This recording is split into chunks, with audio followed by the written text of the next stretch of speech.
Beast Mode. Effective January 1st, 1978. All parts and industrial electromechanics operations will cease.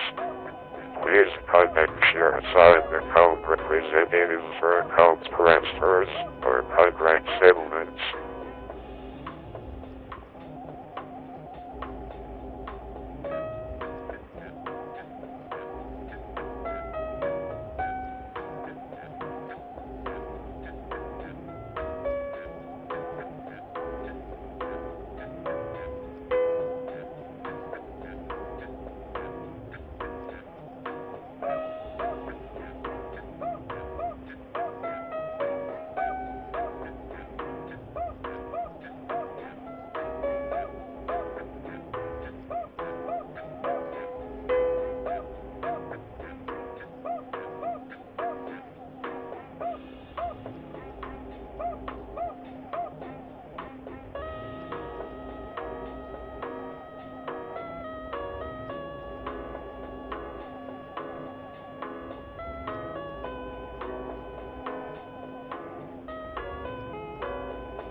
Thank you for holding your call very warmly. The first available KIE representative will be with you shortly.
Beast mode. Effective January 1st, 1978. All clocks and industrial electromechanics operations will cease. Please contact your assigned account representative for account transfers or contract settlements.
Hello, internet people. How you doing today?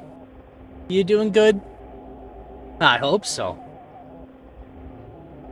Been a good good day, I think, for me. I got to have a pile of coffee. Got to have some breakfast with a family member, and there were some things I was supposed to do today, and I didn't do them. Admittedly, I got very sleepy. Didn't sleep, but was sleepy. But, yeah. Sometimes you just need to have a nothing day.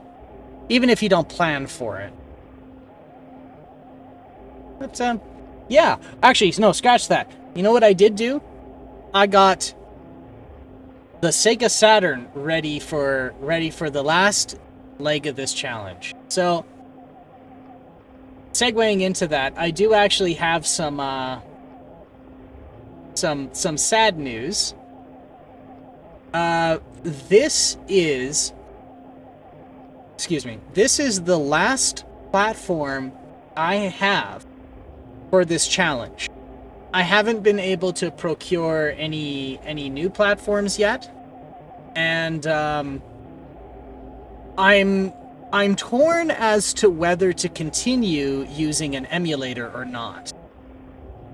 But there's a few factors I need to consider. The first is, the more I've been doing this, the more I have to expand out the video capture solution I have, which admittedly is getting a little out of hand. I need storage, and I don't have any storage. And so I'm sitting here thinking, should I sell platforms I've already played on? But buying a platform just to play golf games and release it back into circulation makes no sense to me. So, until I can figure out a path forward, this platform will be the last of the challenge until further notice. Even though we aren't complete, surprisingly, we've done a lot.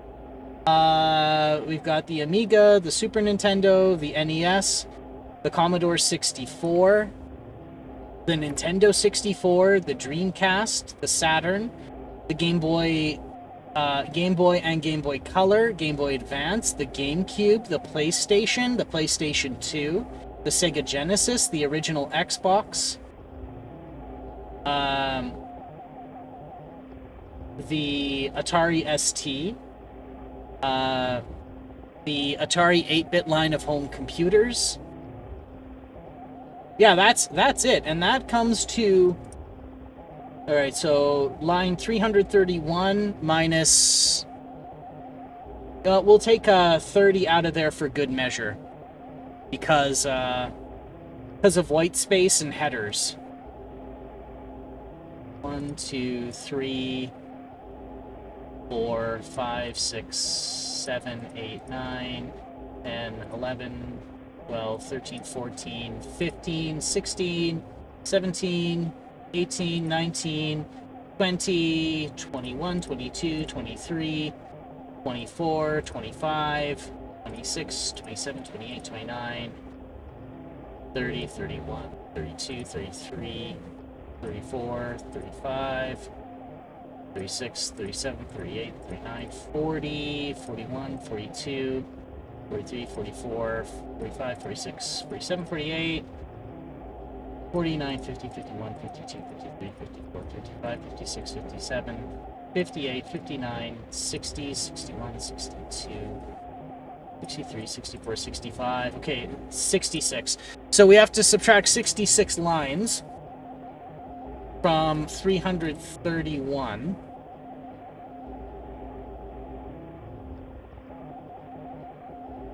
So around 265 titles. Potentially. Likely less. Because some of those lines are disqualifications or are redundant, but to be really nice about it, I'd say 200. To be really to be really harsh about it, I've played at least 200 golf games in the challenge. I think that's pretty good. So I can't be too upset with that. But yeah, until I can figure out another way forward, we'll have to put a pin in the Legacy Golf Challenge. But with that out of the way, no sense being sad about it. Let's just play some golf.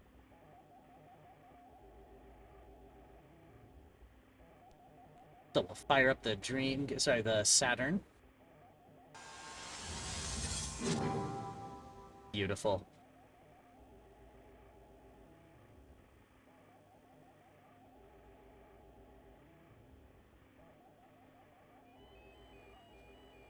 All right, so we're going to start with...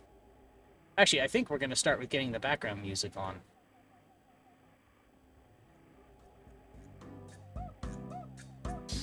A nice calm bossa nova and a bunch of old golf games.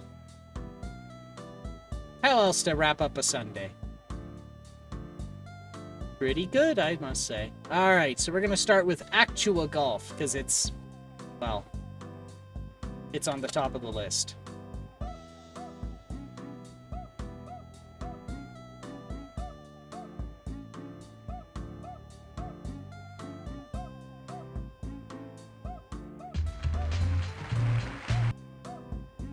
We don't need that right now.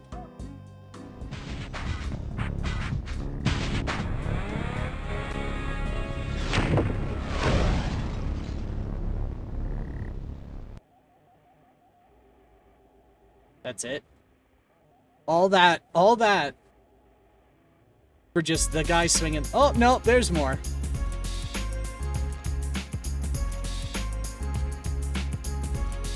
That shopping mall music. Yeah. These jeans are 25% off.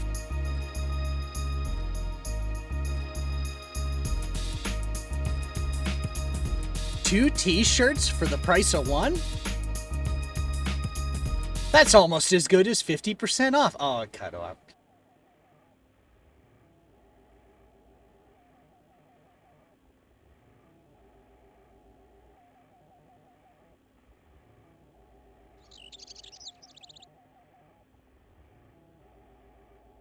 Alright. So I can't just sit there and make fun of it, or else it goes into the demo.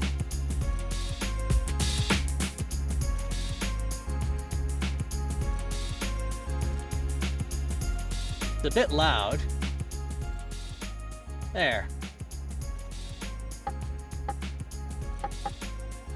Let's do...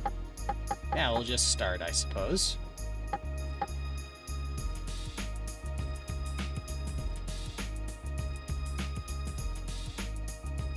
Start? Does the start button do the start? No, it does not. Player setup?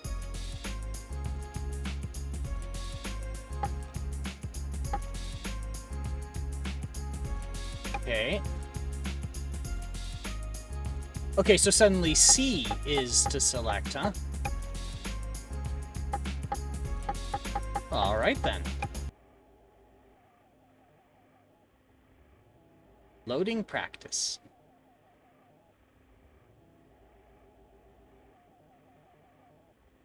Alright, this would probably only let me choose one hole.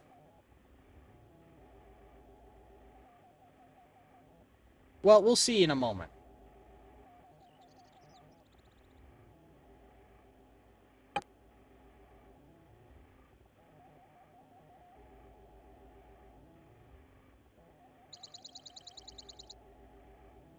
Oh. The left button on this controller doesn't work. Do I have a... I hope I have another one. Why is it suddenly not working?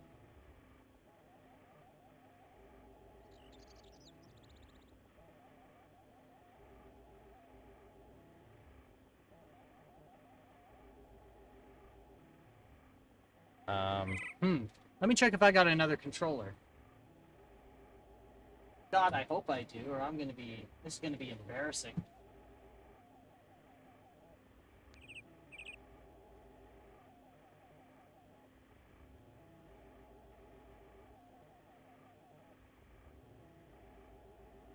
I could have sworn I did.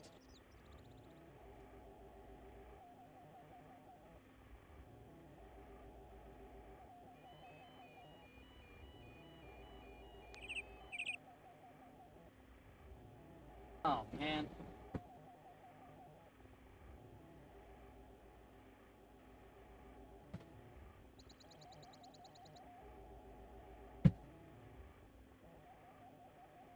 Well, shit. I don't think I do.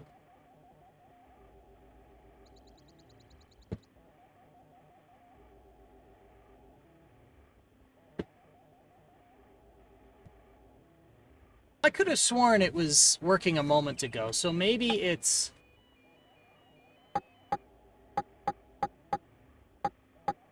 Alright, let's quit.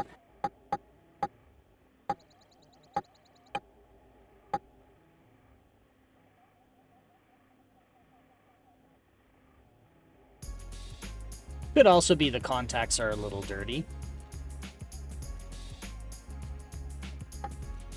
No, but left works here in the menu.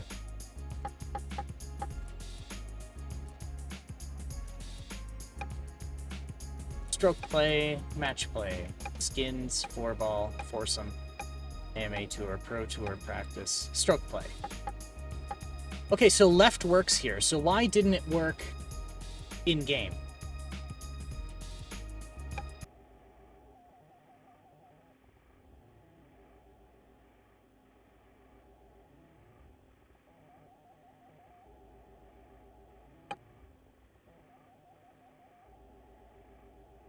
Maybe when I was fighting with the controls a bit, it made better contact.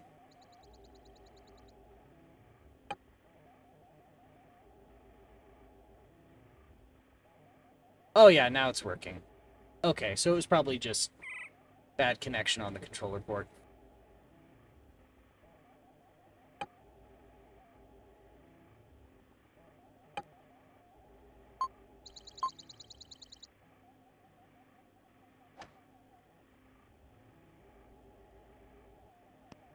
We don't see drives often of that caliber. Oh, is this the one where they're gonna be absolutely brutal to me?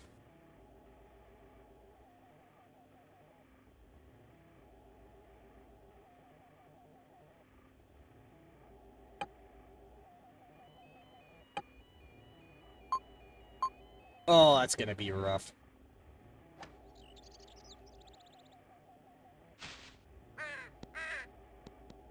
Boys killing the rainforest, I get think it? that shot was down to lack of concentration. Now you can see the next shot is very tricky. You see, if he wasn't an incompetent idiot, it just would have been fine.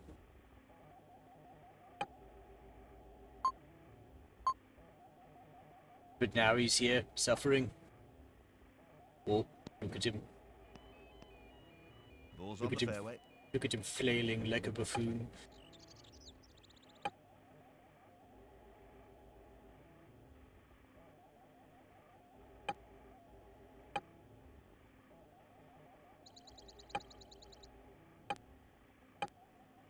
Okay, so what are these buttons? Okay.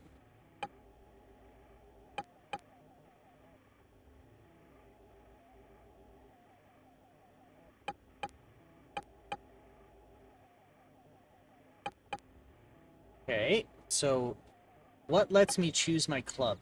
Ah.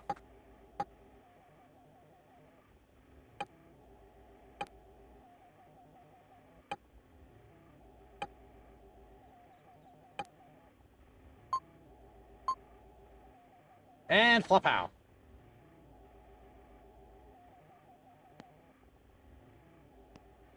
Well, that must have been a miss hit. I can't believe that was meant to happen. That ball's through the green.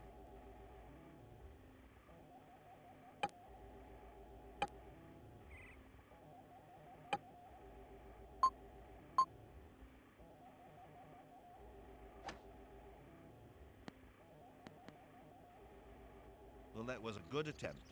Ball safely on the green. I was told something really interesting about the Sega Saturn, which is that when it does graphics, it doesn't do them in triangles, it does them in squares. And I was also told that to program it is absolute hell. Oh, I don't believe it. Stopped right on the edge of the hole.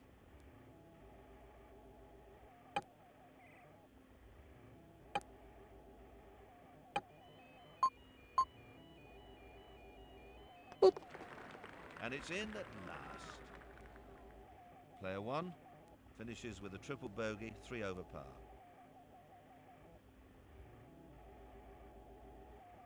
That's not terrible.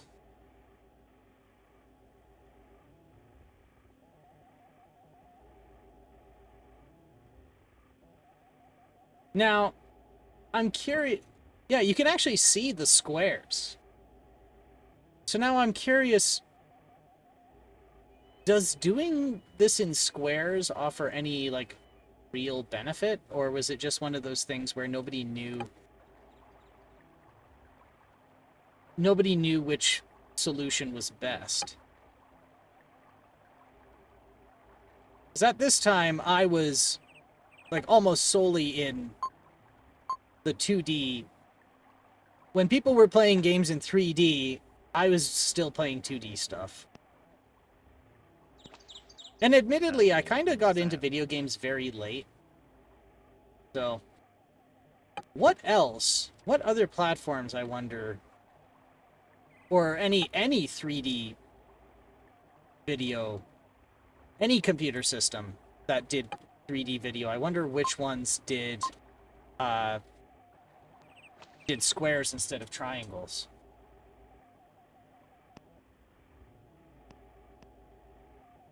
Because surely there's got to be some rationale for it.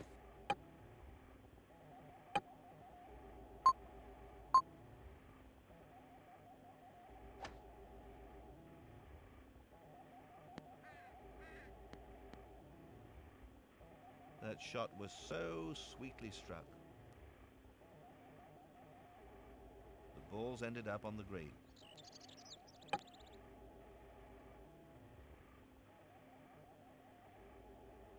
All right, let's see.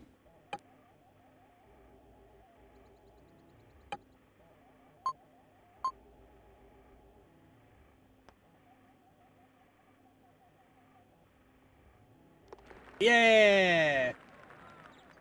I got a bogey. Listen to the applause. The crowd just loved that shot. I was like, listen to the applause. They very lightly clapped.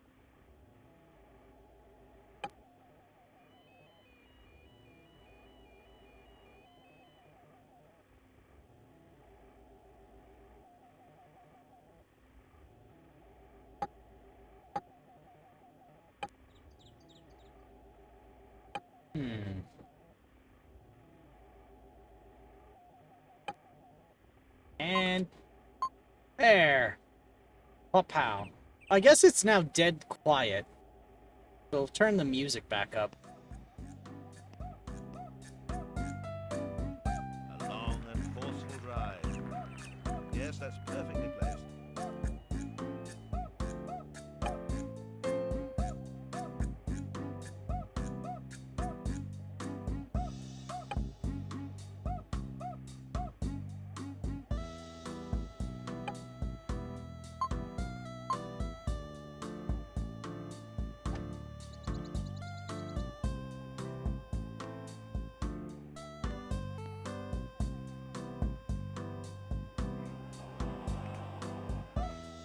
That was a great effort. Now that's safely on the green. Maybe we'll turn the Flint video and audio capture up a little bit. There we go. Okay, maybe the whole music's too loud.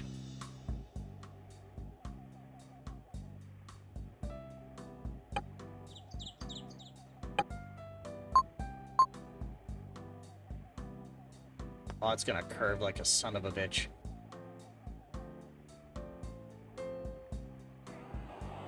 Close, very close, but not the final drop.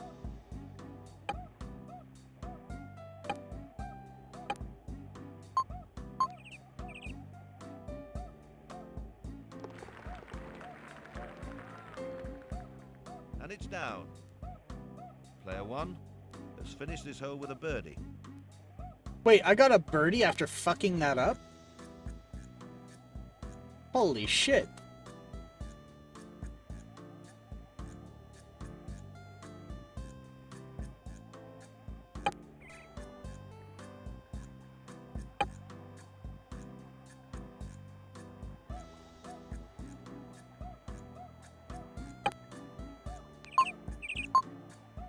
All right. Pow. Oh, That's in the rough.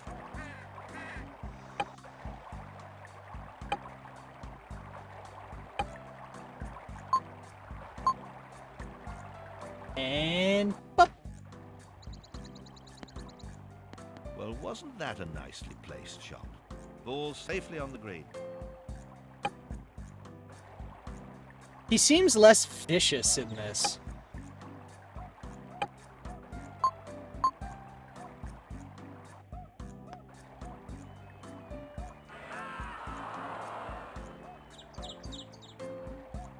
Now, granted, the audience is less forgiving. Wow, that went a long distance. Well, that was pretty obvious from the moment the ball was hit. It was not going in.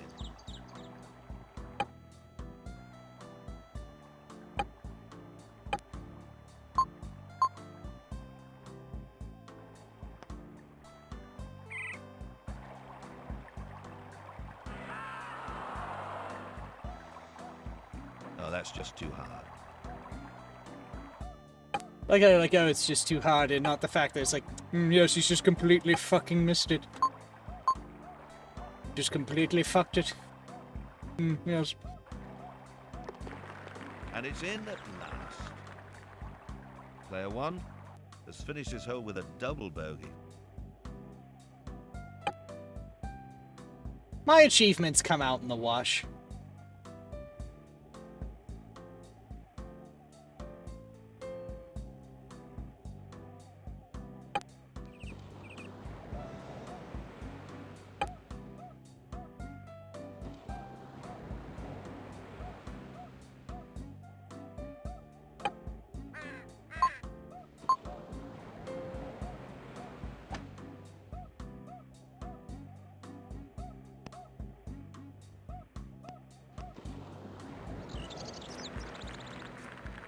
What an excellent drive. That shot was a sign of a great golfer. Why is he being nice to me? It's not as entertaining.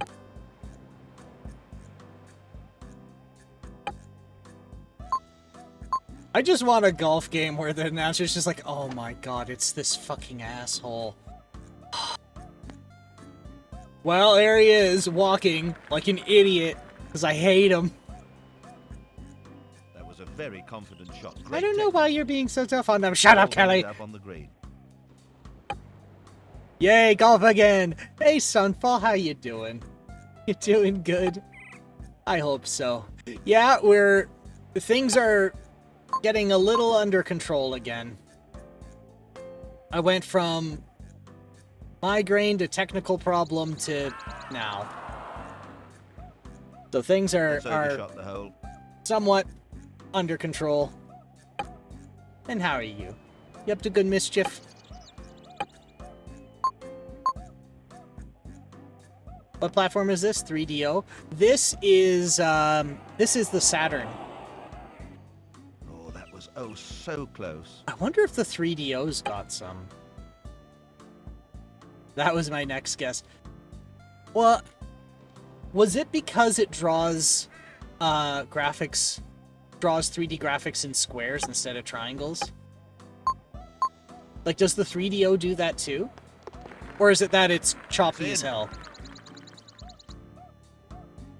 Player 1 has finished his hole with a bogey. Because I was saying, it's just something about the visual vibes. Yeah, that's fair, that's fair. I was saying there's kind of like kinda, sorta, not really asking what other computer graphics operate in squares rather than triangles, and I can't think of any. Did arcade machines do that maybe? But oh well. Yeah, I'm really excited to get back to golf games. Fun fact, Virtual High Glide, super janky roguelike action RPG, uses a Saturn Golf engine as its basis. That is the most glorious thing I have ever heard. What do we need a 3D engine. Well, I mean, we wrote that golf game once. Ah, fuck it, good enough. What do we need to do? Fuck it, sure. You think we're gonna spend more time kludging it in or writing it from scratch?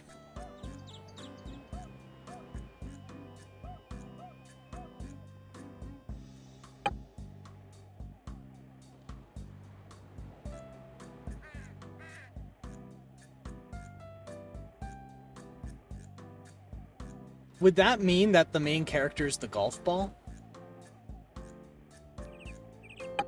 Like, how would you make the camera move? My thought is you make the... Since the camera follows the ball, did they just turn the ball into the main player? Because that would be a really gloriously horrific way to do it. At least one of those action Lord of the Rings games from the period of the movies also used a 3D golf engine, in this case PGA Tour, since EA published and developed all of those. Like, I laugh at that, but really,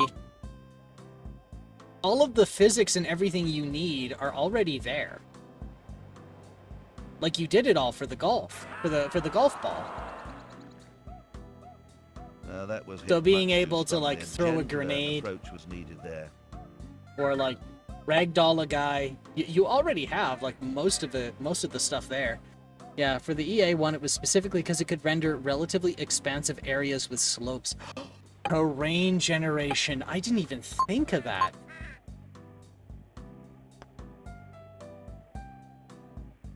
Oh no. Oh, well short.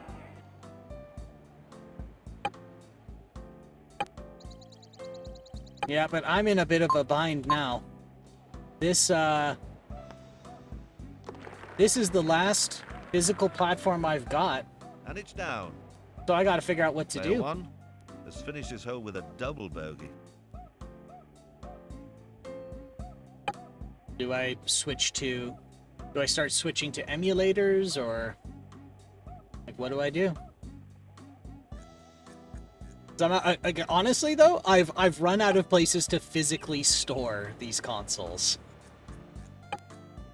And yeah, it's affordable because I can, like... Oh, that's gonna be bad.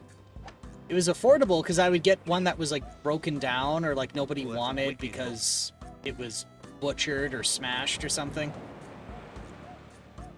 And then I just fix it up till it runs, and then I play on that. Like, money's not the issue with it, it's the storage. Anyway, I'm doing well. I finally have a bed in my spare room, so my mom's finally coming to visit next month. Got a new Kindle Paperwhite, and now have over 3,100 ebooks on it. I've been reading Stephen King's novels in chronological order, and I'm on book 20. Yeah, the last time we were playing, we were in the golf challenge. You did mention you were doing that. I think you were on, like, some of the first ones he had ever written.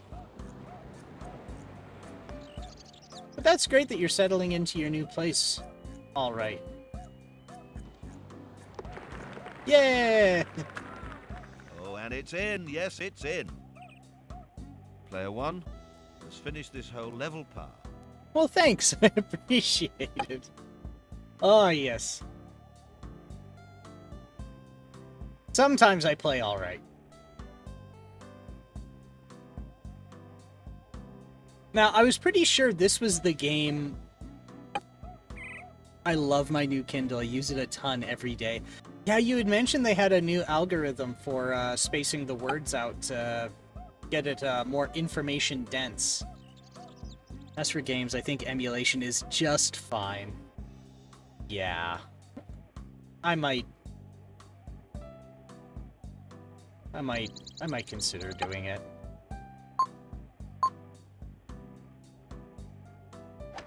The real killer feature is just faster page flips. It makes reading super convenient. That's bad enough to appear in. And we were other talking golf about the sites. storage too, because to hold 3,100 books and you're only like a fraction of the storage used is pretty useful as well. Or is that very handy. Well, it was either bad luck or bad technique. I'll leave it up to you to decide. That ball's been stopped by that bush.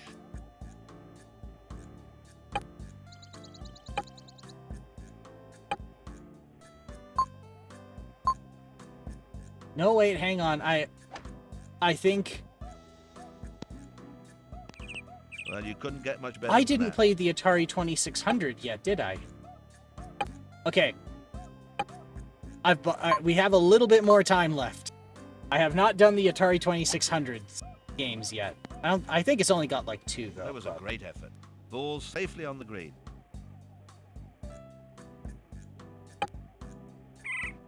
Yeah, the storage is nice. I'm using about 60% of the storage for those 3,100 books, but it's not essential.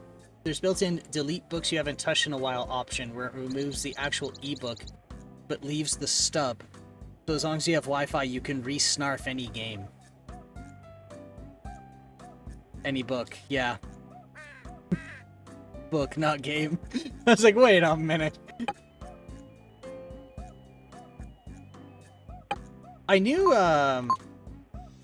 somebody on a whim had taken one of those e-readers with an e-ink display and like stuffed Android on it. And overshot the hole. you Hit could it play far too games hard. on it, but it didn't run so great.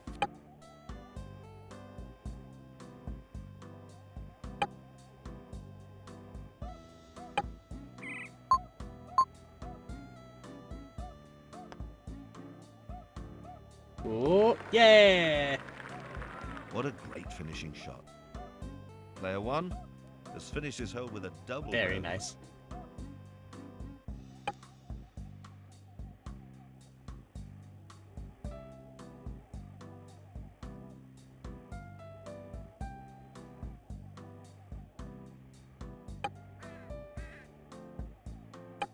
Gonna shoot over a path. Hope I don't bonk a guy in the head.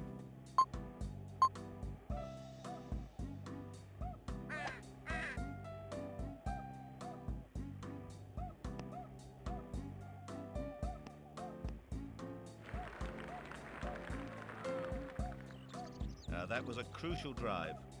Perfect position for the next shot. Alright, let's see. Go a little to the left. Very nice.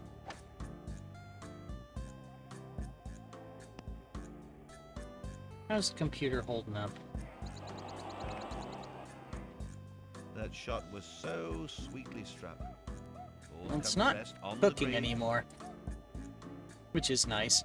I was being a buffoon. And, for the longest time, I was gonna say unbeknownst to me, but you know what? No, that's accurate.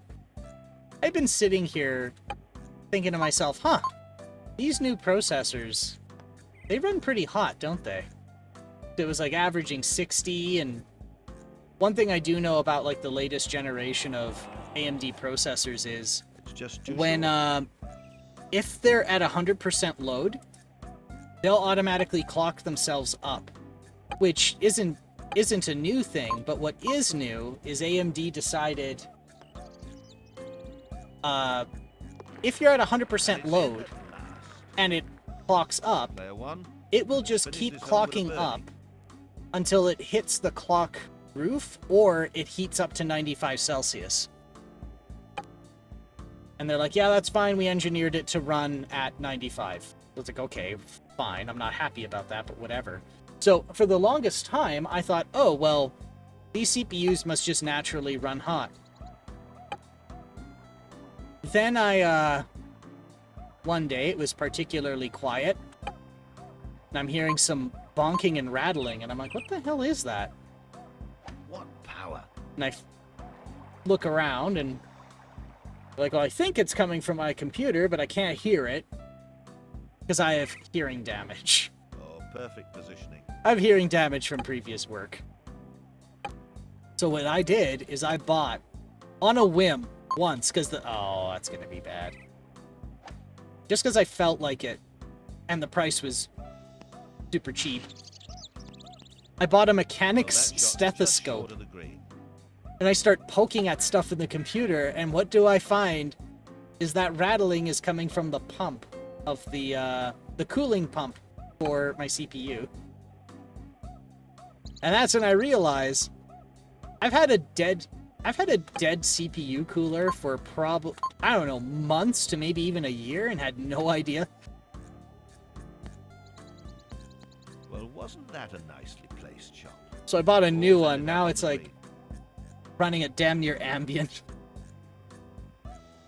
This is a 4, I think like a 4.5 gigahertz processor. And it's constantly clocking itself up to about 5.4. And it's now not crossing 50 Celsius. I was like, wow. To think. I'm a computer engineering technologist with a bachelor's degree of applied information systems technology and 15 years experience in IT, and it never occurred to me that What a superb shot. maybe my computer's overheating. Whole level path.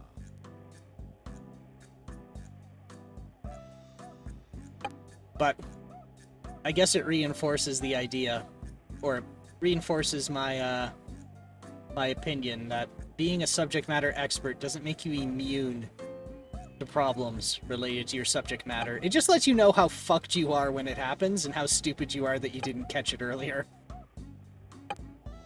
I knew exactly what... Oh, and if you're lucky, how to get out of it.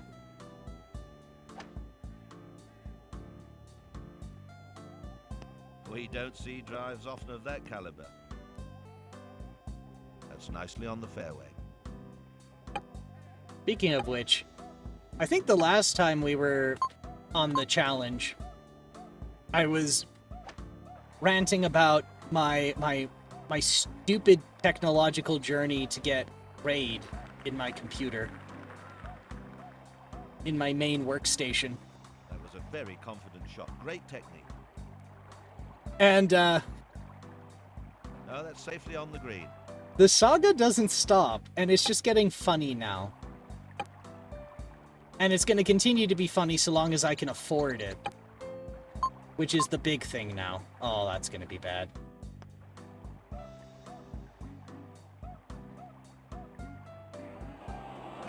It's not well shot. Because what happened now is I said, alright, I obviously can't do NVMe RAID. But this card does support it. But it does support SCSI drives just fine. So I did some math. Well, the reaction of the crowd. And yeah, if I take the maximum addressable number of drives this RAID controller can take is 16 SCSI drives. So if I get SCSI solid state drives and I get 16 of them and I put them in a RAID 10, I'm going to get close enough that I won't be so choked about it. So I have two 5 1/4 inch drive bays. So I decide, you know what? I'm going to get a 16 drive, 5 1/4 inch drive bay drive cage. And I do. And they're like, yep, you can do it. It works great. It works fine. Your only caveat is the drives cannot be thicker than 7 millimeters. Like, alright, that shouldn't be hard to do. Solid states can be pretty thin.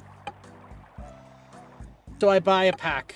I find a lot of 16 on eBay. And I buy them. Just rushed it a bit there, I fancy.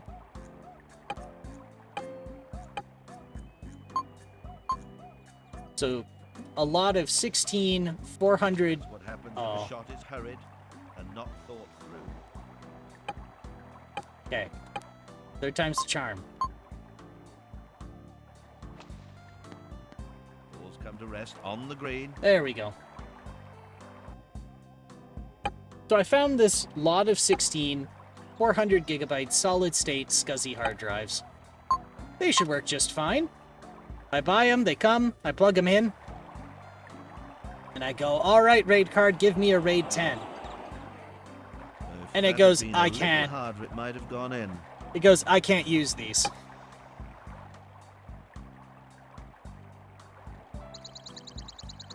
Like, why not? I don't know. So I start looking them up. Oh, That just didn't want to go in. painful. They're IBM hard drives, and these IBM hard drives are rebranded Seagate hard drives. So, of course they work, And it's in. because they're in the qualified vendor list. Player one. Then I was looking at it Finish some this more. hole 4. IBM buys these Seagate solid states, and then they flash custom firmware in them, and they change the sectors from being 512 bytes to 528. And the additional 16 bytes on the end are for CRC and some type of redundancy. Or like, actually, I don't know. Fancy IBM shit. So then I'm like, all right, well, what do I do about this? So I start scouring the internet for, well, can I resector these drives? A long and forceful And it's a drive. resounding maybe. Well, they're in a wonderful position for the next shot. I don't have the tools to do it. And at this point, I'm like, maybe I should just shop for some other drives that have proper sectoring. So I find this hole-in-the-wall computer shop in town. And I guess this guy's bread and butter is people who have home labs Just and look at that shot. students Ball at safely the on the local green. polytechnic.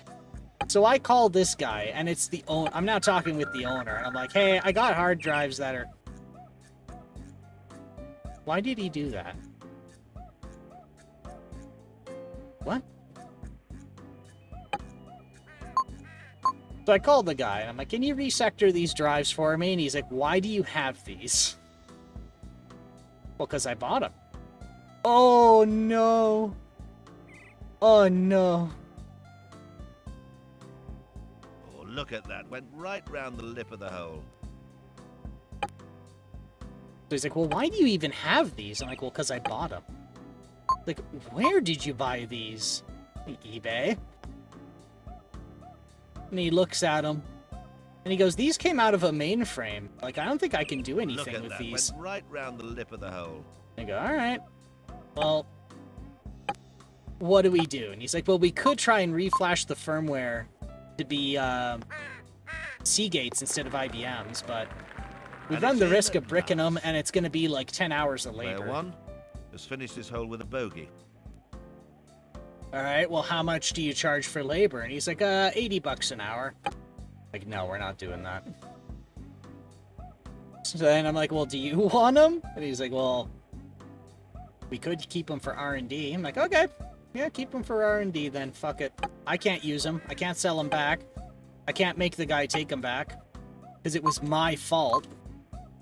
I didn't realize the sector size. So then he says, okay, I have to know what you're doing now. So I tell him, I have the raid card. I got a raid card. My goal was to make a bootable RAID 10. And then that way if something goes wrong on one of the drives, I'm not hooped. I can just change it and keep running. And he goes, did you buy a Broadcom RAID card? Yeah. Is it tri-mode? Yeah. Well, we're used to seeing a lot. Did you there. buy I the wonder what fancy went cable? wrong. The fancy adapter Balls in cable the to bunker, enable it? Brighton Beach. Enable NVMe? Yeah. And did you buy an Icy Dock drive cage? To put the drives in? Yeah. And it didn't work, right? Right. Me too! So I was like, oh. Like, can I borrow it? Well, that was a good attempt. I got a test. Balls We have ended to up on test. green. Sure, I can't use it.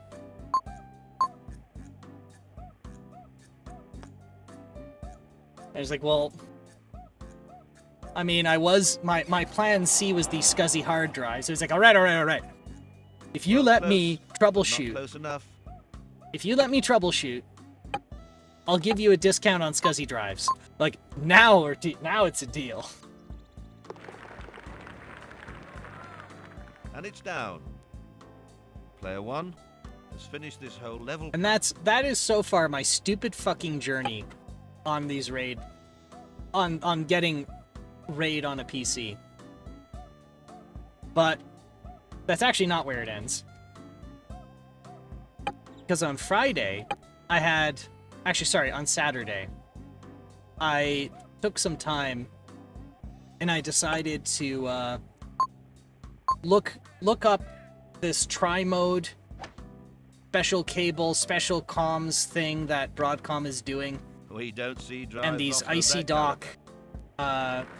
5 1/4-inch drive bay These adapter without a kits. good day's work. And when I go to their website, they say something that's very upsetting to me. And they say, by popular demand, we now support Broadcom tri-band cards. And that's when I look, and what it is... That was so unlucky. Oh. Nope, that's landed in a bunker. They're like, yeah, our newest models of drive cages support Broadcom tri-band cards. Well, when I That shot bought was so mine, neatly struck. they didn't say it Safety wasn't on the green. supported. That's why the owner of this hole-in-the-wall computer shop and me, and I, bought it. Which means that I don't even think the manufacturer knew.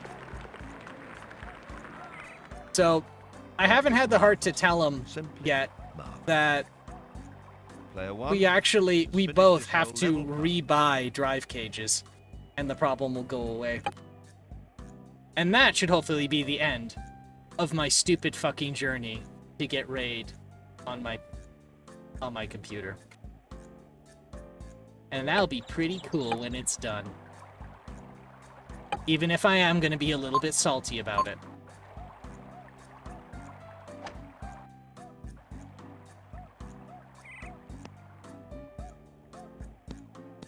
It's landed in the rough. I'll believe it when I see it. Yeah, I'll probably be something like... Yeah, so I had to get... You know, I think it's gonna end with me trying to do a subathon or something was to a get great myself bail. Balls come to rest on the green. What happened? Well, I started reverse engineering shit, and now there's a lawsuit.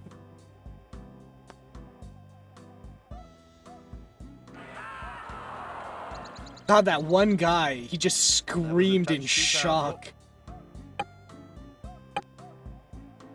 It was just like, no! Oh my god! He's so bad at this! Ah! There he is again. Too hard, much too hard. What do you mean too hard? I missed it.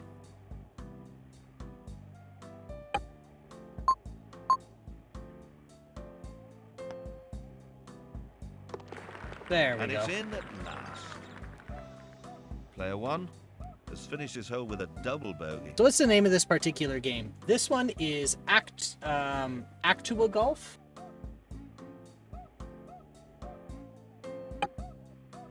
Yeah, Actua Golf.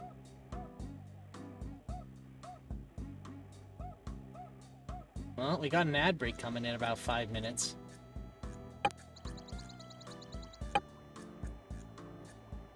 I'm a little miffed. I had a system in place to warn everybody, and then it just started shitting the bed. And I have no What an idea why. excellent It's like time. they changed the API to provide these warnings. Will the next shot be as good as the last? But admittedly, the code's not mine for doing that alert, because I could not be asked. Why reinvent the wheel if somebody else has already written it? What a remarkable shot.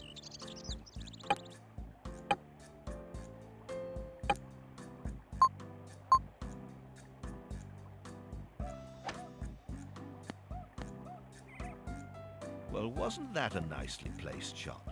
Ball safely on the green. There we are.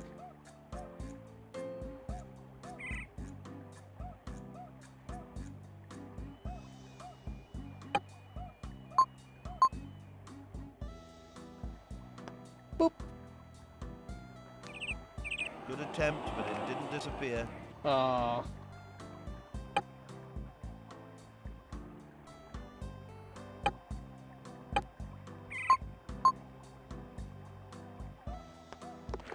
And it's down. Player 1 has finished his hole with a bogey.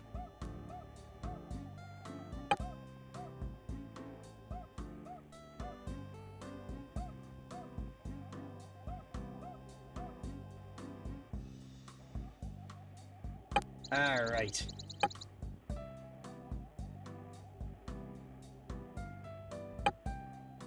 So now that I have all of that under my belt, no, you don't. No, you don't. No, no, no, no, no, no, no, no. I like my viewer count nice and low as it is. It makes it chill in here. That's my story, and I'm sticking to it. That ball's in the sand.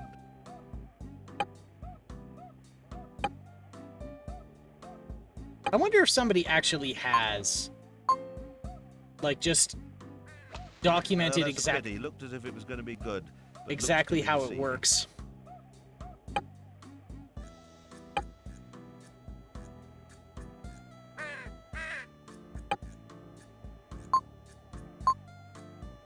It's like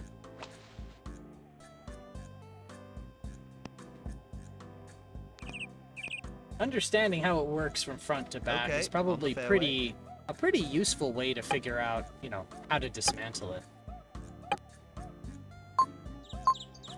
Oh. Oh no. Oh no.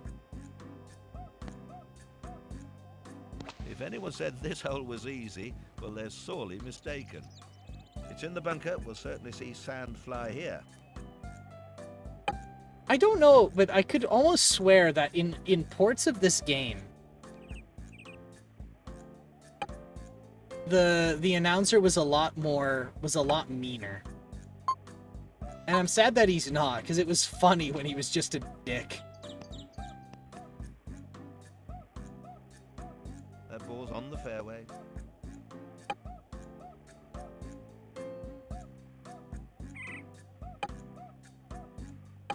What was one I remember? Oh yeah, because what was one this guy said? This guy's shameful display shows up in other golfers' nightmares. Just look at that shot. Oh, that's safely on the green.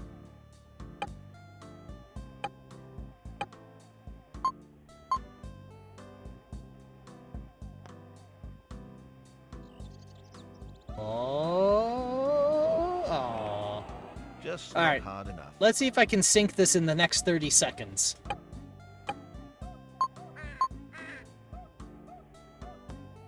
Once we do, we'll take the quick ad break here. We'll get up and stretch and move around and get my snake.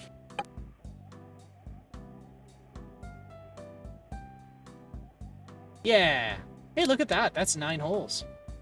All right. So let's get the standby up here. So let's get up and stretch and grab a snack. Don't go too far. We'll be back.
I thought I could get my food lined up in time, but I was sorely mistaken. So before stream, I decided to use the bottoms of some liquor bottles from my New Year's Eve stream, and I made myself a paper plane, which is a very a dangerous drink to drink, because it does not taste like booze. And so I made it, but I didn't have lemon juice to finish it. So I was like, you know what? My food's here. It came with orange juice. Why don't I cut it with some orange juice? And it's terrible. This was a bad life choice.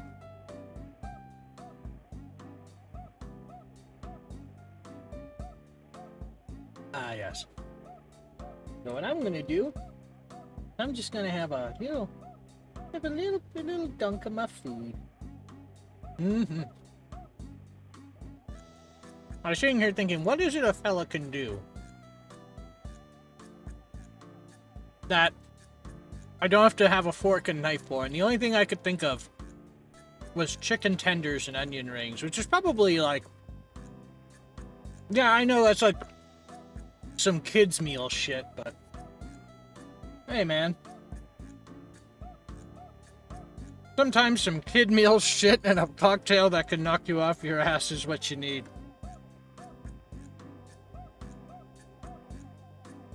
I mean, aren't you in Canada? Donair? Yeah, I could have done Donair.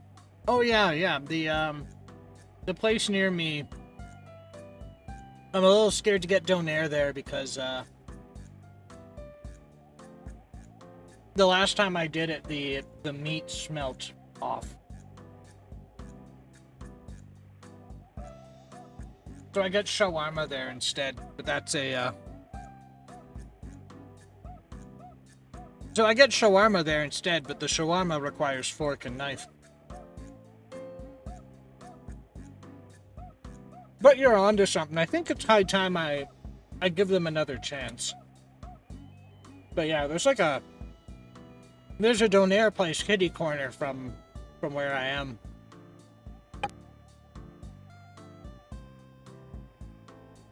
Surely there's a next further out one. I mean, you're not wrong.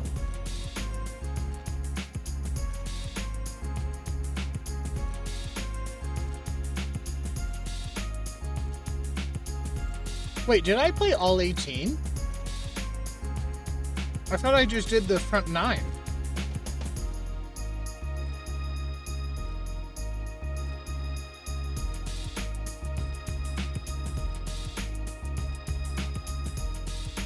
No, I did all 18.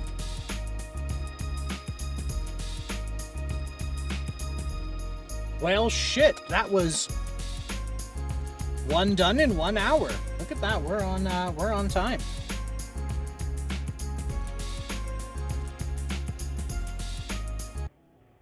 You don't have to use the absolute closest one.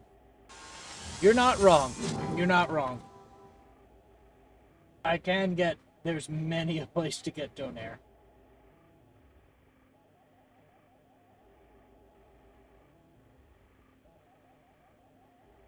Okay, unpopular opinion. If I get a Donair and they have tzatziki sauce, I'll use that instead of Donair sauce. Because for some reason, the sweetness of the sauce just throws me off.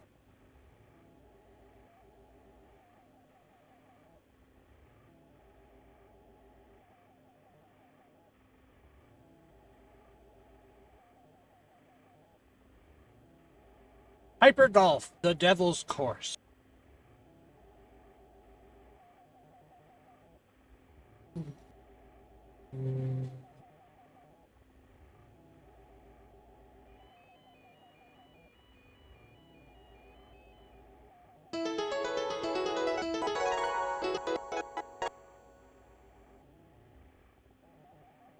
I don't know what Donair sauce is because, not Canada, but I do know that tzatziki sauce tastes like and always... Hang on. This is...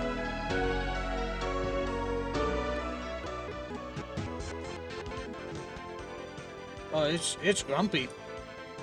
I don't know what donair sauce is because, you know, not Canada, but I do know what tzatziki sauce tastes like, and I always use it on my shawarma and gyros. Donair sauce is this, it's a creamy sweet sauce. That's the best way I can describe it. Hey, T&E Soft. I think you were mentioning them for the RPG. That RPG game earlier.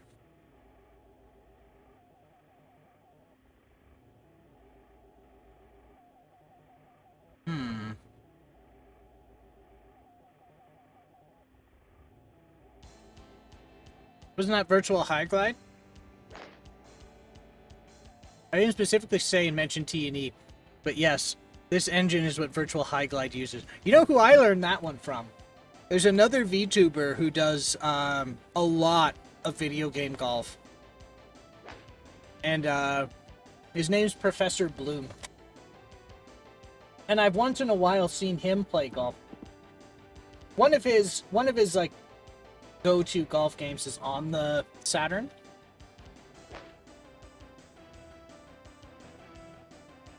So I know he mentioned something like that.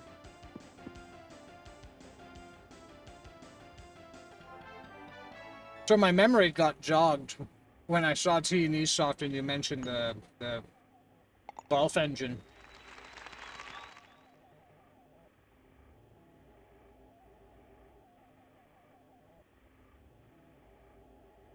Although I don't think it's this game, it's Pebble Beach. Ooh. This is the goofy fantasy one.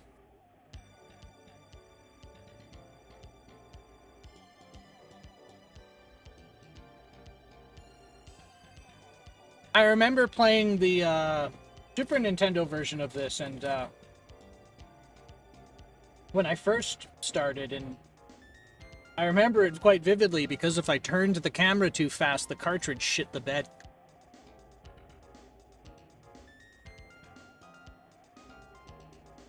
I'd have to bounce the whole console to get it back.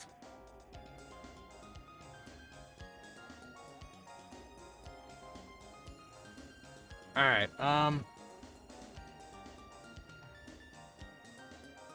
Google Lens. Google Lens. Google Lens.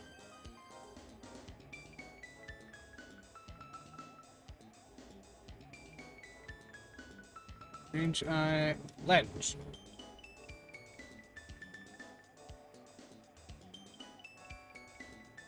Translate. Quick start, game selection, continue, member data, course guide, record reference. Quick start, top left.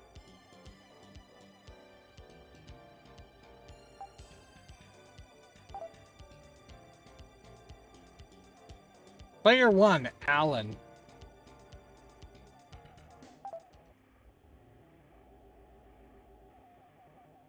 I love I was just in this Japanese fantasy game. They're like, you, the mighty Alan from the mail room.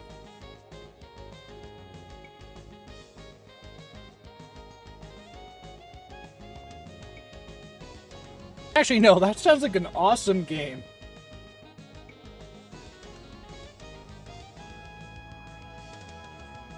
Trying to save the world from some otherworldly evil, and it's Alan from the mailroom who has to do it.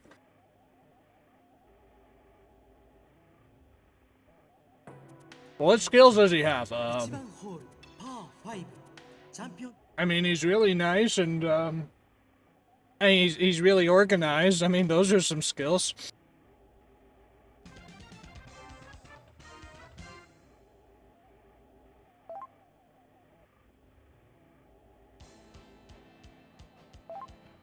Yeah, someone can have that for free.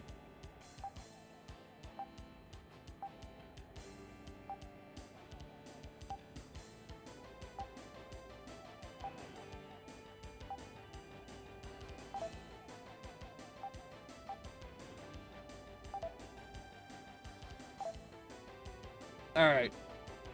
I have no idea how the hell this works, but we're gonna figure it out.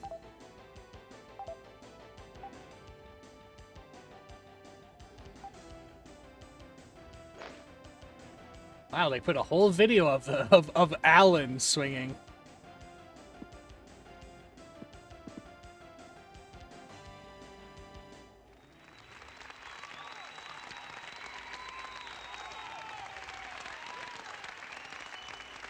Bosses just won't hit Alan because Alan's too nice.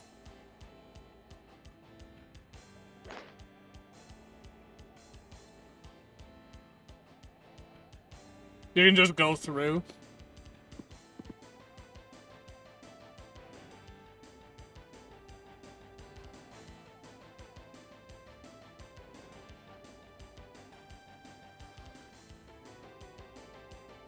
Alright, this seems like a bad idea, but I'm gonna give it a shot anyway.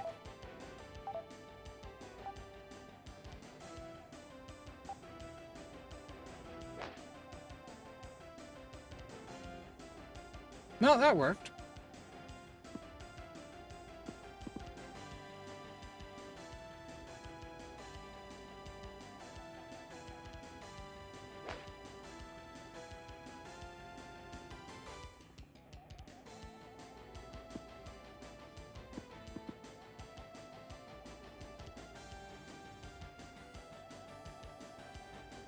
Man, T&E love that circle meter. I mean, admittedly, it's quite readable.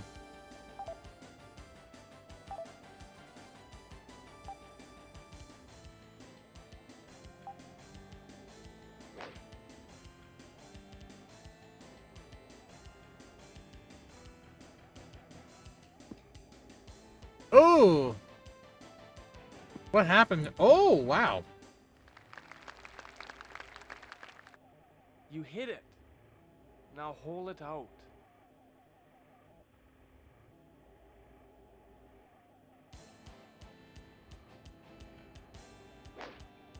I sure did, English guy. I sure did hit it.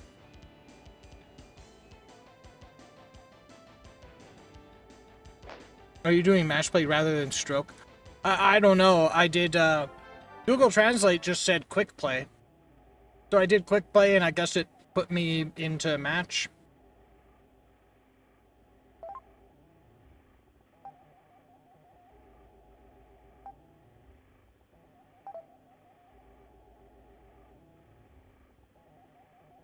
Not likely to be 18 holes in this mode. Shoot.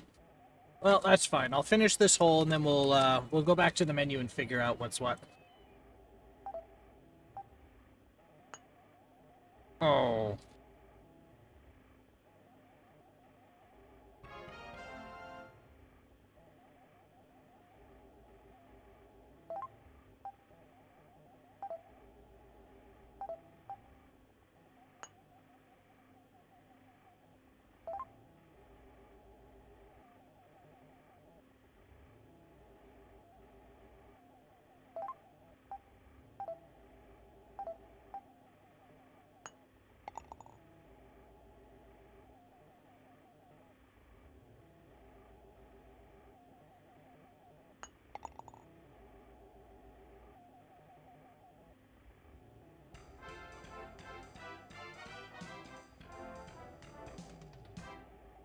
Why would they give me chicken tenders that are too wide for the dipping cup?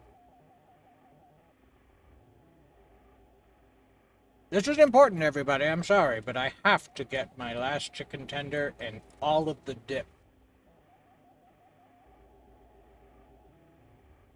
It's a weird balance.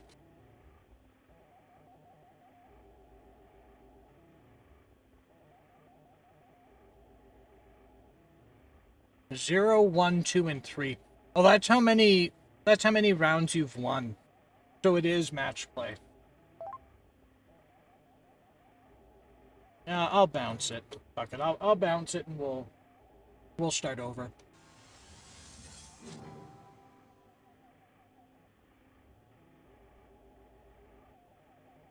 When I was a wee lad, I could not stand barbecue sauce, but now I seem to really like it.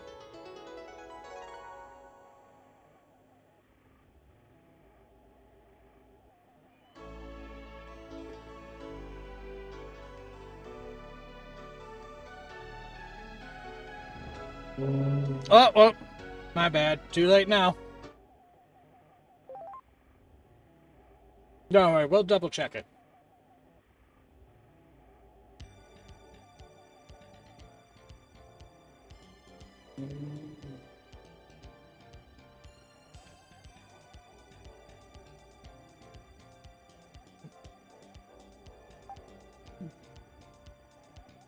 Game selection.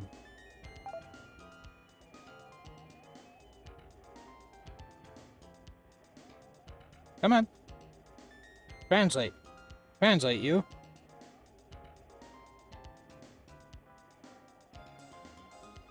Devil's Open. Match play. Tournament training. Stroke play. Devil's Open.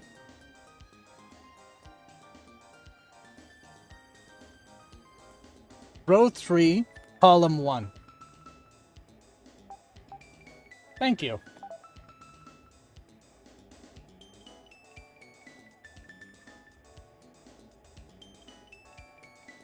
Right.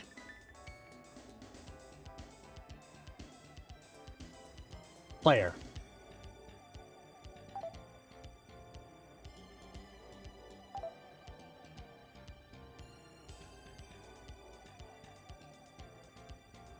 Oh, that's Alan. Okay, well, we're gonna choose Alan because I think that's funny. Yeah, look at me. Yeah, it looks like even in stroke play you have a computer opponent. Ah. Oh, and I have a caddy. Factory default caddy. Yeah. What the hell was that?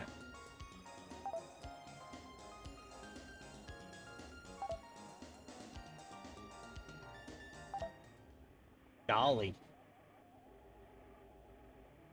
Oh, even in stroke play you have a computer opponent. Ah, okay. Well, that's alright. We now know.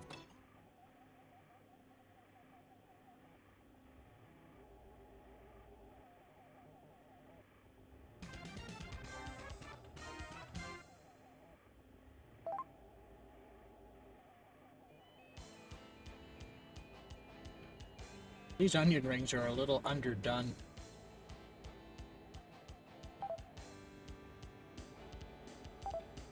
We got some medium rare onion rings here.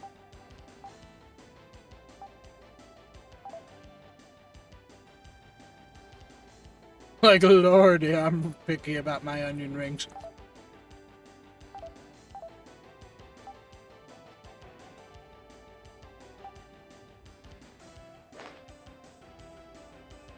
I don't blame you. It's pretty easy to make some shit onion rings.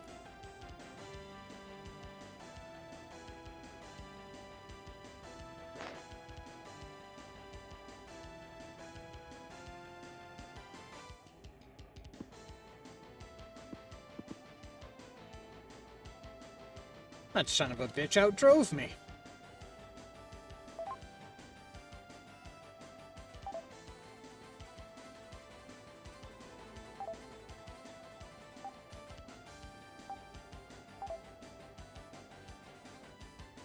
Fire and Psycho. Oh.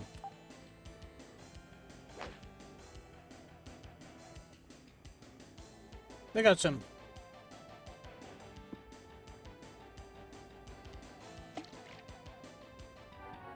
Oh, Lord is a name. Oh, okay. She's a not very secret Instagram where she reviews onion rings around the world.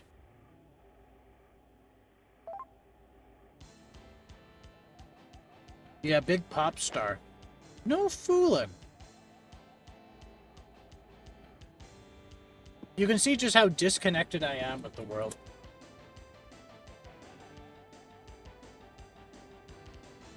Like, the place I got my chicken tenders and onion rings. I frequented that place for years. And they got new staff, and I don't know why.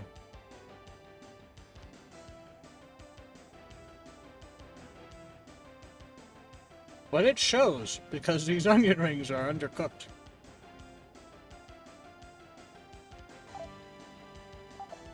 Oh well, what's the worst that'll happen?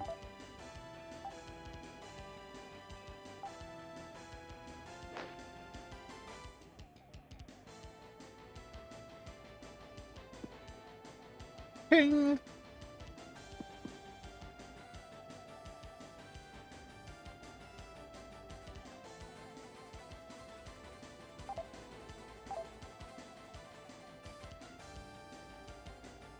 Given I've eaten plenty of raw onion in my life, I think you're safe.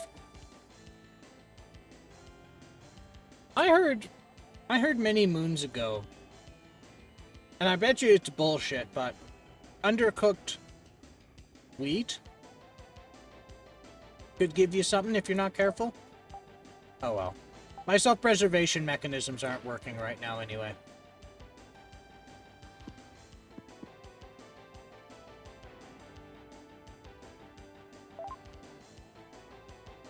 I'm too flippant to worry about them at the moment.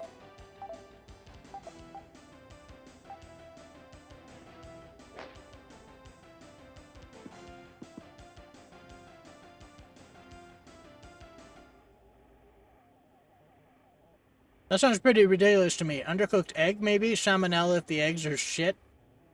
It seems unlikely to be a problem. Yeah, you're probably right. If you can eat cookie dough raw, why not onion ring batter?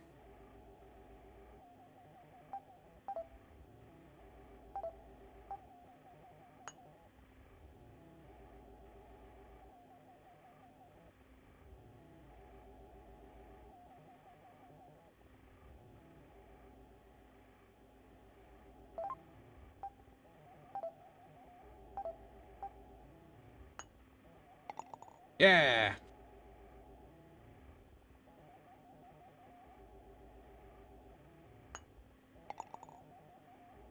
Nice birdie.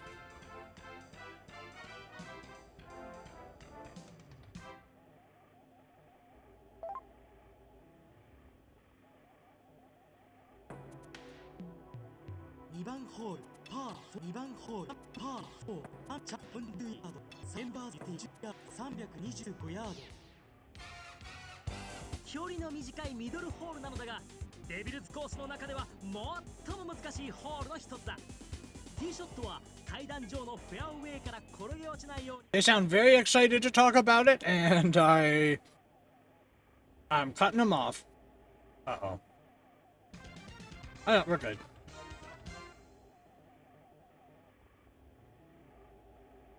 Trying to make golf very exciting. Yeah, I mean, like, I'm sure there's ways to make... Hey, this is, yeah, the Japanese way. Yeah.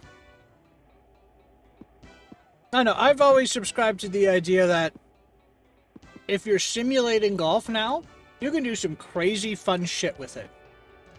Like golfing on the moon. What's it like to golf on the moon? I want to know. I gots to know. That shouldn't be isolated to Neil Armstrong. Sometimes a guy just wants to know what it's like.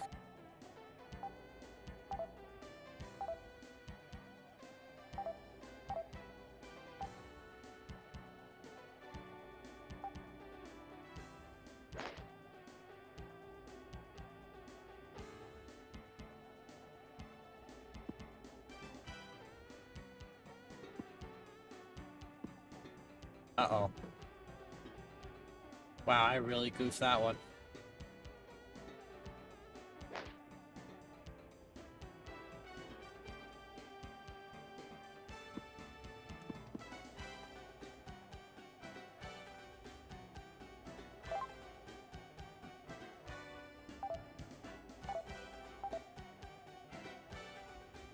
I wonder what Psycho does.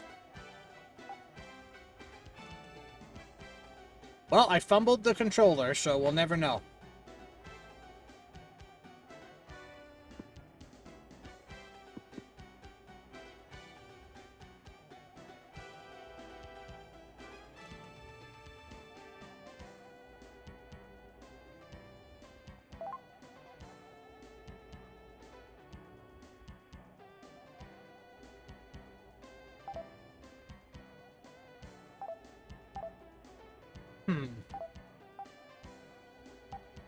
This should do.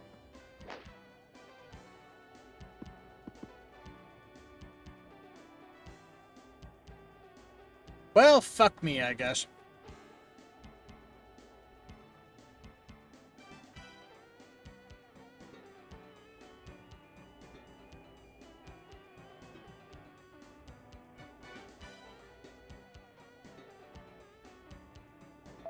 Alright.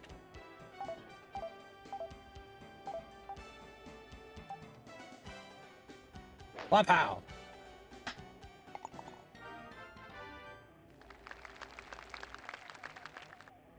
Nice par. Thanks, awkward guy. He snapped me out of my shock by hilariously misdelivering that line. I did not mean to do that.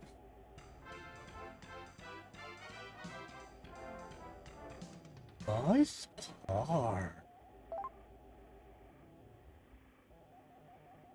Like, you can tell they're like, alright. Alright, Phil. Just say these lines and we'll let you get back to work, okay? Okay.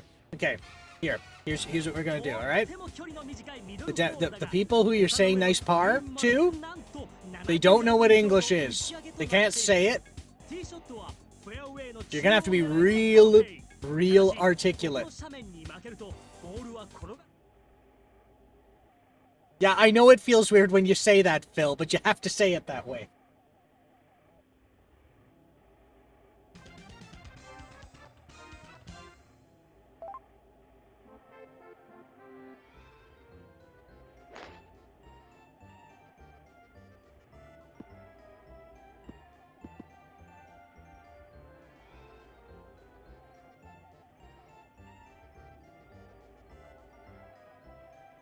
God, if I was back in programming full swing like I was back in the day. I've tried. It's just not fucking. But if I could, I think that's a game I think I would want to make now. Now that I'm thinking about it. It's an RPG of a guy named Alan who works in the mailroom.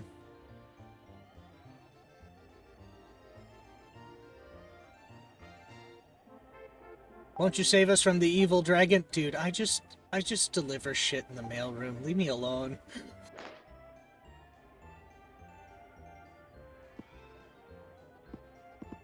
Oh, Alan? Everyone loves Alan.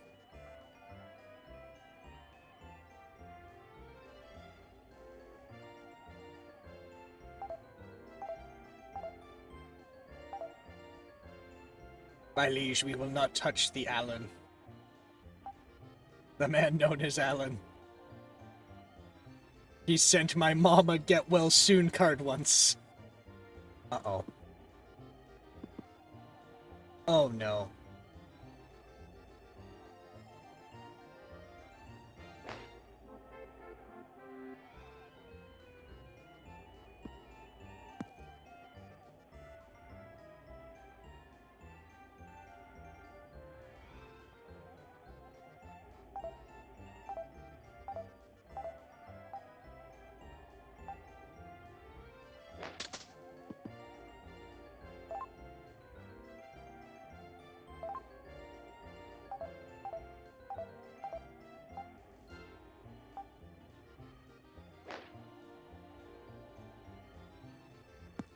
Oh.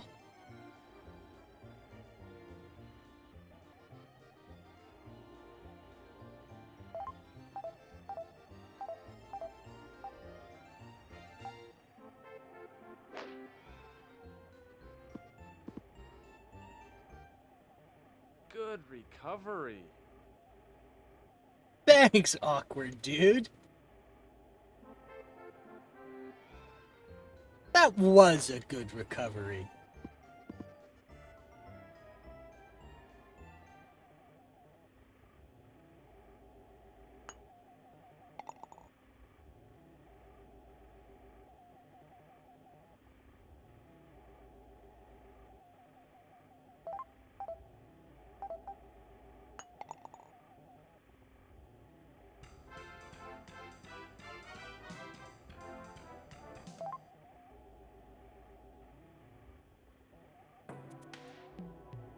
4番ホールパー3。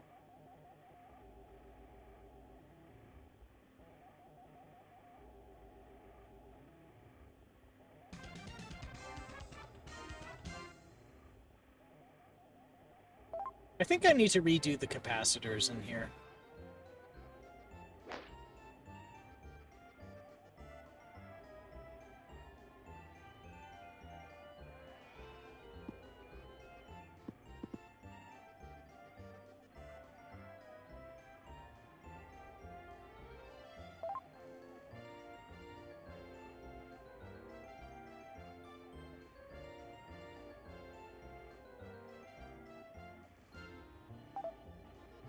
Alright, we're just gonna give it a walloping. Oh no, that wasn't a fumble. There's a different button I guess I have to press for... if I want to choose one of those, things. What is with this green? Why is there a bunker in the middle of the green?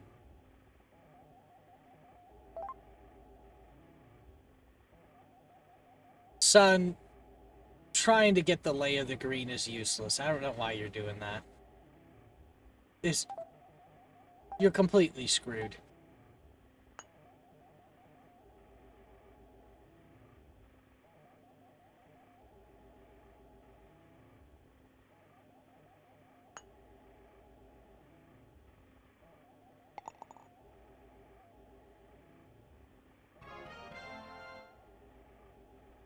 Ow!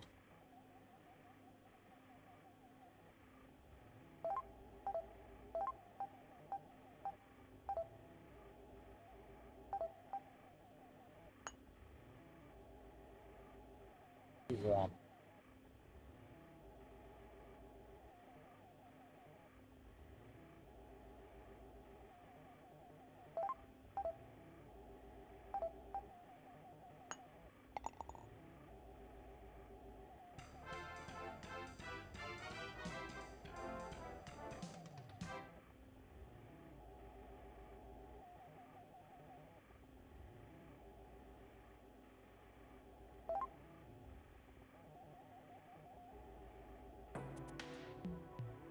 番ホールパー5チャンピオンティー360ヤードメンバーズティー。 R5, hole 5. Pick up.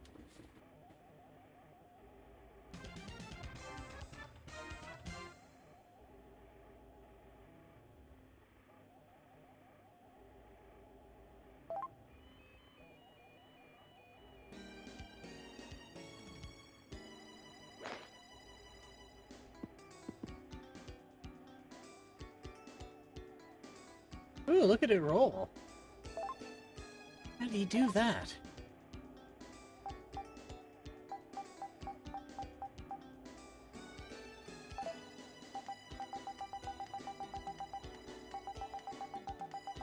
Yeah, where's the pin?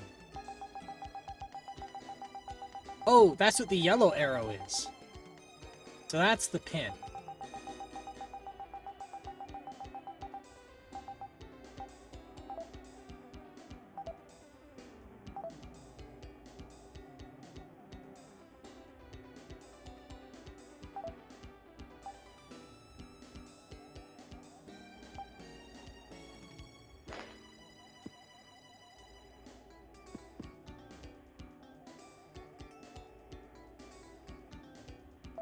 Nice.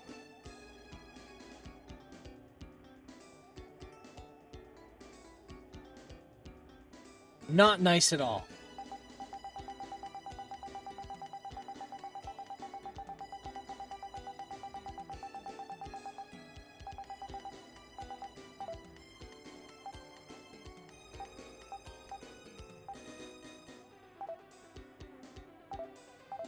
All right.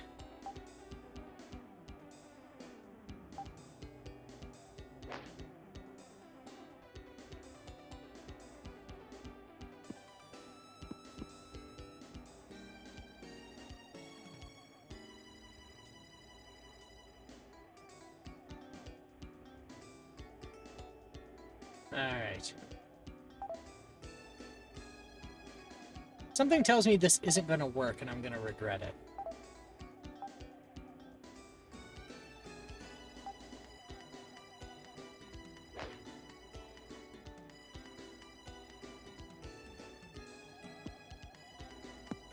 You know what? That went better than I thought. I thought it was going to bounce off the wall and I'd be completely screwed.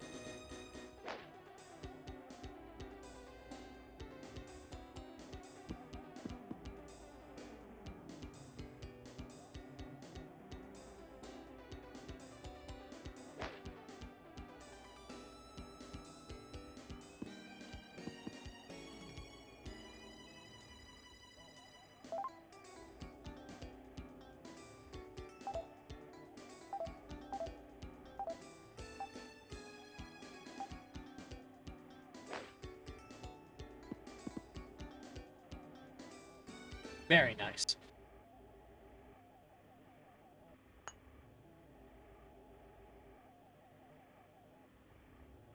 It goes just silent.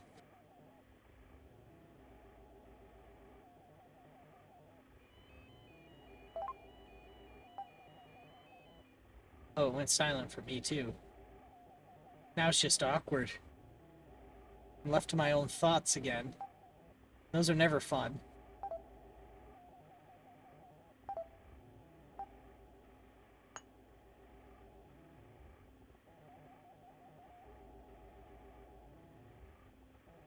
What part of the brain do zombies eat?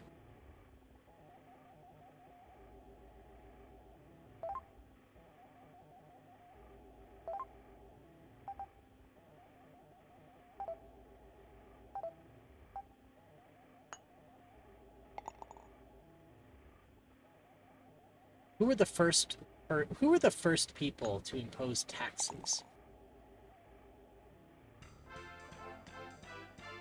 Oh, thank God, the music's over. The music's back.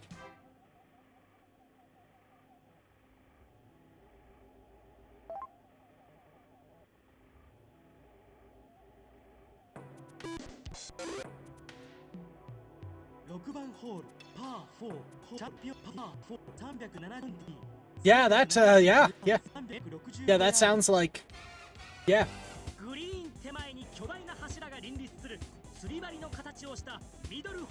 It's that... I've got half a mind to not fix it. That was just funny.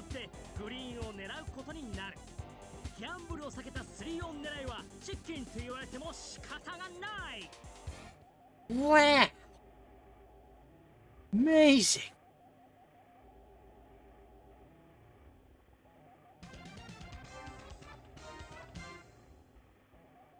So exciting.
Beautiful shot. Way Thanks. to go. Thanks, guy. Random man. Way to go. Wow. You hit the ball. That was what golfers do. Wow. I'm being unnecessarily mean to that man.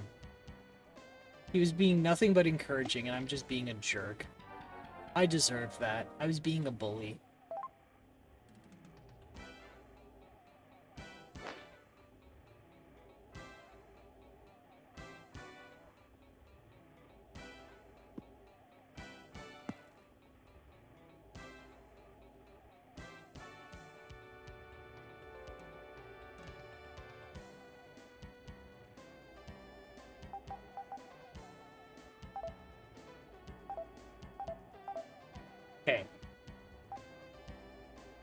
Let's try not to bully the nice man.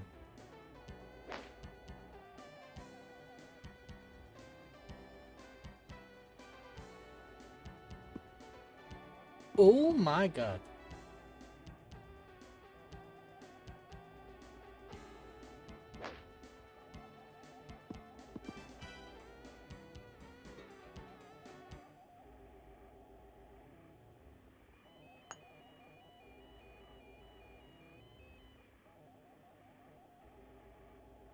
I was dealing with basement vacuum, not quite emergency. My mom gave me some very nice, oversized, 100% cotton bath towels. But A, they've never been used, and B, they're salmon. So they generate an infinite amount of orange-pink fluff in the first few washes. And I didn't want to get any more lint past the trap than I could manage, so vacuuming was necessitated. Well, you know, that's really important to do, because like you said, it's going to shed a bunch of lint. If you don't clean it, it's gonna light up. You're gonna run your dryer one day and the dryer's gonna light on fire. So good on you for doing that. You didn't miss much. You just missed me, like, making fun of a guy. You missed the Saturn shitting the bed a little bit.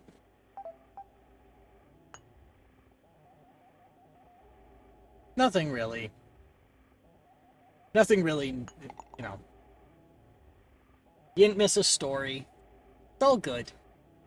I'm very glad you did that. That is extremely important.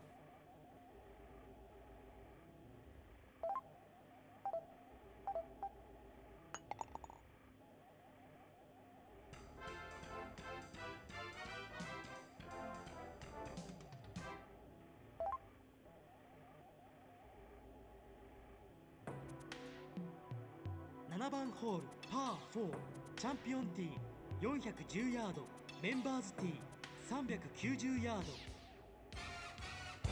このホールも簡単そうに見えるがなかなかとんでもないティーショットはまっすぐ低い球が Okay, I'm done pretending I'm excited.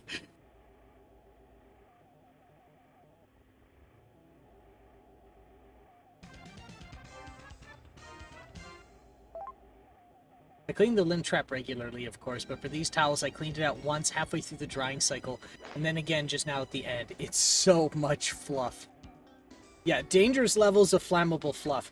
I learned, though, through my time in Boy Scouts, if you take that dryer lint and you mix it with paraffin wax, it is a fantastic fire starter brick or solid fuel.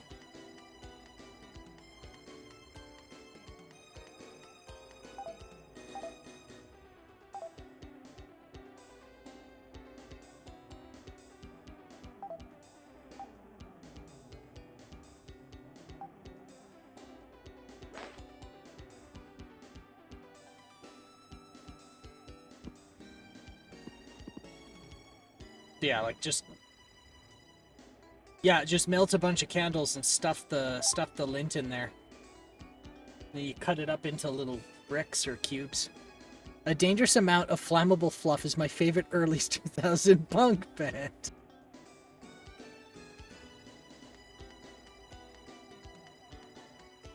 And the thing is, they probably make the most horrific, raunchiest, most violent music you've ever heard of.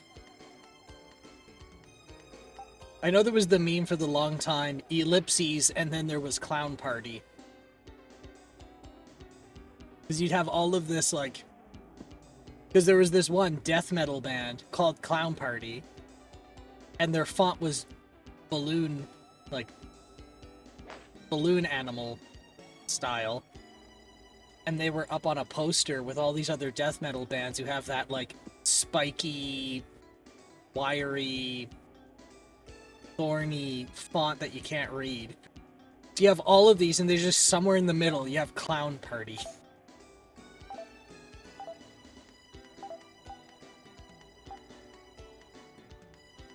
And it's amazing. Sweet approach. Thanks, guy.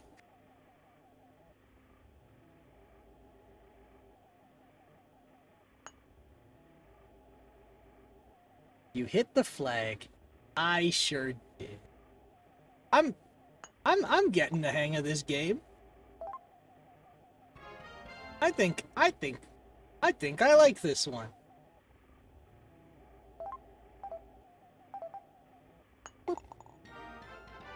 Nice par. Oh, he's not gonna come up and say it. Oh, okay. Nice par. Oh, there he is. I was wondering where he went. I was just making fun of him earlier. Now I'm sad that he's not there.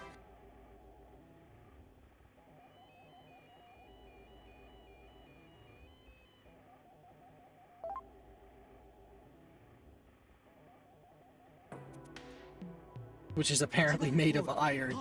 Completely and utterly indestructible. メンバーズティー430ヤード。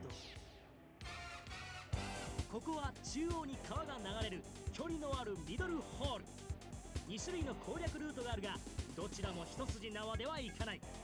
左から打った場合は2打目を木が邪魔し、右からの場合は丘がグリーンを隠してしまう。Well, the good news is it's not really shitting the bed anymore. It got its big breakdown out of the way.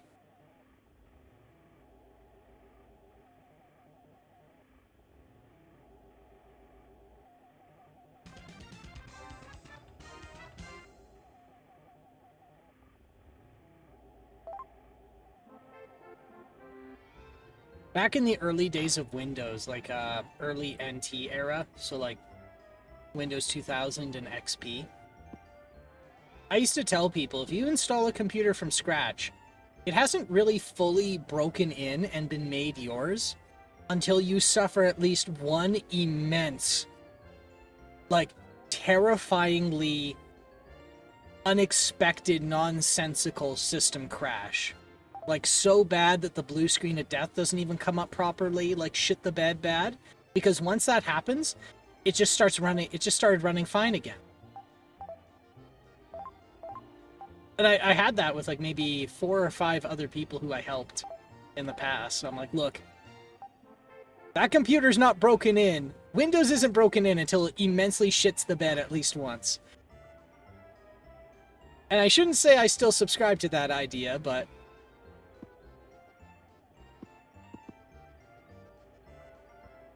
Sweet drive. Thanks, guy.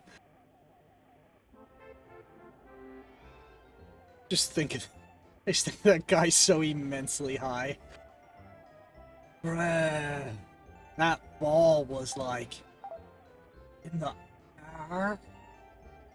Like, bruh.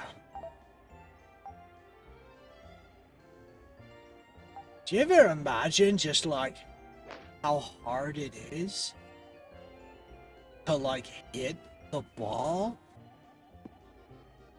Like, there's the whole universe on the ball. Got an exact, like, ball-shaped bit of a stick also in that universe. And you, at that moment in time, just managed to hit it right on the ball. There's so much you could have missed, bro. It's amazing.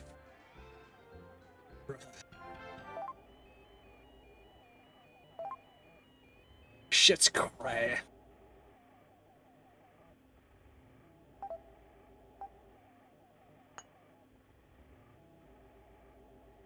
Oh.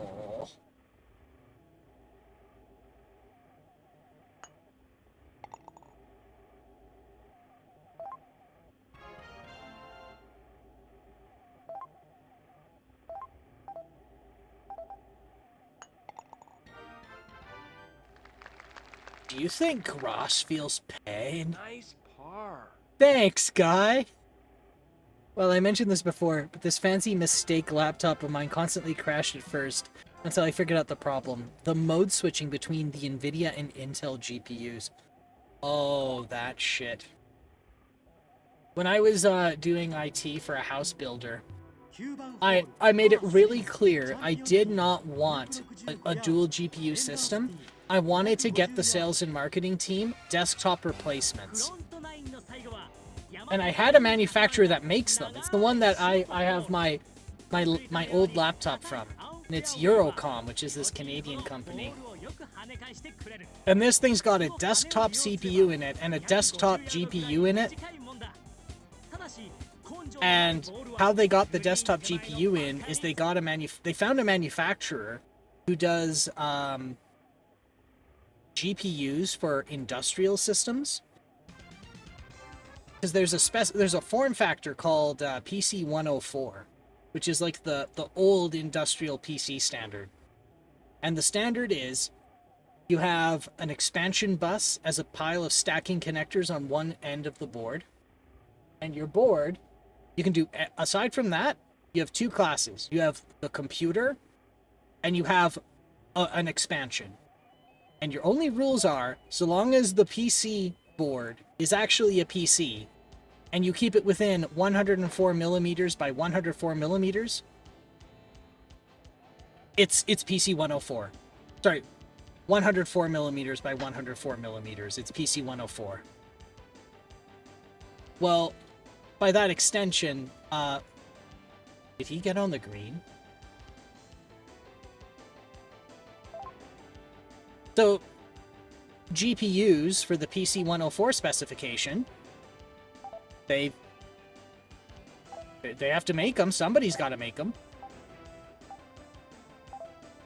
So, I just got a laptop with a desktop processor in it and an industrial PC 104 GPU.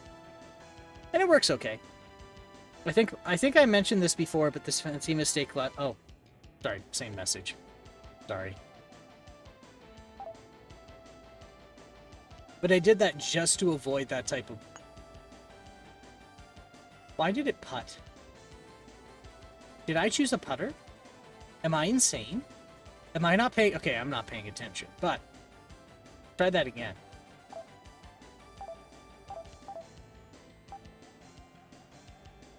And boop. Let's see if I can get this within 2 minutes, because we got another ad break coming. Yeah, I obviously didn't have a choice, because this... Oh yeah, that was the one that got delivered to you by accident. You hit it. Now hole it out. Hole it out? Thanks, guy.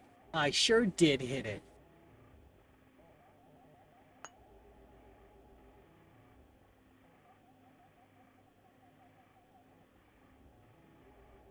Not delivered by accident. They just shipped a much nicer Asus laptop than the one I ordered. Which is so serendipitous. Not serendipitous, just so damn lucky. Okay, I thought it choked for a minute.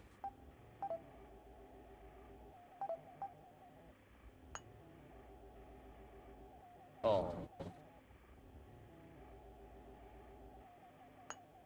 Alright, we got 1 minute to sink this hole. Sink the ball.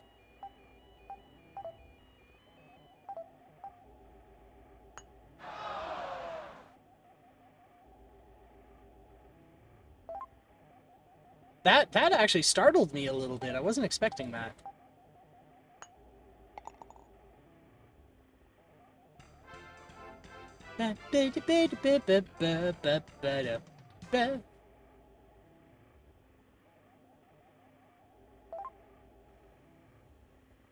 Alright, front nine. We got 30 seconds till ad break.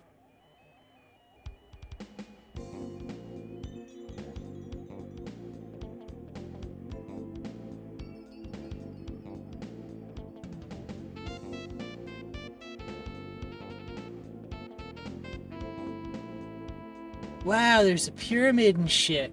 Alright, let's take a quick break here and get up and stretch and move around. So don't go too far. We'll be back pretty soon.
And we're back.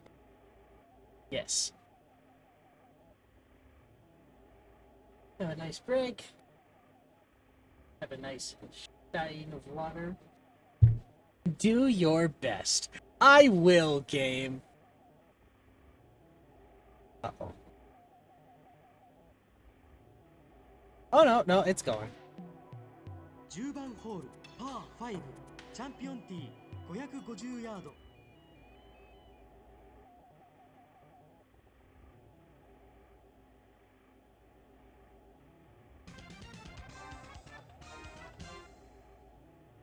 Yeah, I think I need to work on the capacitors in here. I was warned beforehand that it's a common failure point, that there's some electrolytics that start to go bad. Some of the signaling around the board starts to go to shit as a consequence.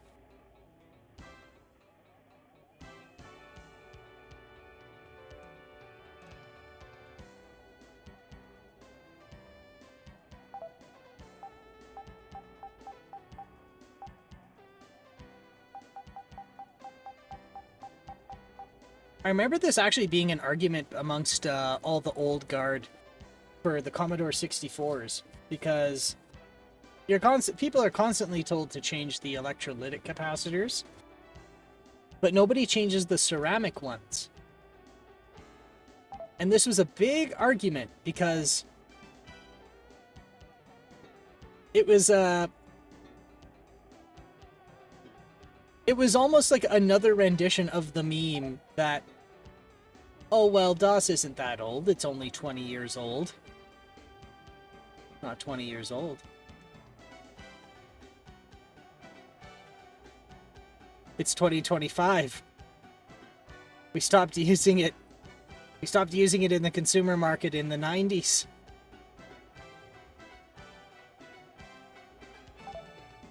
Well, the exact same thing was happening in the Commodore sphere. They're like, no, they won't need to change their capacitors. They only go bad once every 50 years. They're like, no, we don't need to change them. Like, yeah, you do need to change them. They deteriorate over regular operation. So if there's an offline deterioration, sorry, what do they call it? In-service deterioration and like shelf deterioration. I can't remember what the other term is. But those capacitors deteriorate whether or not you're actively using them. So I was like, okay, well, the shelf life is 50 years. Ow. The shelf life is 50 years, and the Commodore 64 is 50 years old.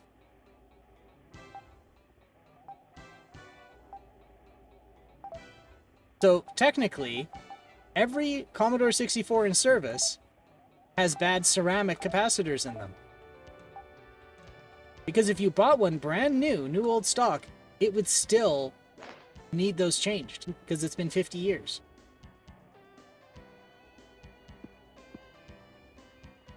And they're like, no, it's only been like 20 years. I'm like, no.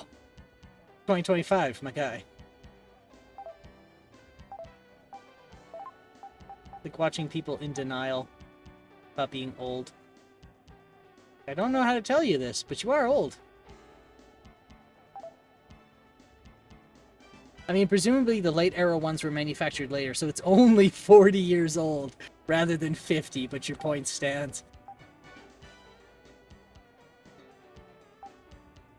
Like, it's bonkers.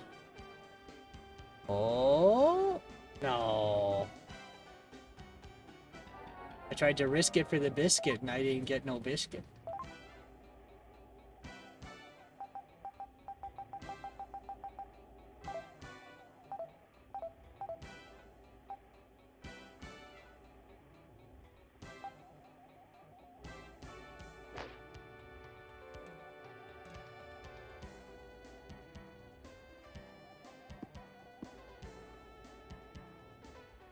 Is the wind getting in my way or something?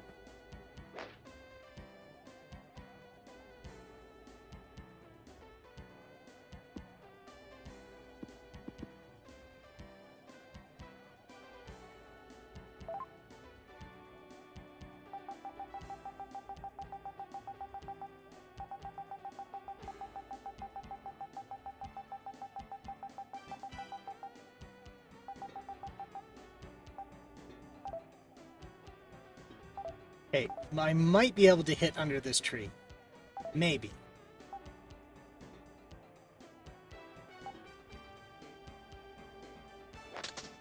No.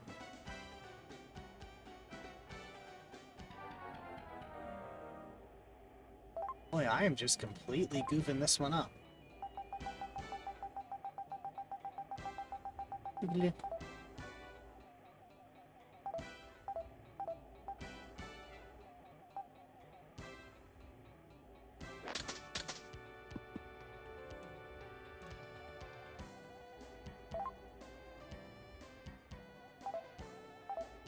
Alright, let's try and brute force and arrogance our way out of this.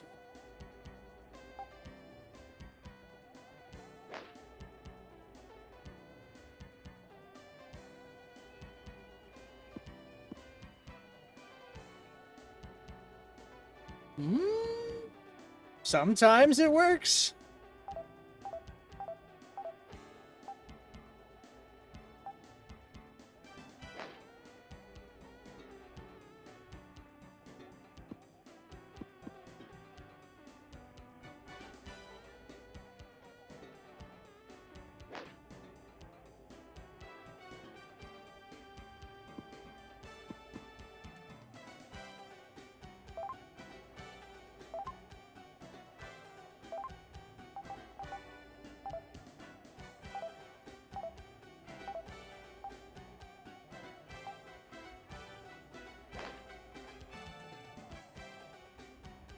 Oh, that was way too hard.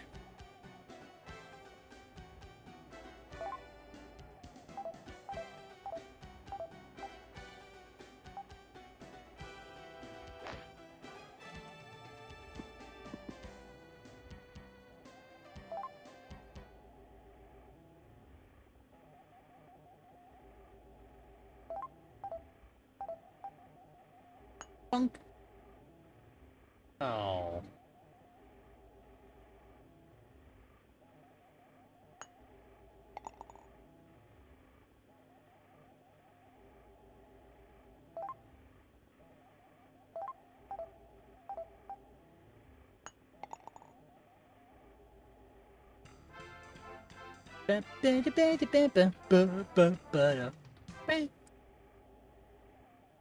Wah.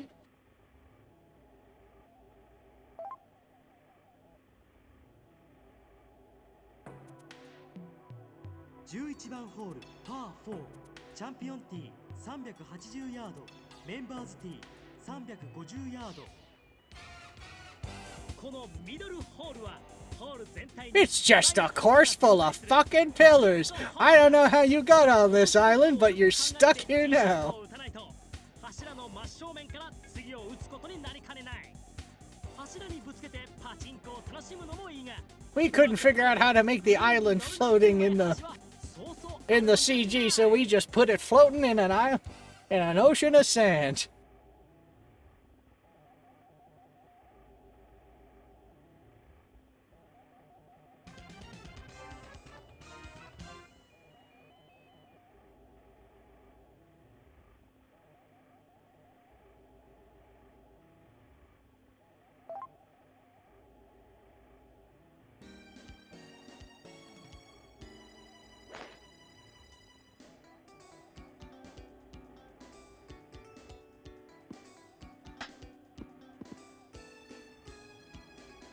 Groundskeeper's gonna be pissed about that.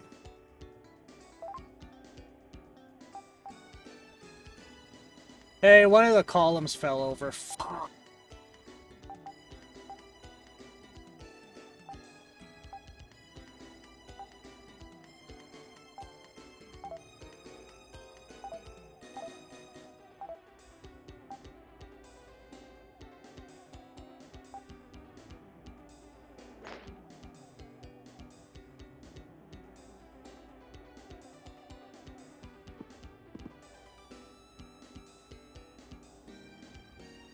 He's just looking at that going, well, shit.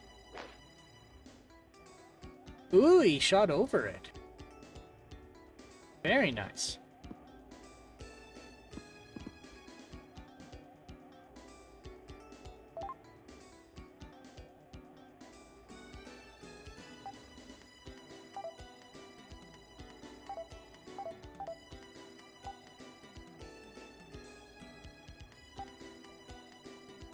Pow! Oh, it's gonna bounce off, isn't it? No, I just squeaked by it.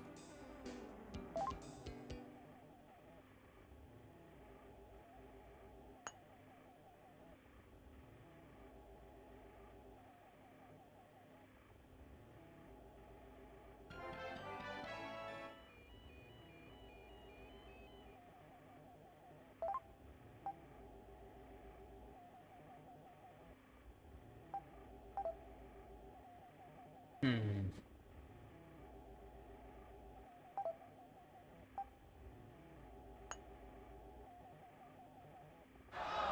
Oh no. That would have been amazing. Oh well. Actually, that's pretty good. Still. Still doing better than the other guy.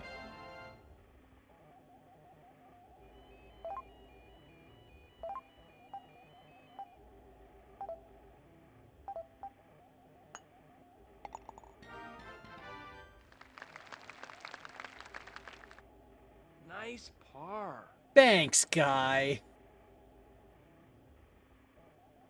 Always making fun of him. Now I kind of like that he's there. Being like, bruh.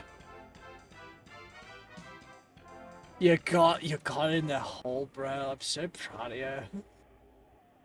You clip that and make it a redemption. Maybe I should. 12番ホールパー Nice par.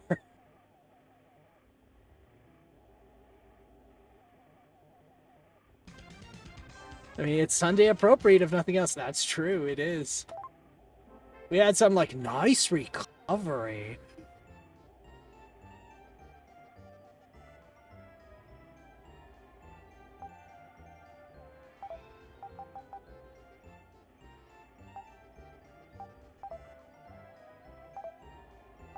He's pretty great. I was making fun of him, but now I like that he's there. Oh, it's gonna be...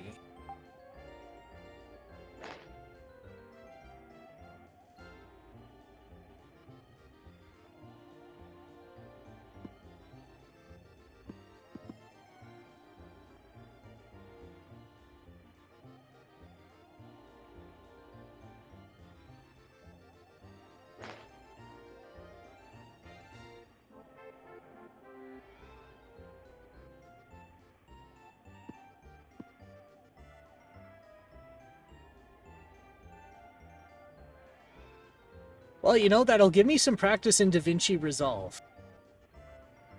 I've been thinking about how to do...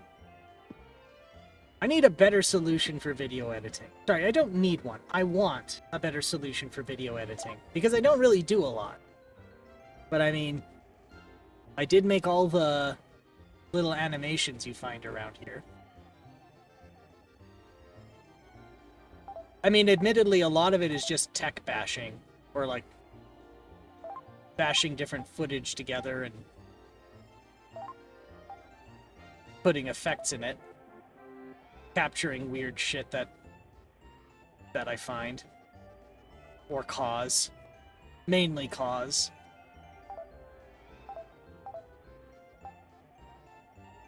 But either way, that is a useful skill to be able to work on video and audio.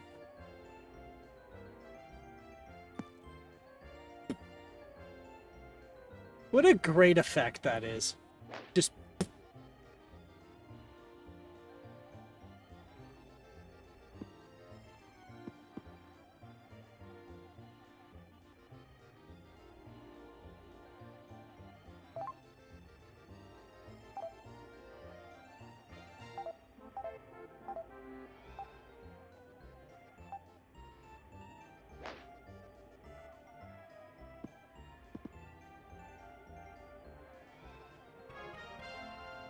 Wow, for par!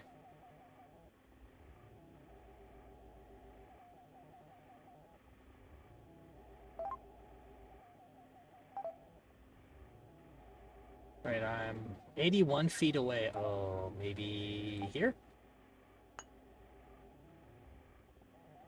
Oh? I should have gone way harder, holy.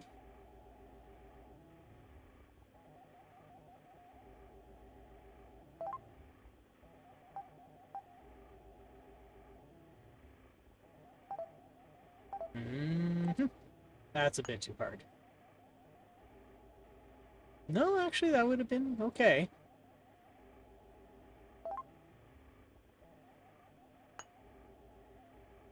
I think I have another one where he says good recovery. I can see that one being used both on and off golf streams. I say something really stupid and bail myself out, someone can go, good recovery.13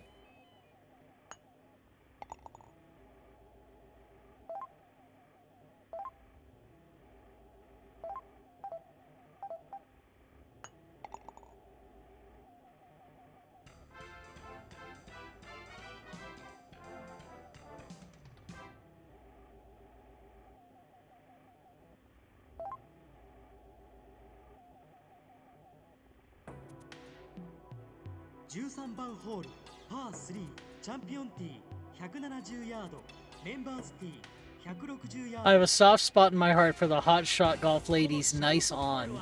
池の中の島そのものがグリーンになっている。それだけならまだ可愛いが、島の中にまた2つの池があるから困ったもんだ。 Just getting the warm and fuzzies for having your accomplishments acknowledged.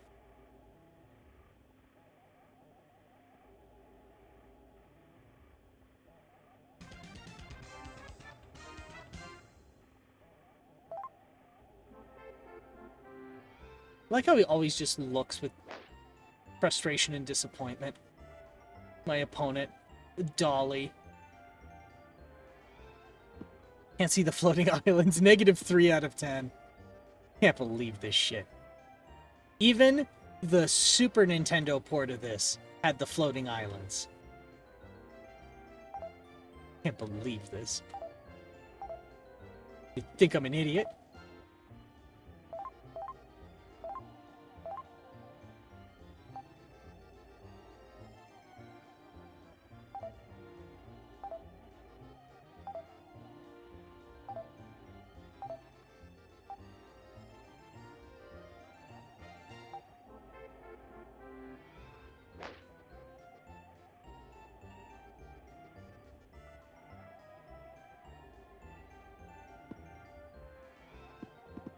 Oh, there's holes in the middle of the green, aren't there? Oh, shit. Where are they? That makes me sad. Oh, no.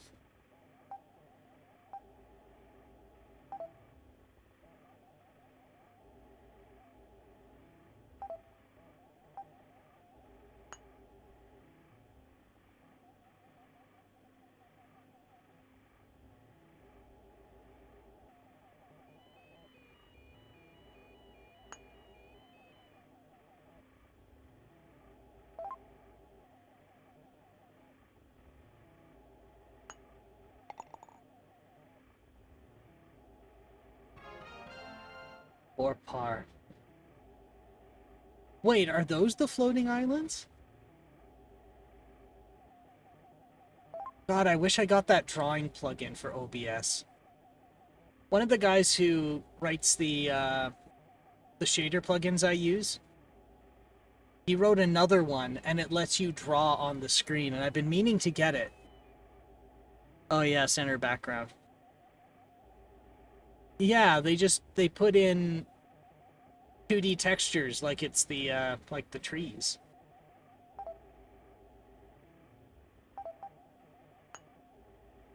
Damn it. Look at some shit floating islands, yo. But they are there. The minimum viable product is there.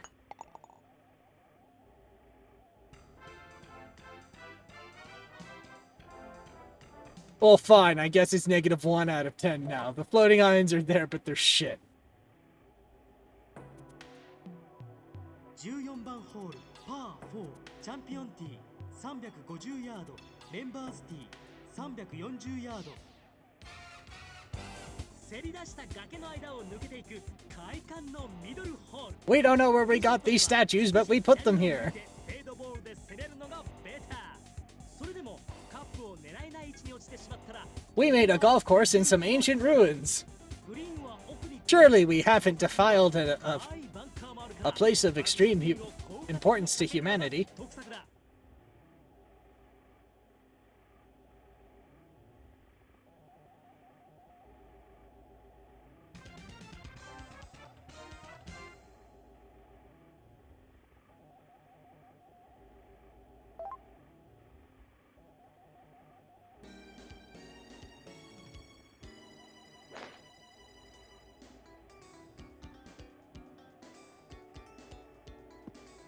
How did he do that?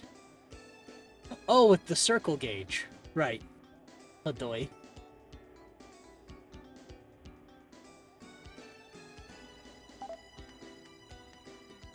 Okay, well, I think what I want to do is just smash it into the wall and ricochet it, because that seems funny to me.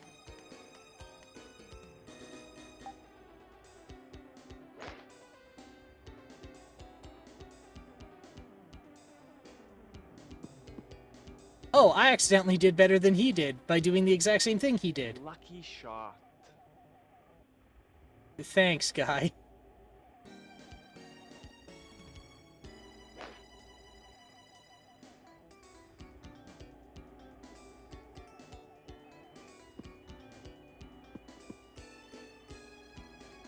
Luck had nothing to do with it. It was skill. Yeah.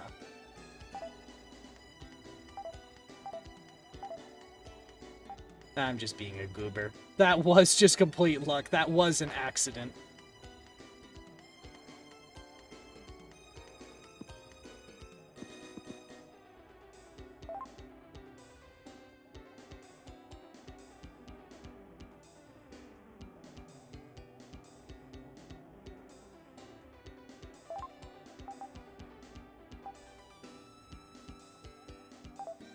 Alright. Just give it a little itty bitty tap.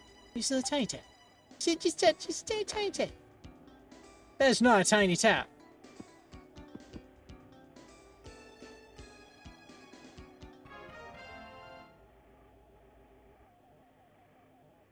That's a hell of a slant.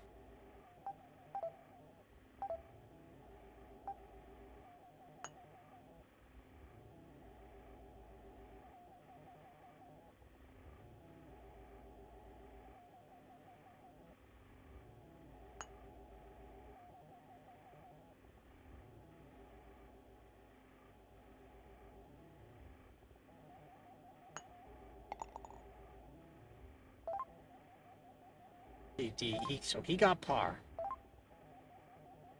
I fucked up. That's fine. I'm just here to have fun.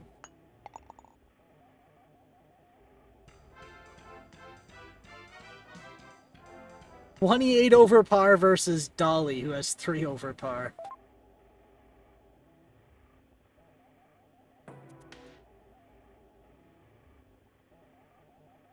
Uh-oh. Uh-oh. Okay. We'll take it.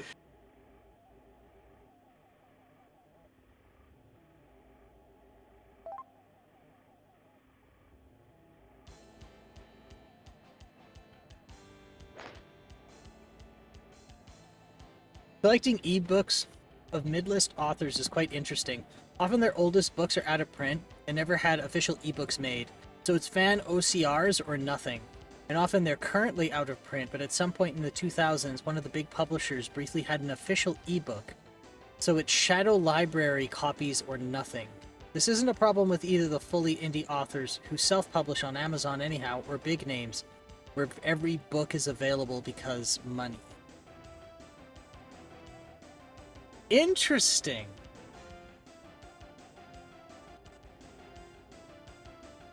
That is an interesting concept, isn't it?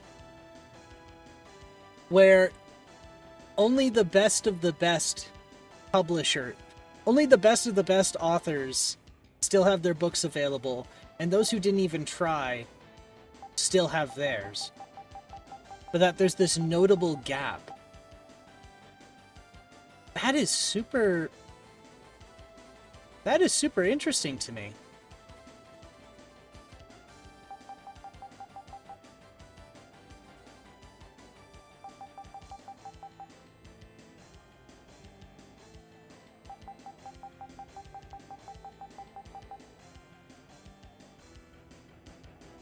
Like, want literally any Stephen King or Vladimir Nabokov? Yeah.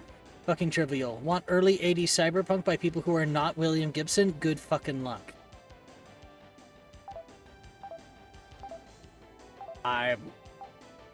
This is one of the reasons why Why I don't judge people too harshly for piracy. Because counterintuitively, the stolen material is the preserved material. Actually, I remember this quite vividly because with Nintendo's Wii Virtual Console, or just the Virtual Console in general.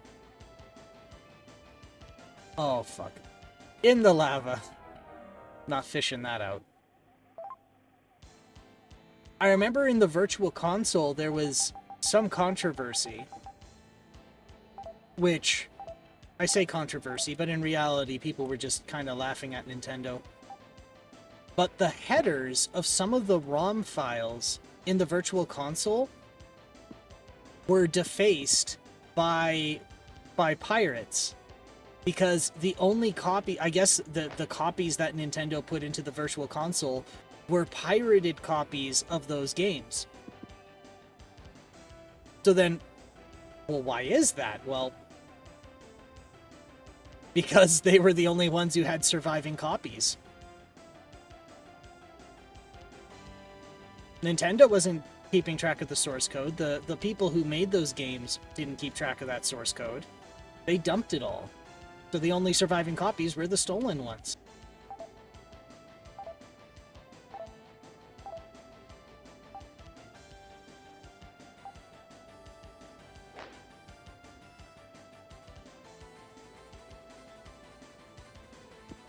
Man, that guy with the harpsichord is going too hard.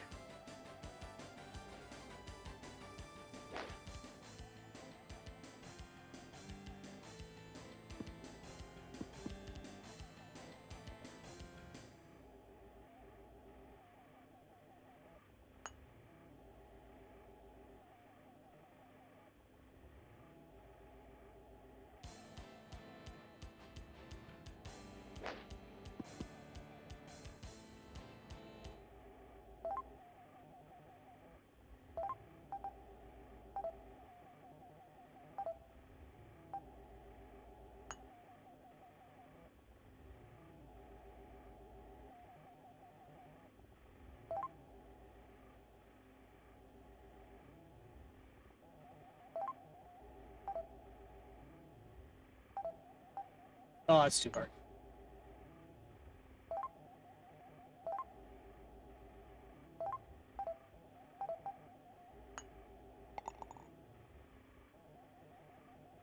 Four over par.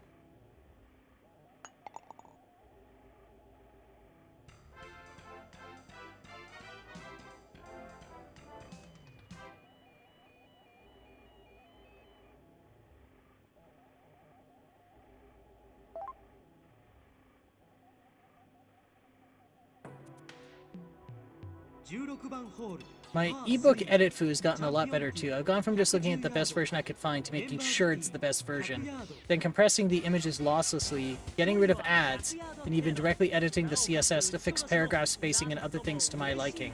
I even have one ebook where the publisher forgot to put the map and at the start of the book on a page. The graphic is in the ebook, but not linked anywhere, so I fixed that too. Better than retail.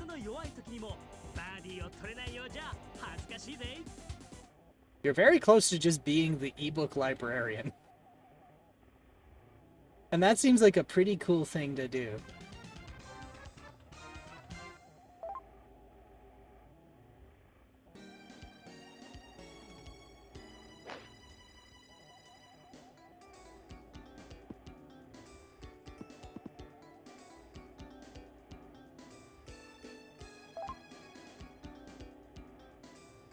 For somebody who's just like up and goofed up a book.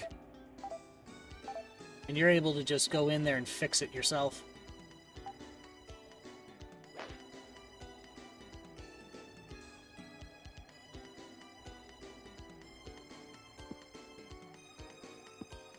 Oh, come on. It just hit that one square. That one perfect go fuck yourself square.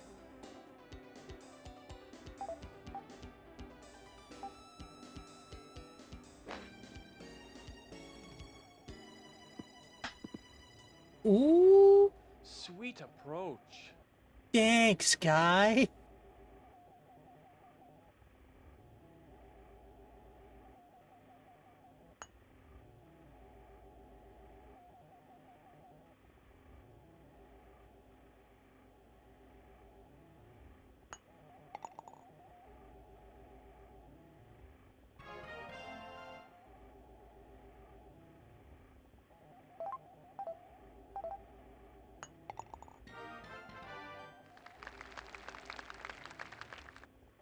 Nice par.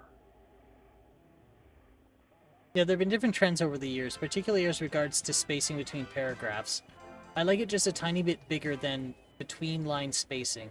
I used to have Calibre autofix it, but that often messed up the spacing elsewhere. Now I hand edit the CSS to do what I want.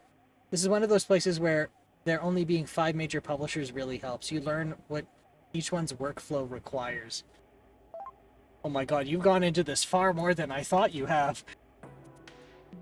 And that's not a bad thing. 17番ホールパー5 530ヤードメンバー20ヤード490ヤード17番は硬い地面を利用して攻略するロング We'll roll with it. ティーショットは中央の高台に位置するフェアウェイ狙い。うまくフェアウェイを捉えることができればセカンドは楽勝。しかしそれを外せば2オンは絶望的だ。グリーンは広いが奥と左に Like, I know exactly what an early Ballantine book needs versus a late era the Ballantine versus a Harper Collins. Wow, I butchered reading that. That is a level of minutia. You could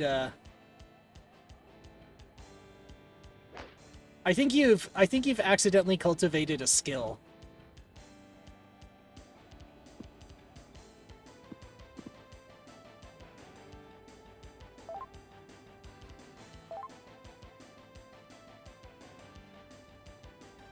Yep, I oopsed an actual ability.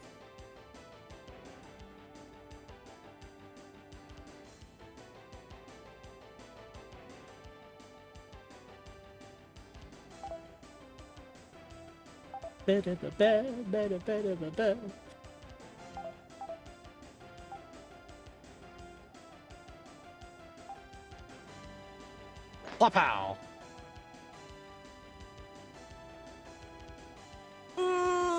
Fuck.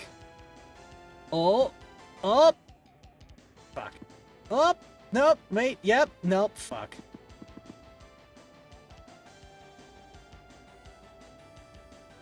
Oh, that's a valid lie? Oh shit, son. There's the guy with the harpsichord going way too hard.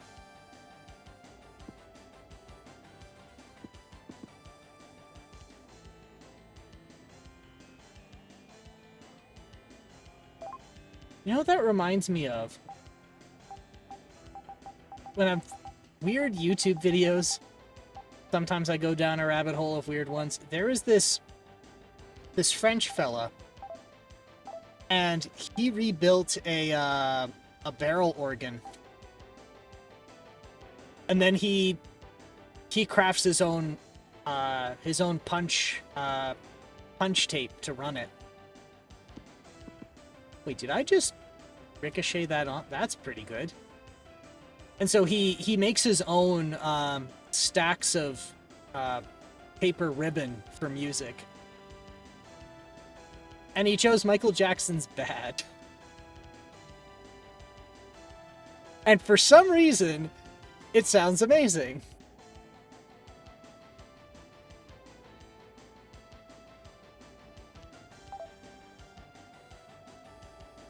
I might go looking for it again. What I'm getting at is, what could you put a harpsichord in and get away with?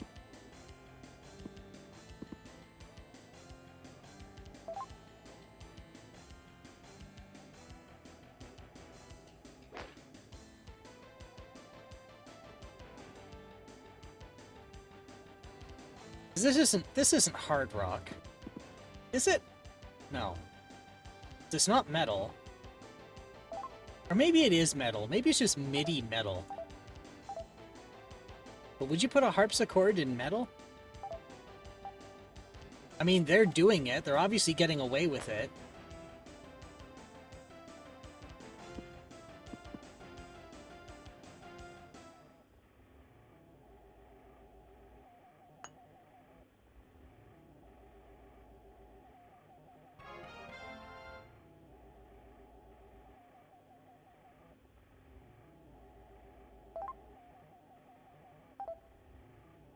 Alright, 19 feet. I think I can go 100 feet, so... Here?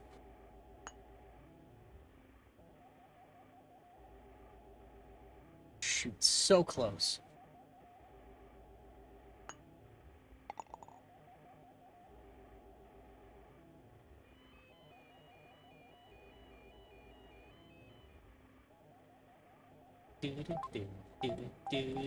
Oh, too hard. No, we got it. Yeah!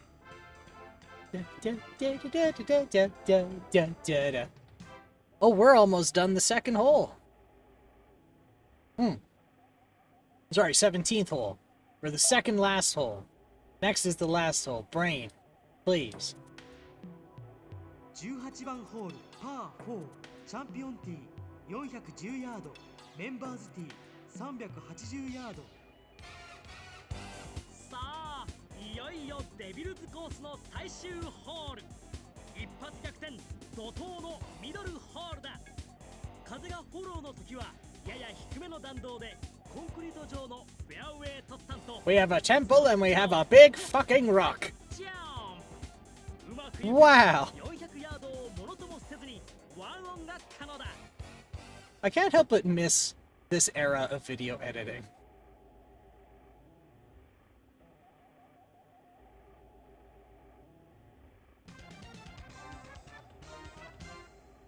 Now, I have a brilliantly stupid idea.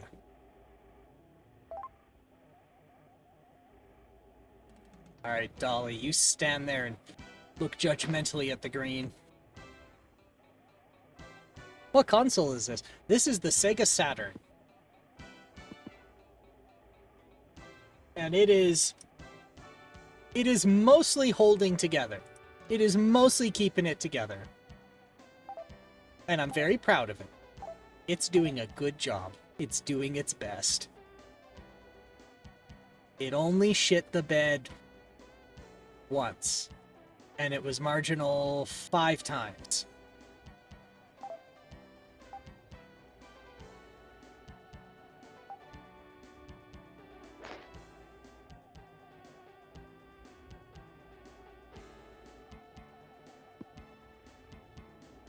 No. Plunk. I was hoping to bounce it off the rock. That was my goal. Because if I could bounce it off the rock, I could skip them.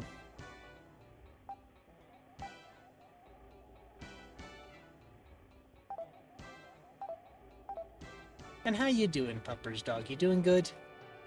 I hope so.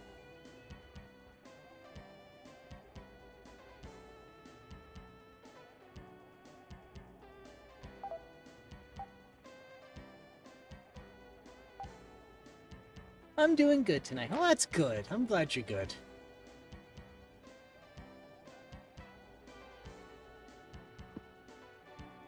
Oh. That was close.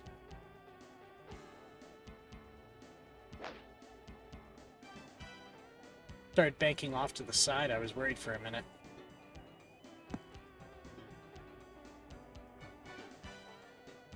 As he stands there judgmentally. Being like, oh man, can't believe I have to be out here golfing.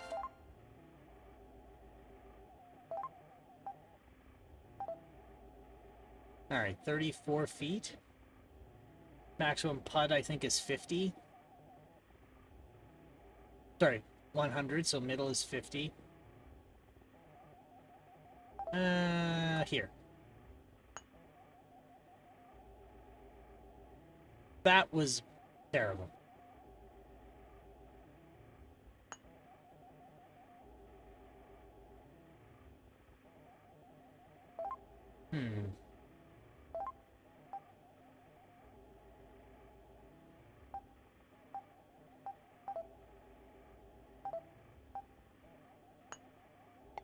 There. I got a bogey for my trouble. Well, that's not terrible. Considering I was trying a pretty tough stunt. Dolly, 6 over par. Me, 34 over par. I guess I'm buying him a beer, I guess. That's how that works, right? Loser buys first round.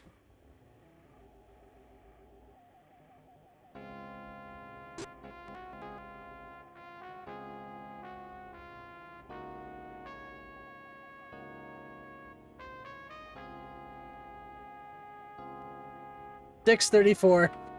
Tomato, tomato. Yeah. Who's counting? Who's counting anyway?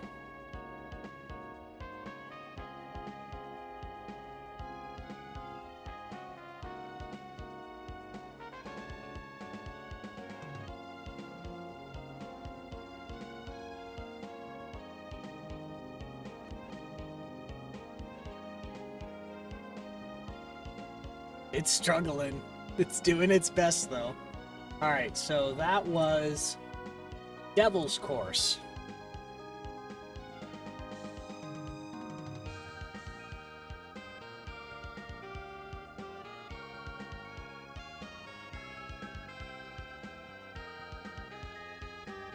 And it didn't crash. It just got really unstable once in a while.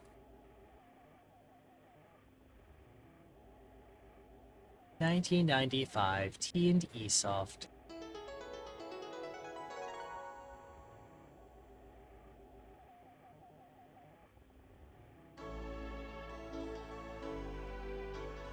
Alright, let's start her cold and hit up the next one. We're at about 3 hours, so that one took a bit longer than expected. But that's alright. That was a more robust game anyway. And it was played with an opponent, so that did take some time. Alright, so next one, that was Hyper Golf. Hyper Golf. Devil's Course. So next one is Pebble Beach Golf Links.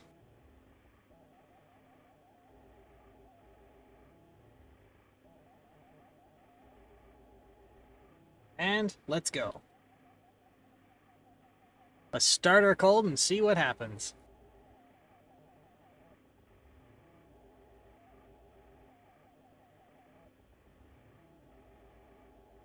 Sega Sports.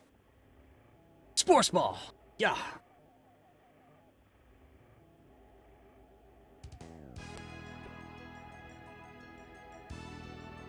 Man. Club. Man with club.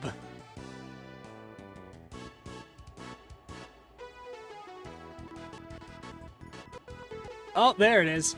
It's doing its best.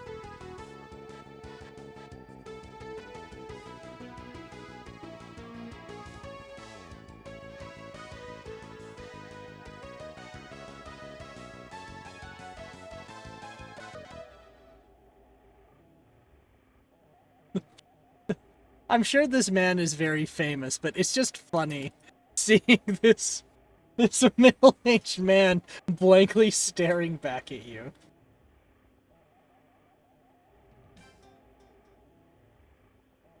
Probably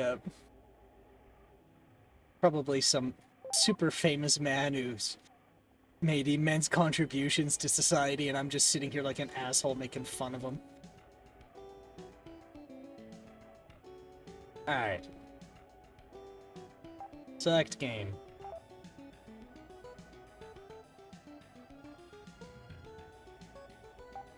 Stroke play.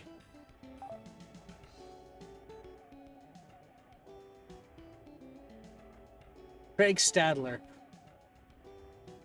American professional golfer who has won numerous tournaments.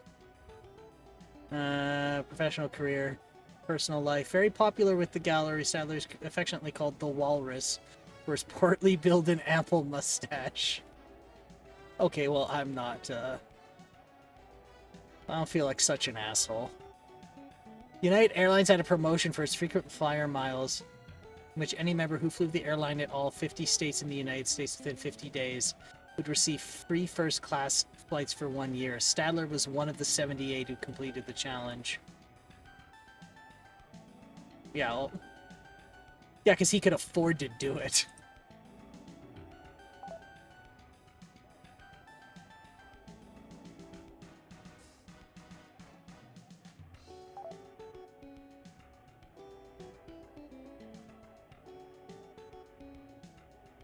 Player 1, we have white guy, white guy, white guy, and white guy.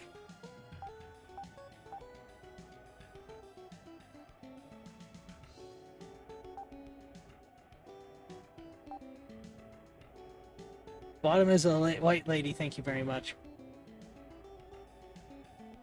Oh, so it is. So she is.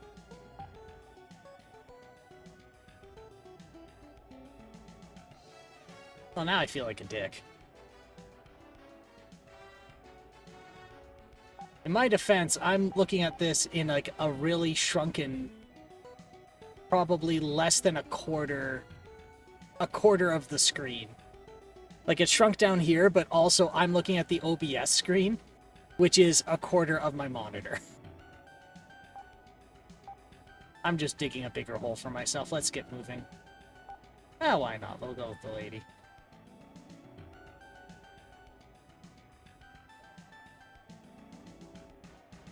The colors make them super tan. Caddies. Look how sassy he is.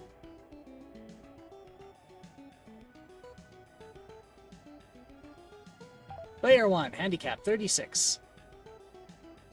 Back tee.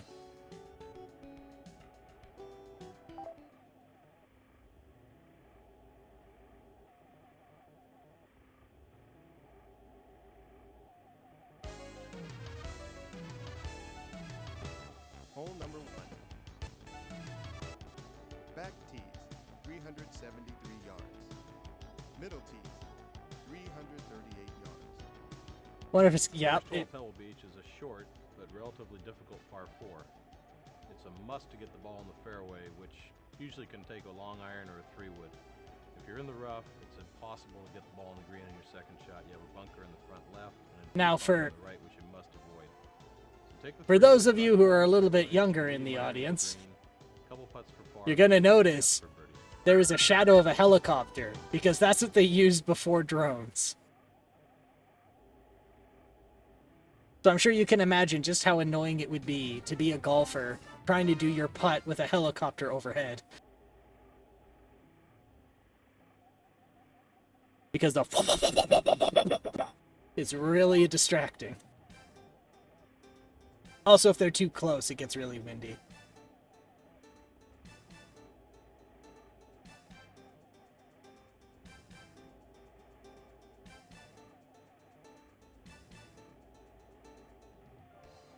There's a goofy YouTube music video poop with everything that uses this guy from the game as the vocals. I wonder if I can find that. That would be amazing. Oh, so now both of them are here. They weren't in the previous one.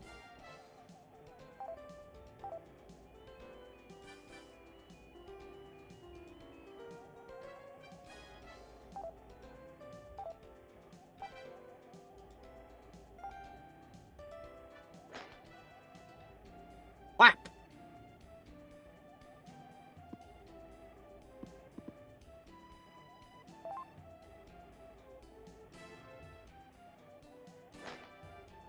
And he has nobody. He has no caddy. Why does he not have a caddy?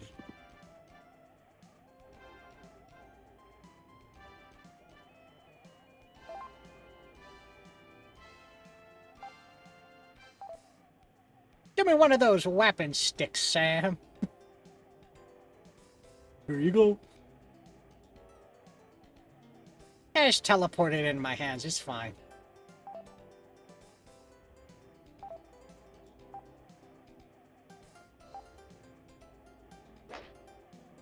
4 minutes till ad break. Let's see if I can get this sunk in that time. Ooh, that's pretty good. Oh, that was okay. Apologies in advance. Well, that'll be our post, that'll be our ad break video we can all watch.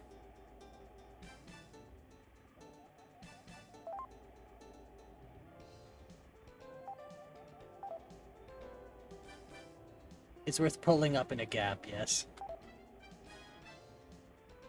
Alright, well we got 4 minutes till ad break. We'll see if I can sync it.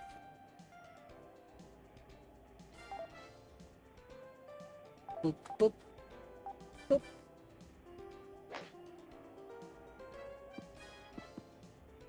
Oh boy.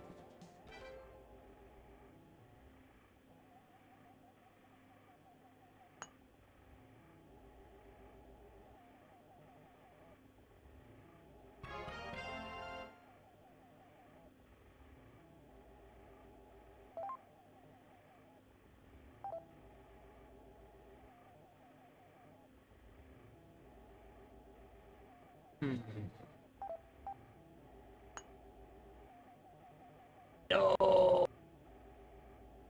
Shit.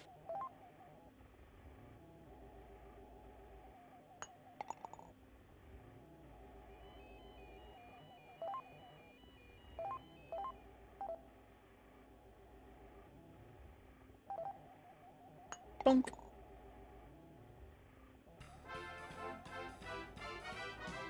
Ba, ba, ba, da, ba. Alright, well I thought that would take longer, and I've got 3 whole minutes before the ad break. Hole number 2, par 5. Back tee, 502 yards. Alright, no time for that. Let's speed run smacking a ball into a hole. Go. Hurry it up, Davis. I don't have time for this.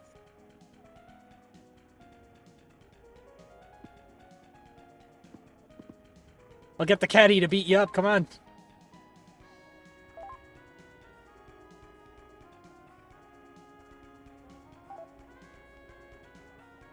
Caddy, give him my 3-iron. In the face.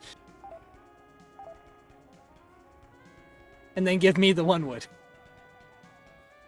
Just teleport it in my hands, it's fine.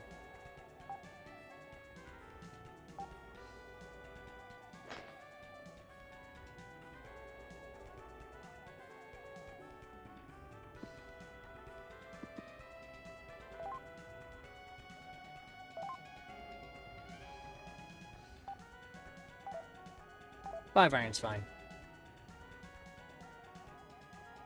Phew.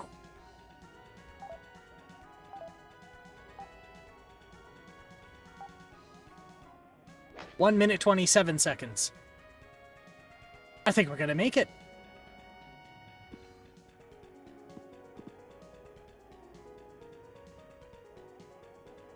I wonder if I get the weird guy with the words of encouragement in this. That would bring me great joy. I was making fun of him before, but now I'm just glad he's there. Ninth par.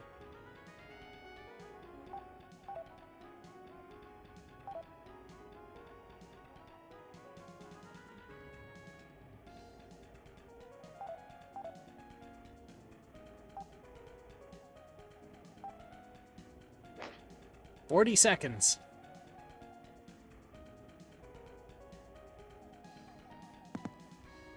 Nope, ain't happening. Come on, Davis. Look, just be a champion and sink it, Davis. We got an ad break we gotta get through. We gotta beat.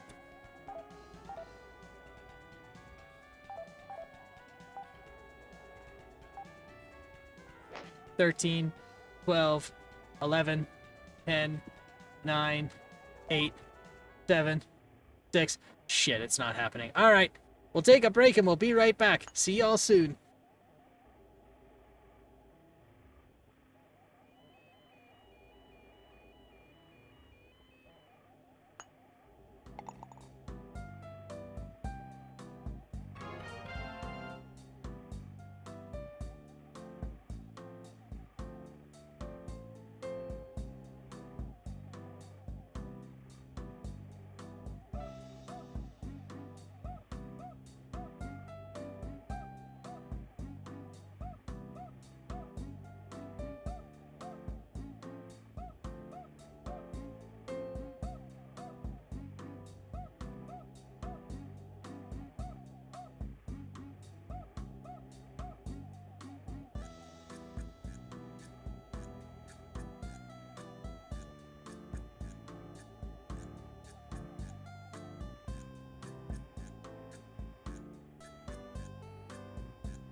All right, we are back.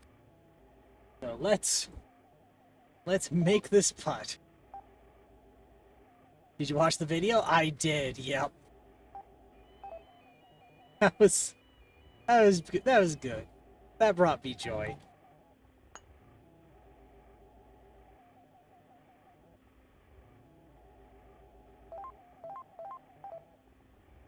That one brought me pain.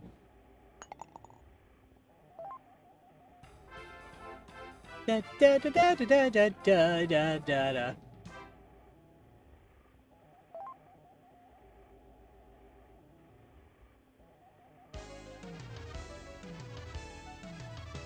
Hole number 3, par 4. Back tees, 388 yards. Middle tees, 341 yards. Third hole is a relatively short par 4, although again, you must get the ball in the fairway. Requires a draw off the tee with either a 3-wood or a driver. Get the ball down the left side. You want to avoid the right side, the rough on the hill, or to leave you no second shot at all. So a draw around the corner. It really sounds like he's trying to like give me directions to the nearest gas station. You know, you just gotta make sure you just gotta turn right at the barn. No, it's gotta be the barn. Oh, it's just once you do that, and then you just look on your left. There'll be a gas station there. It's a Tempo gas station. You know. No, wait, they actually changed it to a Shell before, and it's a Shell now. Yeah.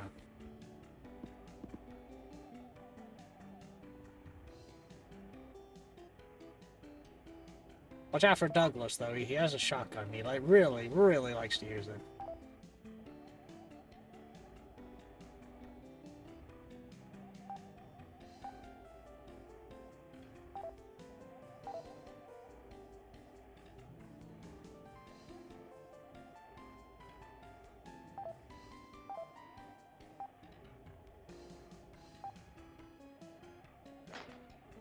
Yeah, it's curved to the right, isn't it?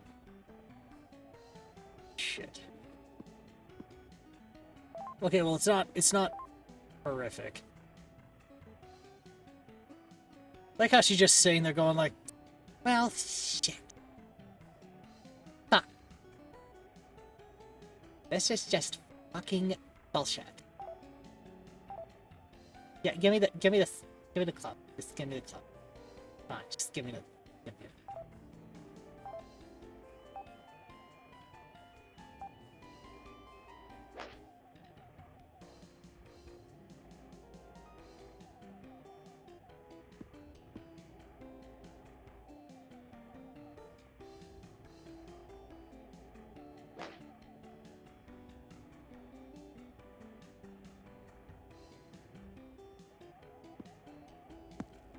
Eat shit, Davis.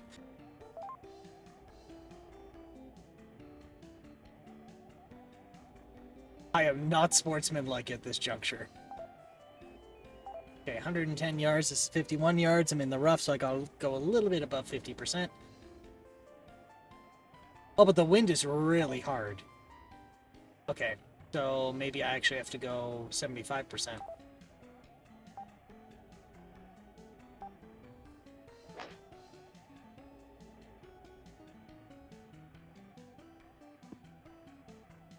Yeah, that worked.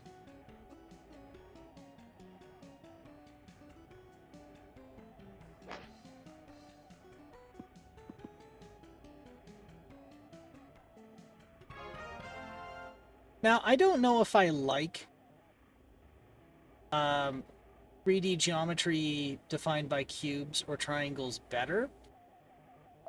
I don't know, comparing them, I don't know if it's that I'd like 3D models defined by triangles better, or if I'm just used to 3D models defined by triangles.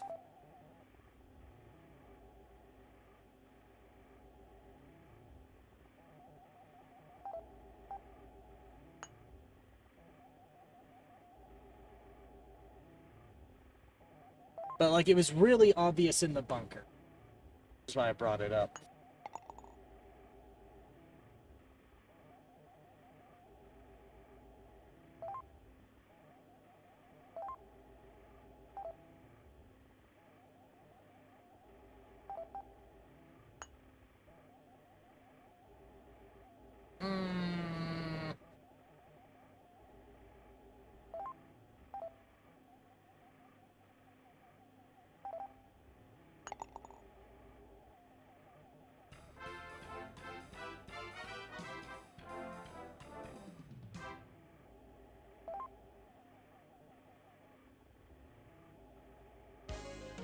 I mean, the mathematician in me says you can replicate square render trivially with triangles. It's two triangles.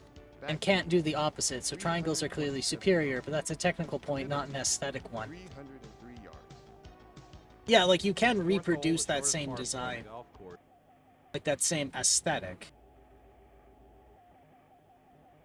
I guess that kind of brings me back to my original thought, which was that, is there a more technical reason why your 3D hardware would render in squares rather than triangles? Like, is there a technical reason why one would be better than the other? And I can't think of one. Because interestingly, I remember this from chatting with somebody else over beers when talking about the Saturn. The weird things I pick up when I'm drunk. At the hardware level, when you define your 3D model, you have to define it. Like, the minimum element you can define is a square. So you have to feed the 3D hardware 4 points. So what Sega says is, if your hardware, like if your game requires triangles, just take take one of your points and just send it twice. And there you go, you've got a triangle now. It's like, yeah, so you could do that. And I'm sure there is some game in here that does that.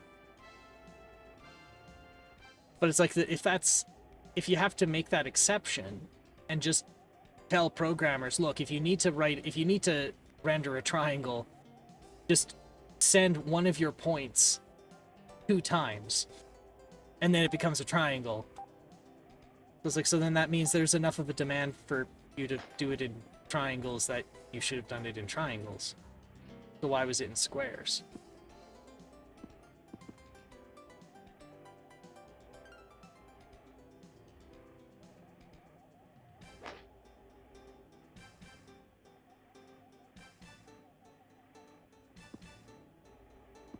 Ooh, he got pretty close.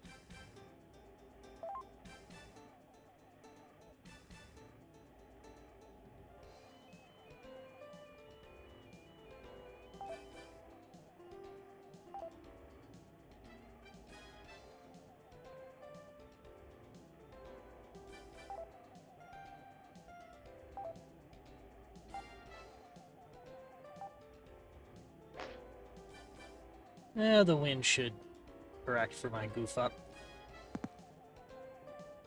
Well, fuck me, I guess. I mean, the Saturn is basically like 2 half-baked consoles duct taped together, so I wouldn't take any of its technical decisions as anything well considered, rather than just the result of Sega running around with its hair on fire after the failure of the Sega CD and 32X. Those are some...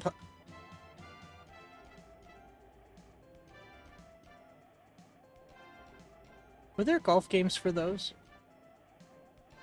Because I can maybe just buy those expansions and slap them into the Genesis I have.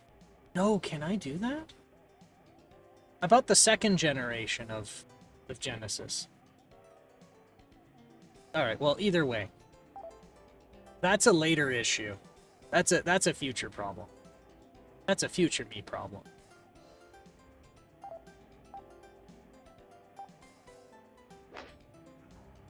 Sega CD has a port of Lynx. Okay, so all that for one game. I don't think the 32X had any. Okay, well, it's not worth chucking the money at that to extend the challenge that way. But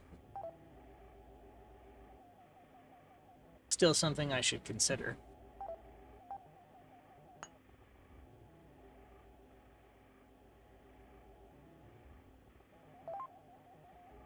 Alright, Davis, show us how it's done. There you go. That's the way to do it.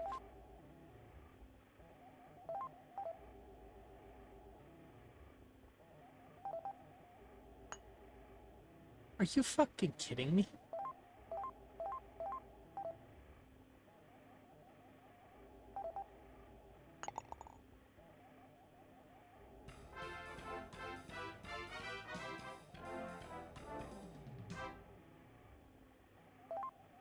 Is it just that in this game the green is slower, or am I just a doofus?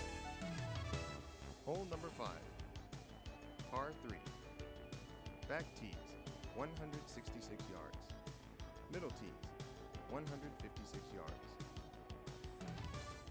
The fifth hole is a good par 3. It plays uphill, although the wind usually is behind you off the ocean.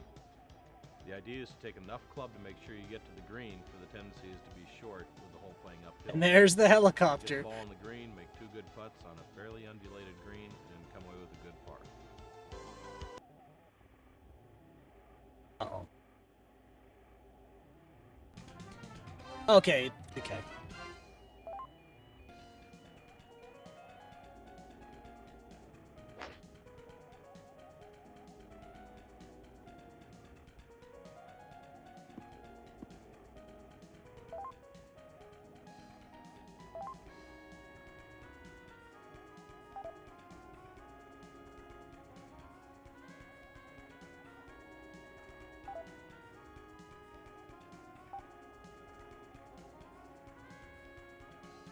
Uphill. We'll go with a 2-iron. I have a 2-iron? Holy shit. That's some 21st century shit right there.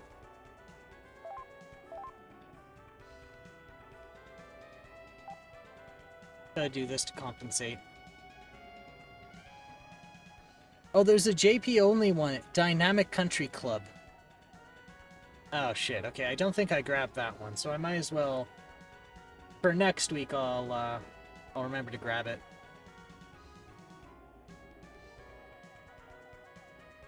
Oh, for Sega, for 32X. Okay. At least for my quick glance. Oh, Sega CD. Okay.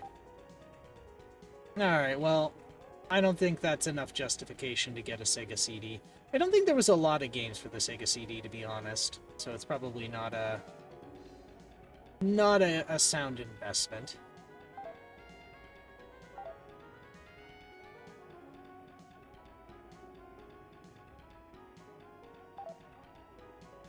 Agreed. It's also notoriously cantankerous bit of hardware.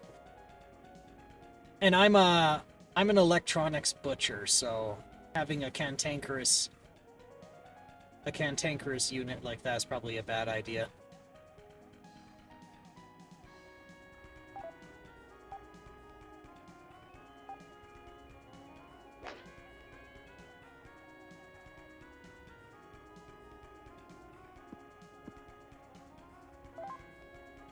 That was pretty good.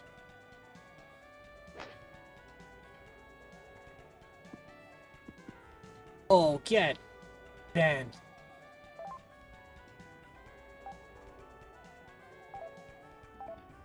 What a... I can't believe that guy.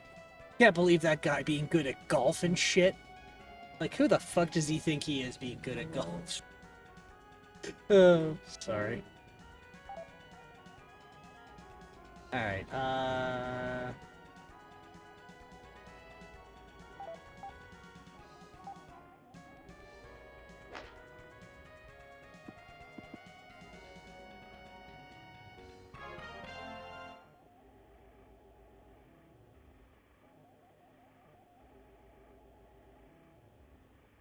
there was a 32X golf game. Golf Magazine, 36 Great Holes starring Fred Couples. T.I. also L. Wow. Starring Fred Couples. Hi, I'm Fred. Hey, I'm also Fred.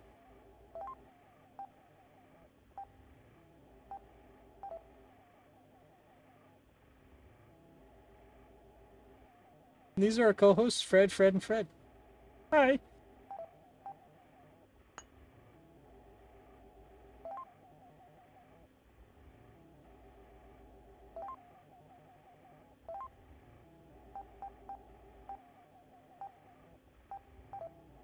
Awkwardly silent now. I don't like it.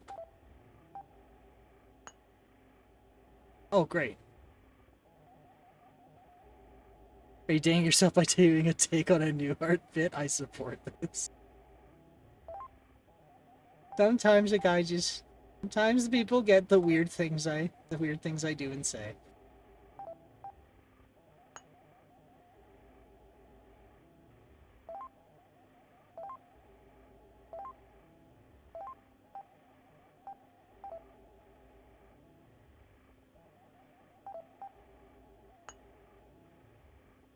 This is painful. This is becoming painful.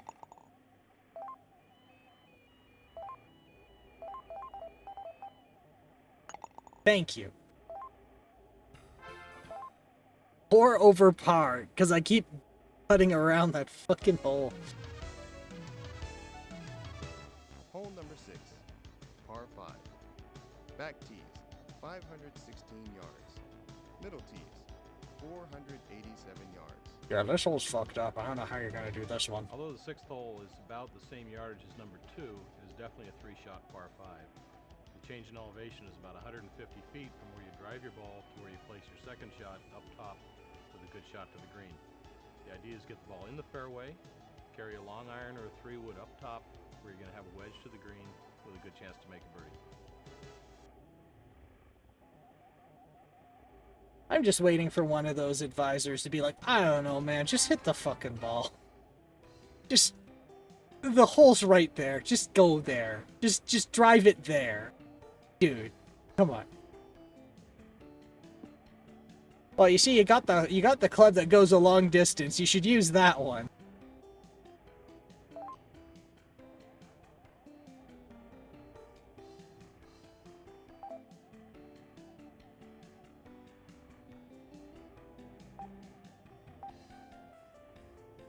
I do kind of miss my aerial map, admittedly.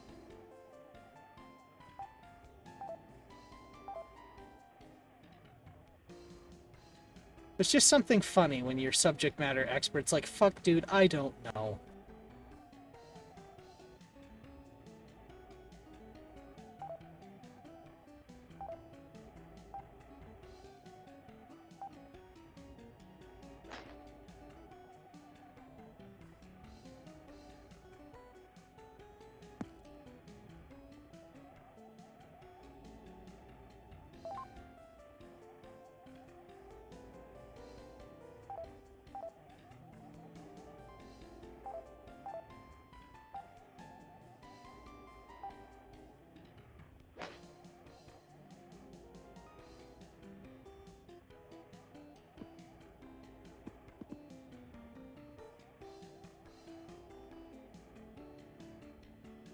I don't have the guy telling me I did a good job in recovery. And now I'm sad. My efforts are not validated by the strange man.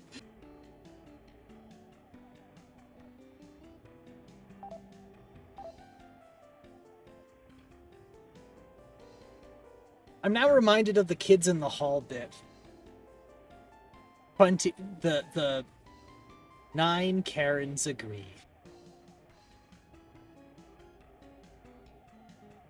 20 Karens agree that Karen 10 should leave.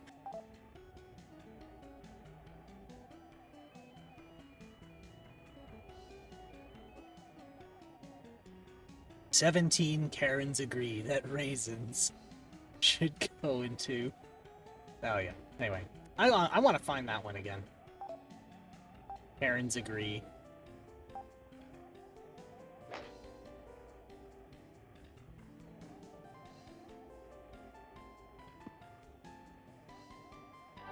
No, how is that? How? Where? Oh. I just skirted the penalty line. Not penalty line, I just skirted it. Just barely crossed it.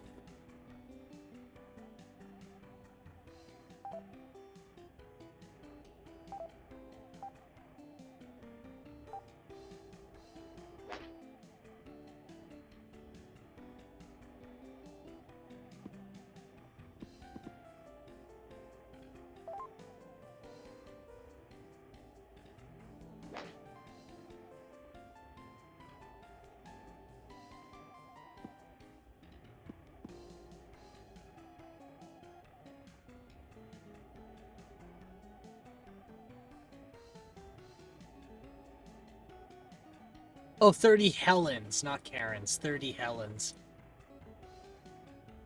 That's the skit.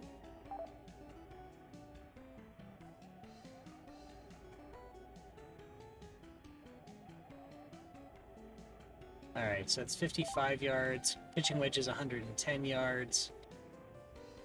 The wind's blowing at me.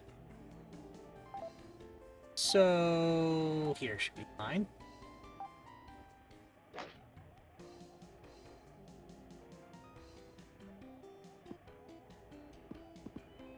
Yeah!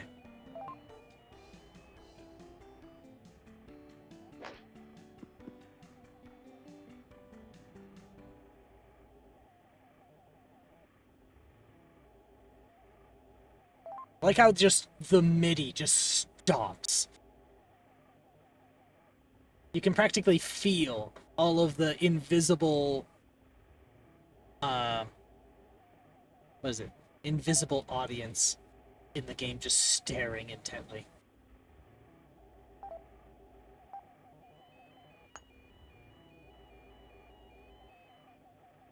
You son of a bitch.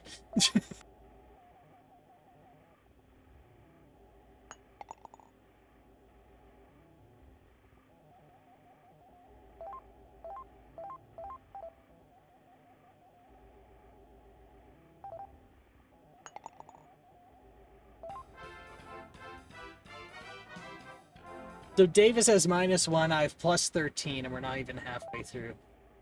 This is the way I expected this to go. Hole number 7, par 3. Back tees, 100. I'm so unbelievably exhausted, but Middle hello. tees, 103 yards. I'd ask how you're doing, but we know you're doing pretty tired. You're feeling pretty exhausted. But, welcome in. Have a breather. Put your feet up. We're just playing golf on the Sega Saturn and praying to God it doesn't shit the bed. It's been close, like 2 times. I did 3 games of bowling right before going and helping my parents clean a local church for 2 hours. Well, you know, that's a pretty good... despite that being very tiring, that seems like a pretty good time.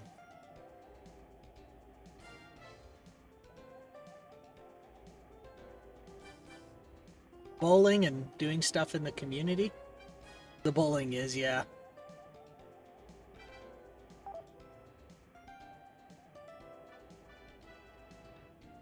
The cleaning isn't, though. Yeah. Well, hopefully it wasn't like carpet washing or something. I hate cleaning, and I also don't particularly care about church. Yeah, that's fair, that's fair.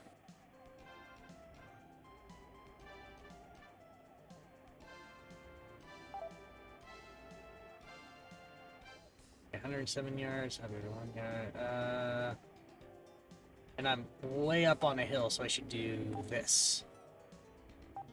And that's gonna go really bad.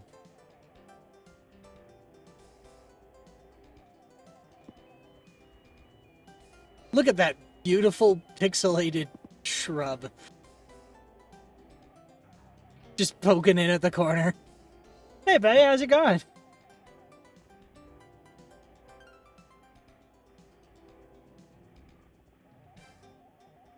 Have you checked out the environment today?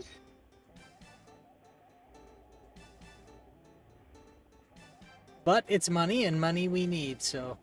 But it's money and it's money we need, so... Fair enough, fair enough. Well, at least it wasn't just straight up volunteer work. So at least you were compensated for your trouble. Alright, 110 yards. We got 30 yards, but it's 25 miles an hour blowing at me. I don't know how fast that is in science units, but we clean it every Sunday, just normally earlier in the day. Ah.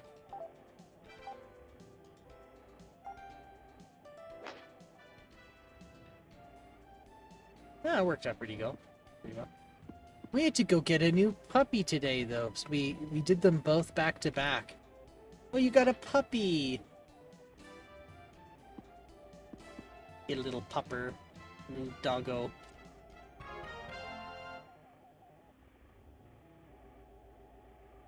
Like a rescue, or for somebody else.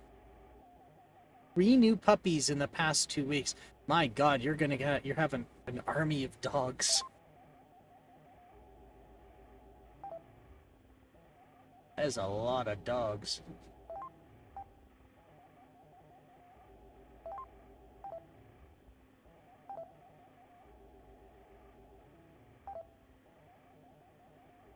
No, I want...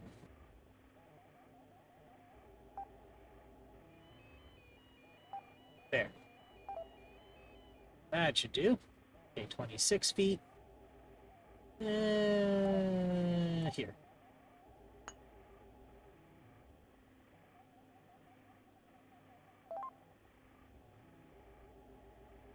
Just a battalion of puppies. Like big dogs or little dogs? Because having some big old... 3 big old dogs in a house is going to be a problem. We have a dog, and we have a dog we already have. A red heeler named Honey. Then like a week or half ago, we got 2 Great Pyrenees, Great Dane mixes. And now we have a German Shepherd. 1, 2, 3, 4, 5. So now you have 5 dogs. You really will. 4 dogs total. Dog we already have. Red heeler. 2 Great Pyrenees, Great Dane mixes. And a German Shepherd. Oh yeah, that is 4, sorry. The 8th hole is a very difficult par 4. 3 new ones, 1 we've had for a while. Ah! You really will be able to release the hounds on people. But I don't know. I wouldn't have the heart to do that. That would just be too many animals to cuddle. And give pets and hugs to. I couldn't handle it. The cuteness would make me implode. Neither would I. It's my parents doing all the training. Oh yeah, and training the dogs. I could not do that. The love, however, I can give as much of that out as possible.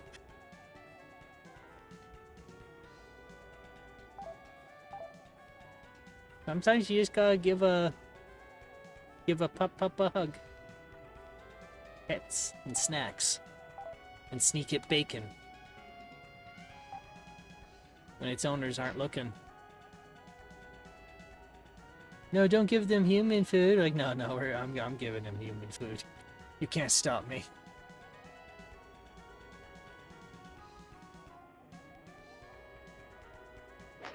Dog I've had for a while is spoiled and gets human food like every day. What a dog. I remember hearing that from somebody. They're like, yeah, don't give your dog human food or else they're not going to eat dog food. I'm like, well, I wouldn't eat dog food either.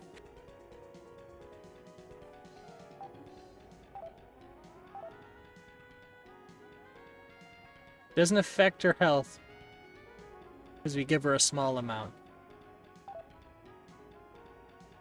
Like, I don't have any pets. I could not take care of an animal to a degree where I'd feel like okay with it. But one thing I do know from like another owner, just something that I liked when they said it, was like, yeah, they'll still give their dog food, but they'll mix in some stuff from what they cooked. So if they were like cooking bacon and eggs, they'll, instead of dumping the grease into a can and then throwing it in the garbage, they'll stir it into their dog food with a little bit of like stuff from the pan. She also loves ice, and we have like a countertop ice cube maker, so anytime someone gets ice, she runs over. A dog that likes ice. I've never heard of that before.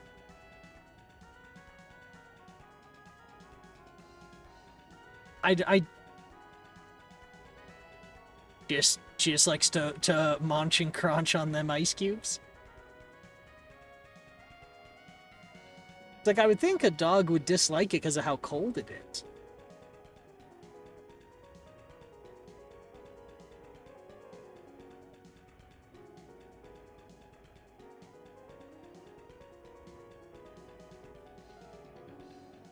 I wonder if dogs can get brain freeze.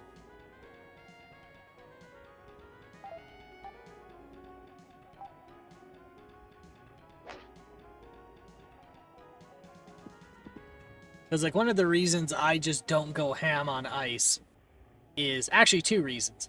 One, I'm once bitten, twice shy. Because at, what the hell? How did he do that? Anywho. I do not know nearly enough about dog anatomy to know if they get brain freeze. I'm gonna have to find a vet and ask them now. Can dogs get brain freeze? I know this one guy, and his dog likes ice. I thought if you just gave it a bowl full of ice, would it get brain freeze? What would it do?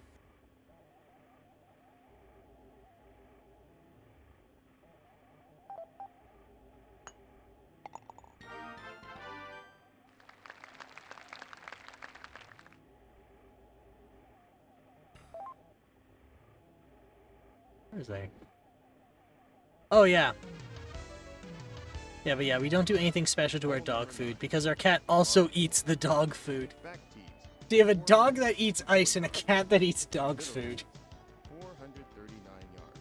Not by our choice, by her choice. The cat will go out of its way to eat the dog food instead of the cat food. A lot of definition off the tee. This is amazing. These are amazing facts. The dog eats cat food and the dog eats ice.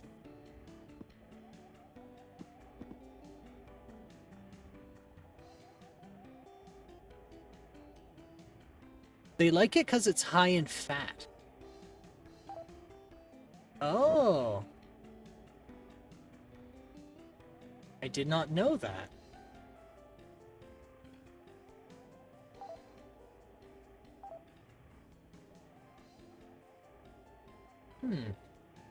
Right, ice, brain freeze. I remember the story now, so like...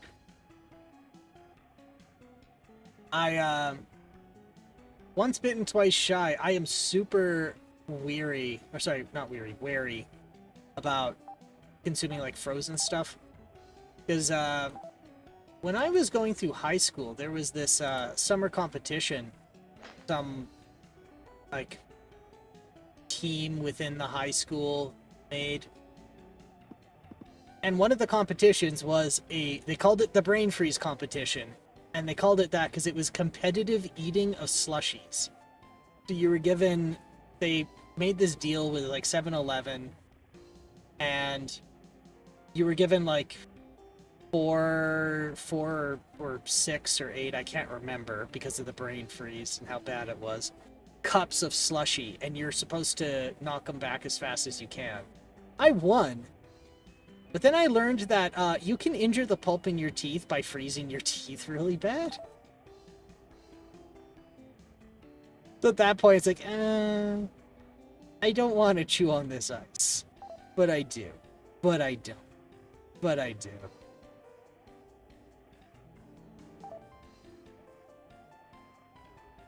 Wait, how far does this go? 230 yards? And we're 219 yards away. And she's like, all right, teleport me my 1 iron. I don't get brain freeze. So I could do that easily. My cold sensitivity would be my downfall. Well, now I'm super sensitive to it. Because, I had a surgery in my mouth. And what it did is my palate's very thin now. Or what I should say is my palate is very sparse of bone. So the area that you would get brain freeze from gets heat transfer very quickly.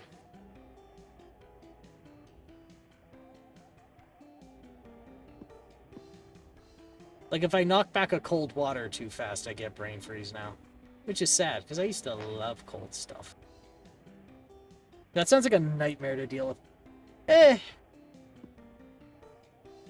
Once you're aware of it, you can still have what you want, but it's like, I can't chug a slushie. But the good news is, when I get it, it's quick for it to go away.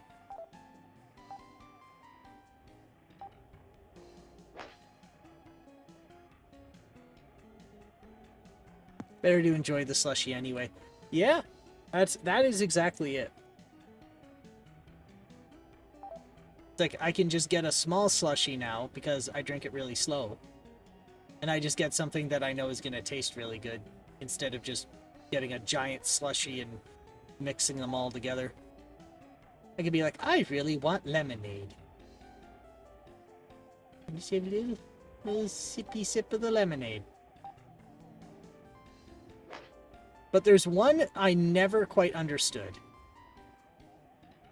And that's a screamer. I know what it is, I know how to do it, but I cannot get myself to do it. So what a screamer is it's you go to the slushie machine and you go to the slushie machine, pull some slush, you then go to the soft serve, pull soft serve, and then go pull more slush. So you have ice cream in the middle. And I can't do it. I just can't do it. I cannot get myself to do it. It seems so weird to do.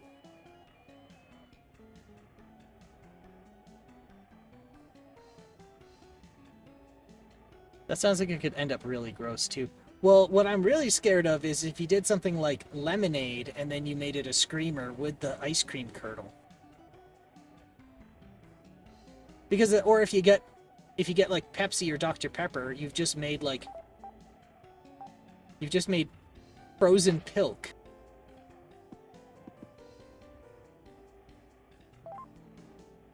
And that's what we call gross. Probably because acidity curdles milk/cream instantly. Yes. There are very special circumstances where it doesn't. And I was taught how to do it, and I failed to do it once, ever. I've never successfully done it, but you can.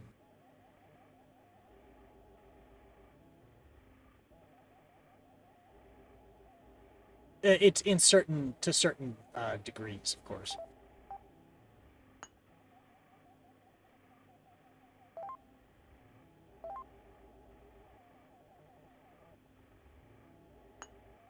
Like, I was being taught how to make this, like, I think it was like a pear tart, and the filling, it wasn't really a cheese, but it used the pear juice mixed with cream, and you cooked it and reduced it. And the acidity of the pears was supposed to, like, help firm up the cream. But it just curdled. Who in their right mind decided to put Pepsi and milk together anywhere near the same cup? Of everything I've heard, my own mother. Oh.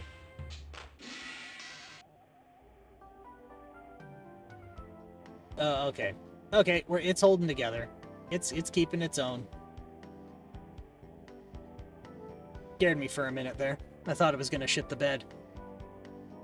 Out of everything, like, my own mother showed me this one where she would mix root beer and milk, and they called it moose milk.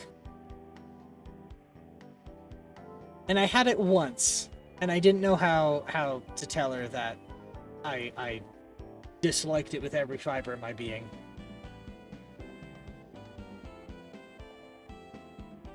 That's the same problem, what? Yep. So instead of Hole number so it's 10. happened before. Why do people do these things?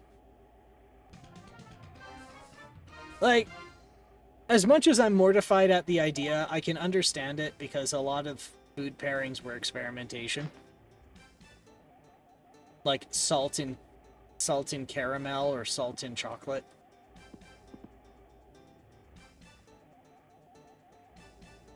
But then there's some things where it's like, yeah, you were flying a little too close to the sun there, buddy.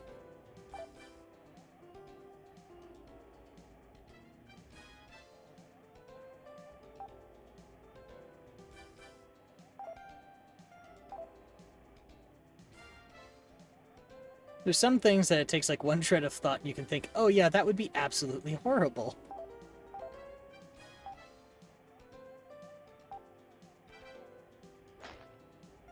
Yeah.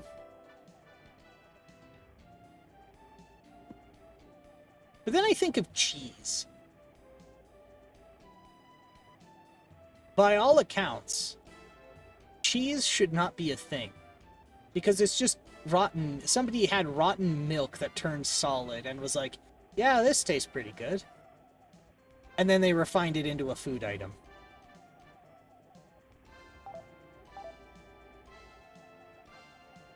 Same with cottage cheese.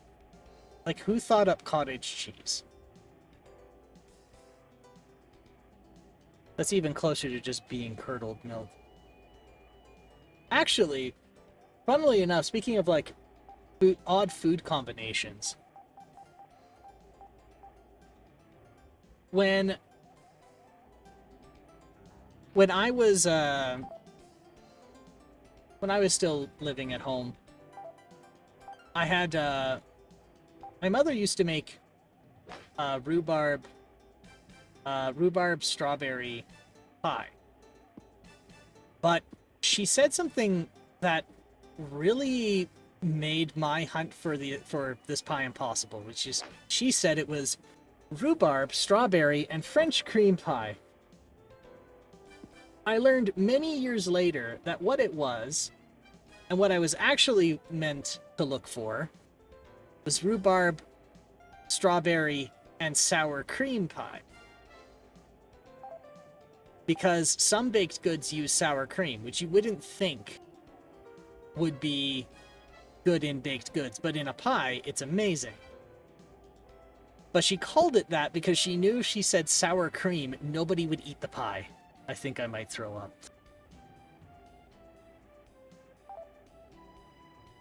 Well, it's also really good in pound cake.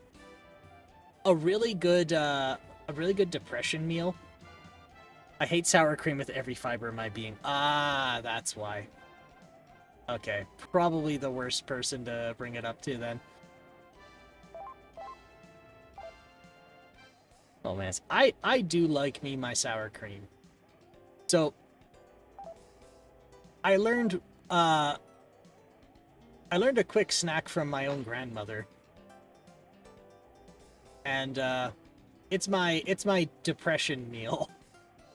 And I kid you not, it's just a bunch of diced up fruit, and you take a cup of sour cream, and then you take like 1 or 2 tablespoons of brown sugar. Sorry, if it's a cup of sour cream, it's 1 tablespoon of brown sugar. And you just add the sour cream to the brown sugar. Sorry, add the brown sugar to the sour cream. Stir it. Wait 1 minute. Stir it again. Apply to fruit. And so now you have a sweet tangy sauce with fruit. And you don't have to tell anybody. And everyone's like, oh, it's so good. What is it? And you go, it's a secret. Because if you say sour cream, they go, blah, blah, blah, blah, blah, blah.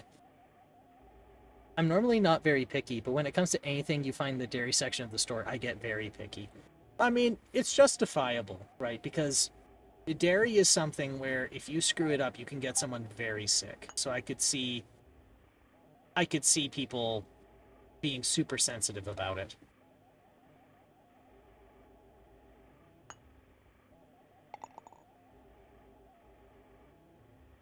Stupid Davis being good at golf and shit.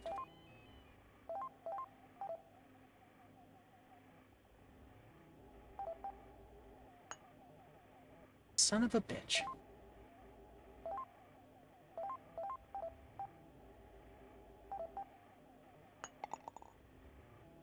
Not even that. There's just so much stuff in dairy that's absolutely disgusting to me. Yeah, that's something I sometimes have to reconcile when it comes to food. If you start thinking about food more and more, you realize just how gross some of it is. Hole number 11.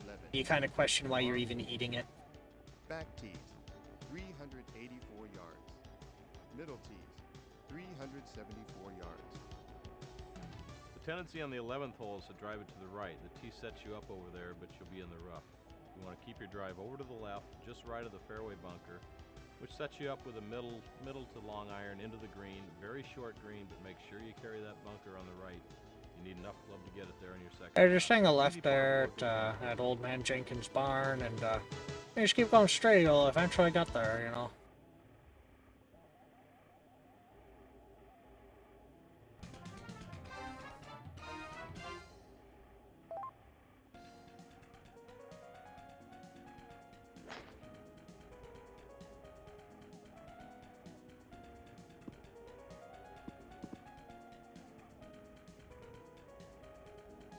And the only reason I don't like cottage cheese is texture, nothing to do with the taste. I like simple dairy, like milk, simple cheeses, ice cream, and there's a really nice thing I buy at Walmart, and it's basically sweet rice in a plastic tub. That's probably rice, milk, and sugar. Or another one I actually really like is dulce de leche. That one's pretty easy to make at home. You just take a can of condensed milk, and then you just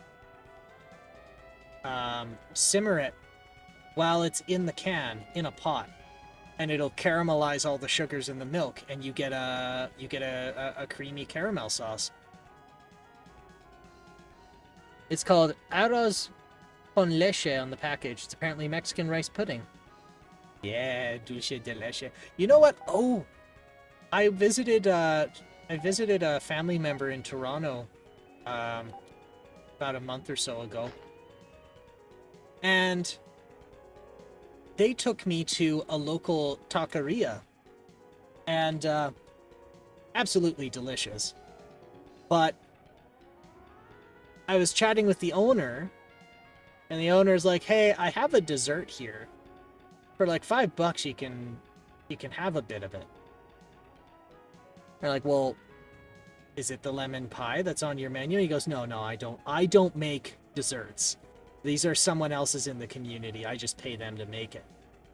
Like, okay, well, what's this slice of whatever it is? And he's like, well, okay, it's called tres leche cake. Like, I've never heard of this before. Tres leche. Yep. It's just, it's quite literally 3 different milks.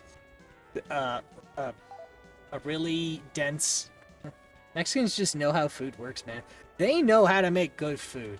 It's just I have to be really careful, or else my GI tract gets infuriated with me.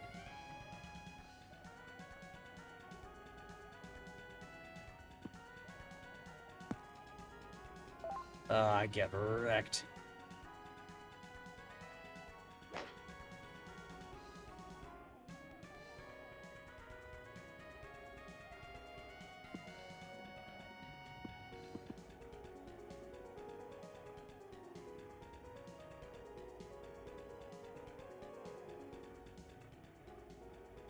There's a local place that does chocolate tres leche cake. That's insane. That does sound insane.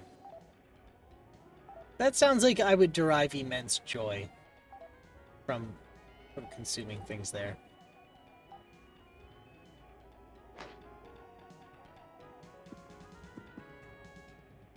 Oh, that almost went in.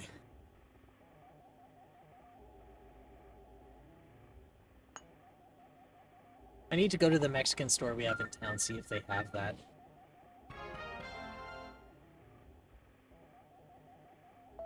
That sounds amazing.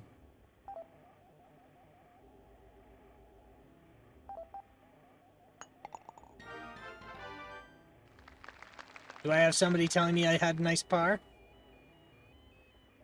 Aww. I miss the awkward man who tells me nice par. Nice par. I've been there a few times, but I had a sweet tooth that day and was enamored by how many ways they can put chili into things instead of sugar. Back tees, 202 yards. I used to visit Mexico quite a bit. 184 yards. There was 12 was probably there was a family friend who set up some like lodging in San Pedro Nopat. It's like a few minutes away from Merida. Nice place. But yeah, one of my favorite candies there is it was a lollipop, but you dunked it in a blend of chili and sugar. And that was one of my favorites. Because you lick it, and then you dunk it, and then you lick it again, and... Oh yeah, sorry. Chili, lime, something else, and sugar. And it was amazing. Brought me great joy. If I liked chili-flavored stuff, I think I'd love Mexican candy. I like spicy stuff. I just don't like it when it's hellfire. But I do like a bit of spice.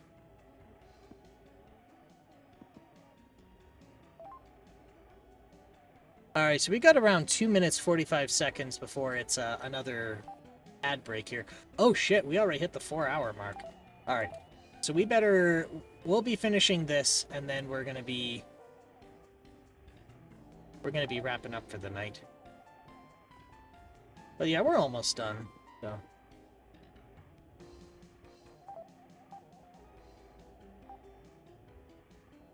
Pow.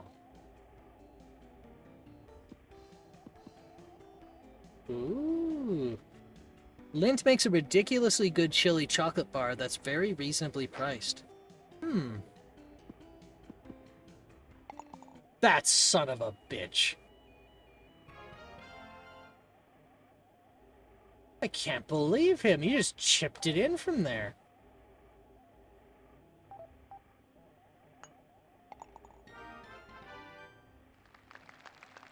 That reminds me, I need to go to the Asian market in the nearby city sometime soon, too. I need me some sugarcane, dragon fruit, and maybe another jackfruit. Wow, spicy Maya is even better, but that's like $10 a bar nowadays.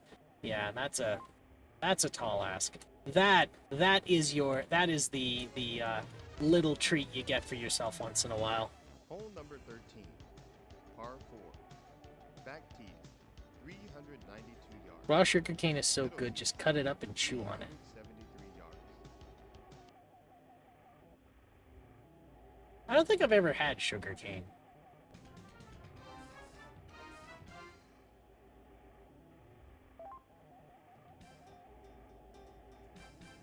It's really cheap.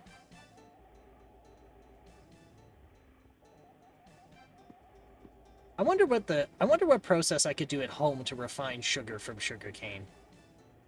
I got like half a cane for maybe $5.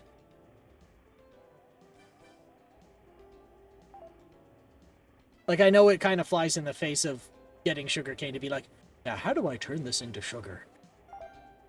But I just gots to know. Alright, so we're at about 20 seconds before ad break here. So I think what I'm gonna do, I won't do a swing just yet. I think I'm gonna do a pause for the ad break here. So let's all get up and stretch and move around, and yeah, don't go too far. We'll be back soon. Ad time.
And we're back. Okay.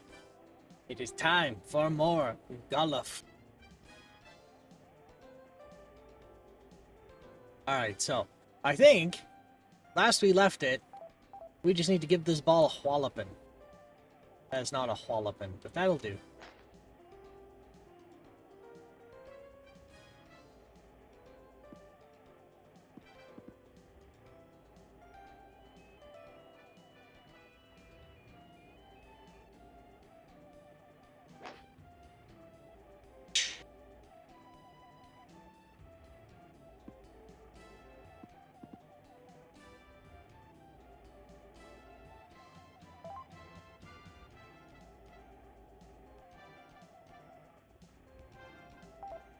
Alright.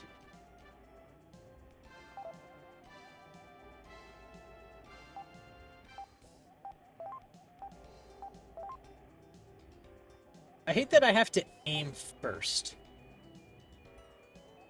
I shouldn't say I hate. I don't like that I have to decide where I'm hitting first before I use the club. But this does make it more realistic, I guess.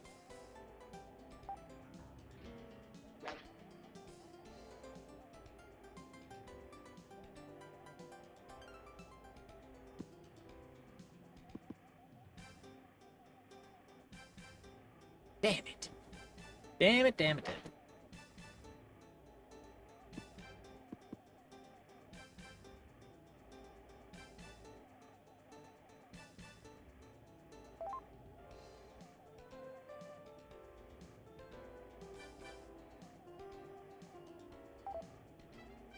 Alright, we're just gonna give it a little itty bitty bop. A little itty bitty baby bop. Itty bitty bitty bitty bitty bitty bitty bop.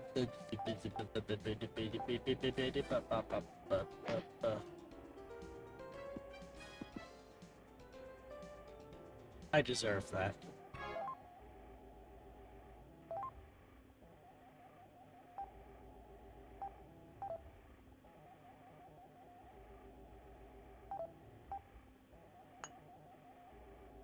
Oh. Just barely.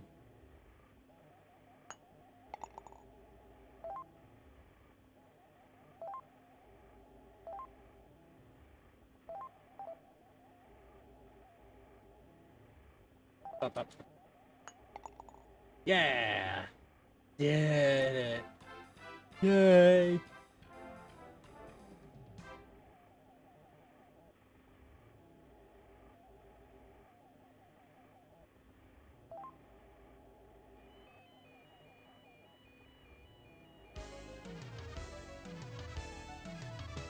Hole number 14, par 5.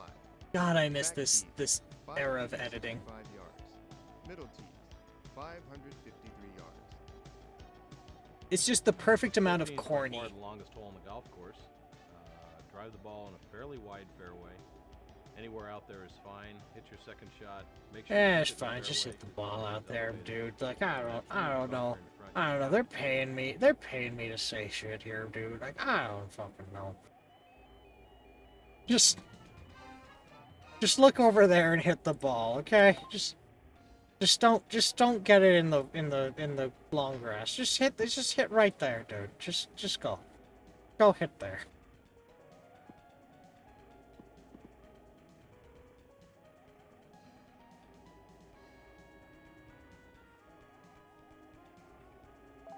If you just hit it in the grass, it's fine. Just lie and drop another golf ball in the fairway. No one's gonna care. Nobody cares. Just hit the fucking ball.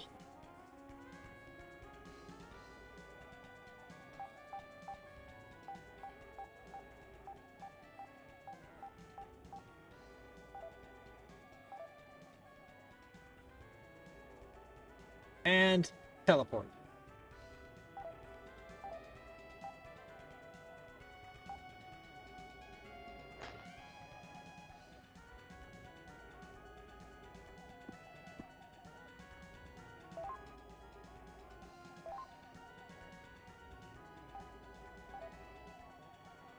Alright, let's give it a walloping. A tried to be light with it, and that was the wrong move.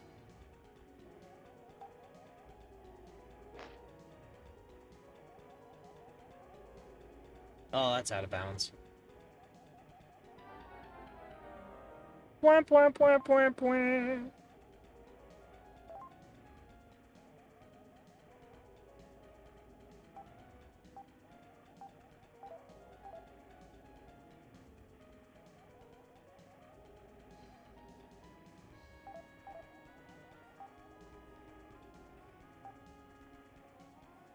Pow.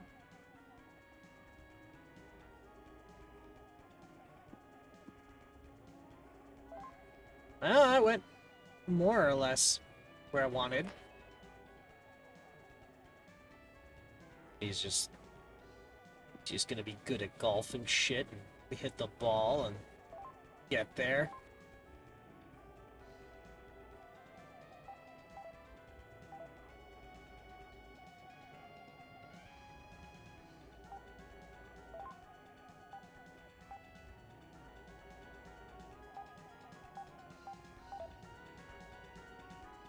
Yeah, give me this. Give me the stupid and dangerous one. Yeah, just teleport it into my hands. Let's go.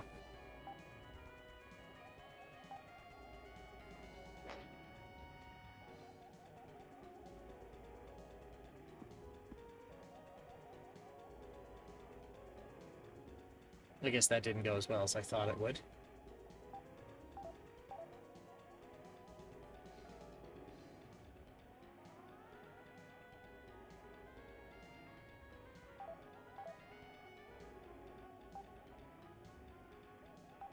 Probably overshooting, but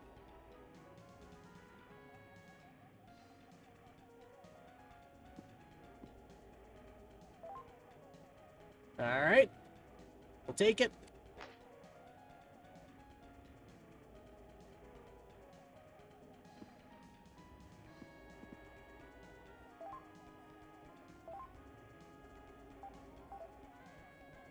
All right, give it a little itty bitty bit. Give it a tiny bop. Tiny bop.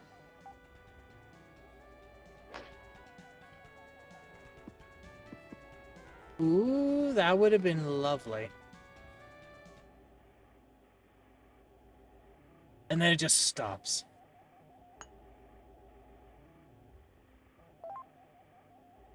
Like it doesn't fade it out. Back to what I was saying. Yes.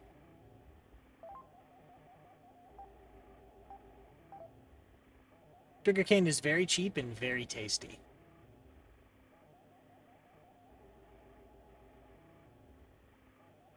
I can almost swear. Yeah, I don't recall ever like directly mowing down on sugarcane before, but I've almost got. Maybe I'm misremembering, but I could swear I had a drink that used it as an ingredient.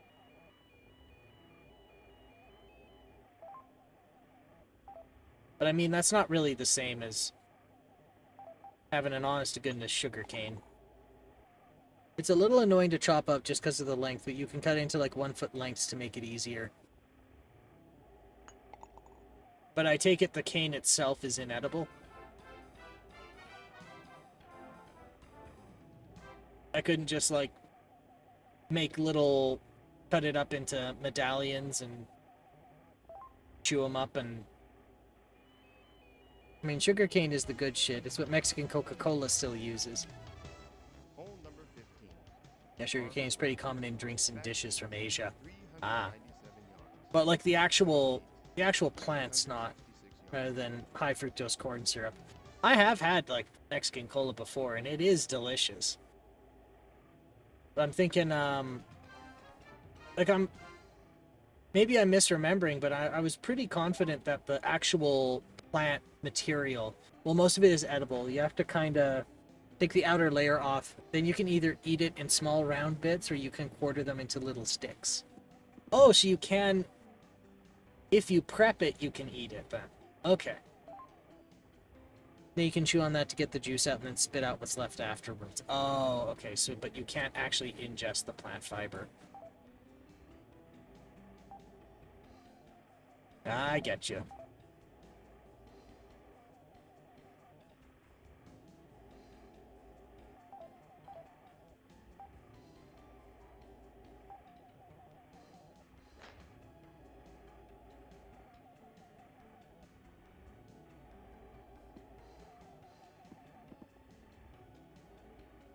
I mean, you can.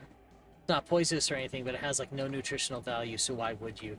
Well, I mean, there's some food materials where, like some plant material that's considered inedible not because it's poisonous, but because like you can't process it.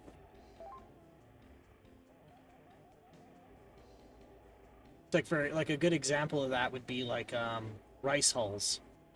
So yeah, rice hulls aren't poisonous, but you still can't eat them. Like you can't break them down, you can't process them, and it hurts like hell when they run through, like when you try and when your body tries to process it.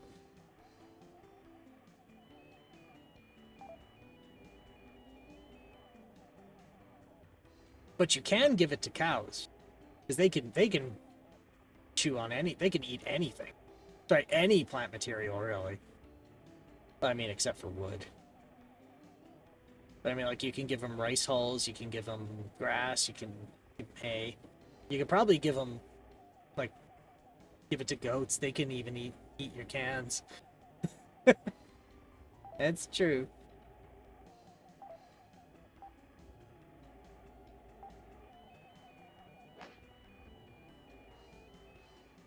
So I know, like, breweries around here, what they'll do is they'll take their, the material, all the plant material they use for their mash, and they'll give it to, like, adjacent farms. They can feed the cows with it. Because, yes, you can brew with it to get, like, flavors and juices out of it, but things like rice hulls, you can't ingest it. It'll just clog you up. Yeah, sugarcane is used as animal fodder. Yeah, so the waste, I guess the... Oh, excuse me. I guess the waste product... Well, the waste product from sugarcane processing is molasses, which is also used in food, like food product, but, yeah, I guess the plant matter's, yeah, given to animals.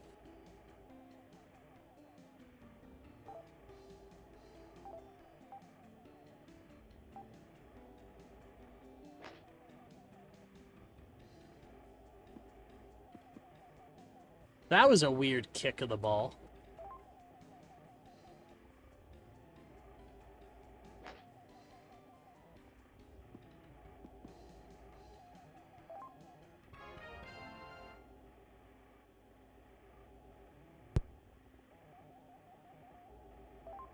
Alright. Like how that caddy's just trying to figure out, just trying to scope that out. Scope that out more intensely than I've ever seen somebody do in my life.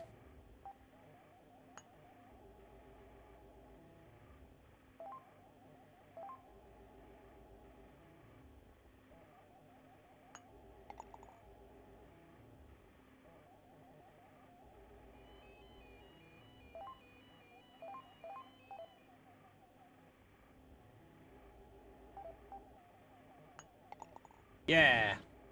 Molasses cookies are probably my favorite type of cookie. Have I had a molasses cookie before?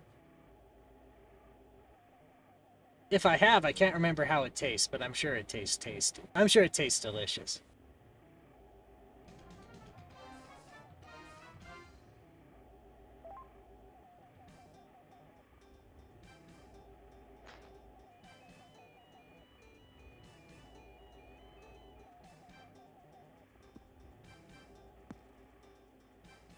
Oh, that went right in.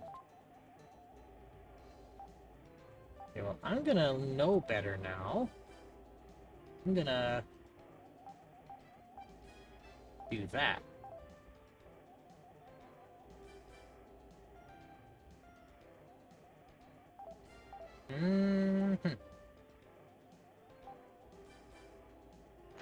Oh, that curve's probably gonna do me in. Oh yeah, I'm going straight into the same bunker. Shit. Shit, shit, shit. What'd that say? 140? Okay, we're gonna go 150 because we're in the bunker.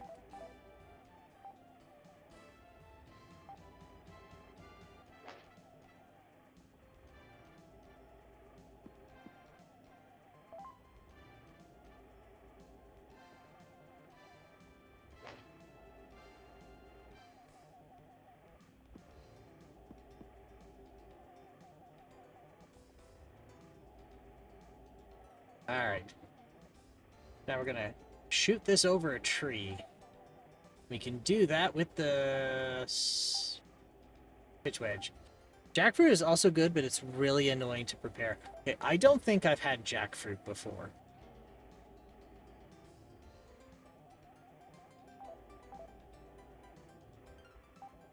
Do you have to... Is that the one where you have to cut it in half and then scoop the pulp out?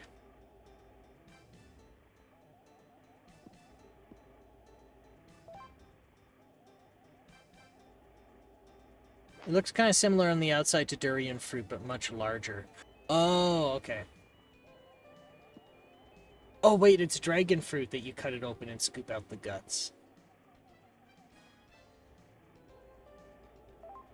I was also warned not to have too much dragon fruit, or you get, like, violent. You get the violent shits. It has, like, pods inside it. But there's a sticky substance in there that's, like, industrial strength adhesive levels of sticky.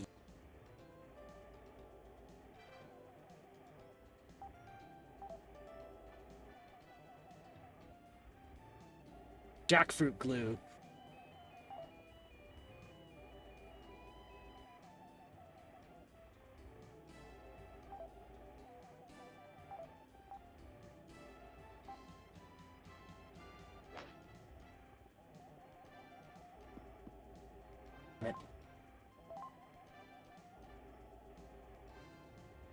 So you need gloves, an oiled knife, and if you don't put flour down on your counters, it won't come clean unless you scrub for hours. Ask me how I know it won't come clean unless you scrub for hours. Hey, Nate. How do you know that it won't come clean unless you scrub for hours?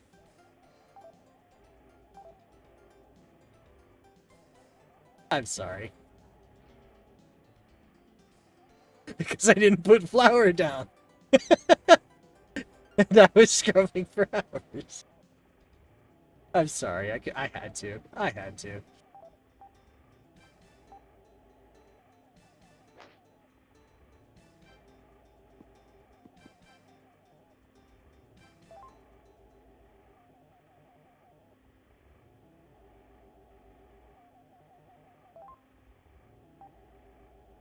I wonder if you take the jackfruit glue and you mix it with flour, could you do something with it?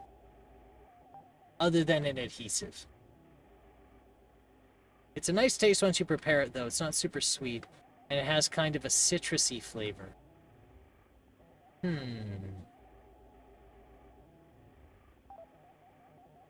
Uh-oh. Oh, okay, good. And that was too wimpy.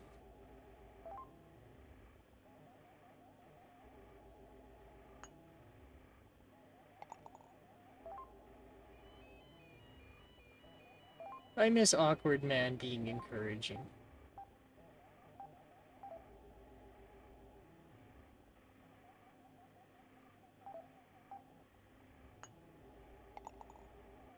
But its flavor also varies wildly on its ripeness.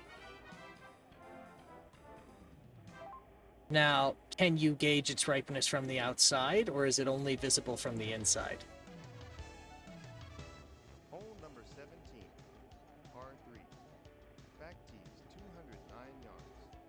Middle tees 175 yards. Ranging from relatively neutral to sweetness similar to a banana. The right club selection is a must here. You have to get your yardage right. You can gauge it from the outside. Okay, good. 20 feet to carry the ball. So it's not like you're gonna do all that work and be like, ah, shit, it's not ripe at all. I've lost 2 knives and a countertop to this bullshit.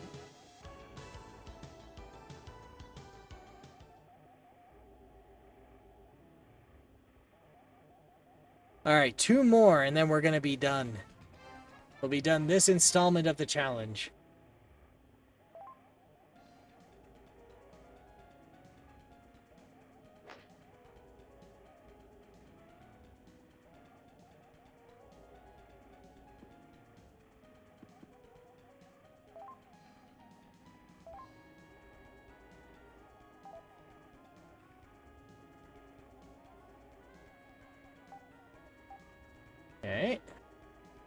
I sure do.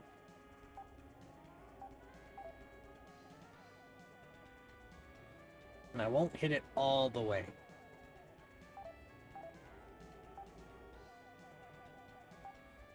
Oh, that's gonna go really wrong. Oh, that's going wrong. Oh, that's OB. Oh no, that's water. Young jackfruit is a greenish-yellow color, and ripe jackfruit, the tips of the spikes on it get to be more of a brownish color with a much darker green near the bases. Oh, I see.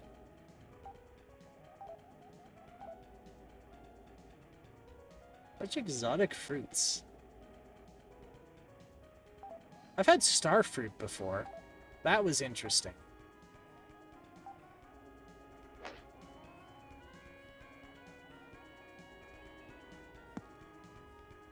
Starfruit is so good.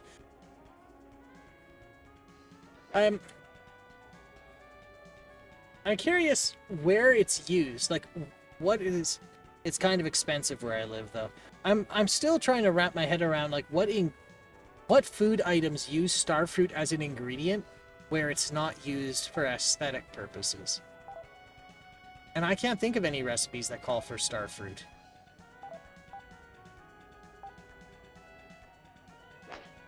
But admittedly, I haven't really been looking.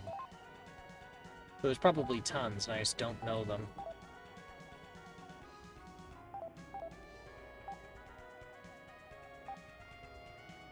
I mean, it's a fruit, so you can use it for normal fruit things like a smoothie. That's fair. That's fair. It was probably a stupid question on my part. But, you know, like you have, you know, like rhubarb, you know, like rhubarb strawberry pie. Okay. Never seen starfruit pie. Another example is, like, you can't use pineapple in a pie because pineapple can break down, like, certain animal proteins.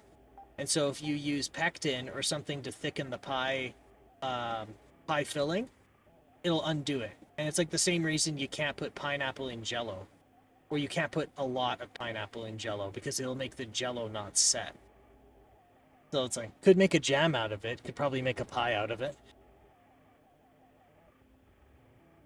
Starfruit pie. I wonder... Sour cream starfruit pie.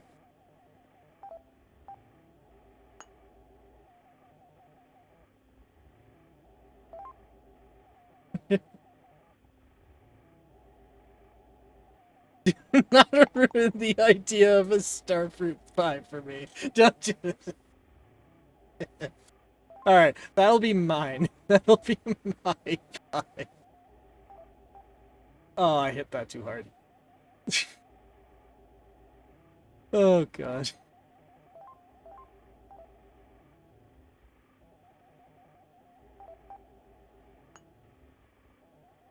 Oh, for fun.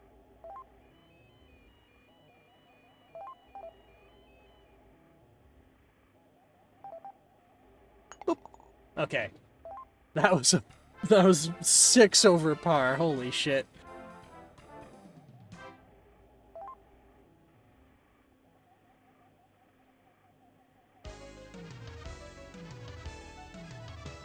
Hole number 18, par 5. Back tees, 548 yards. Middle tees, 538 yards. 18th hole, easily the signature hole at Pebble Beach. Driver off the tee, just try to get it around those two trees in the middle of the fairway. Your second shot will be a layup of approximately 195, 200, 210 yards, another long iron. Setting up a wedge into a pretty flat green, just make sure you get your third shot over that front bunker, because if you don't, you're making bogey. I like how they just filmed them building a house. And they're like, yeah, fuck it, we'll leave that in. We'll leave that in the footage. Fuck it. We'll use it. The best shot we've got. We flew a helicopter over and the foreman got mad. Jam, smoothies, fruit skewers, fruit salads. Yeah, that's fair. That's fair. But like, maybe what is it I'm trying to get at here? Because like when you think of like strawberries, there are like certain baked goods that are almost exclusive to strawberries, you know? Or like pineapple upside down cake. Right? Like you have a dedicated recipe for them. I'm sure somebody's got a nice dedicated recipe just for starfruit. Now I gots to know. This one sounds good.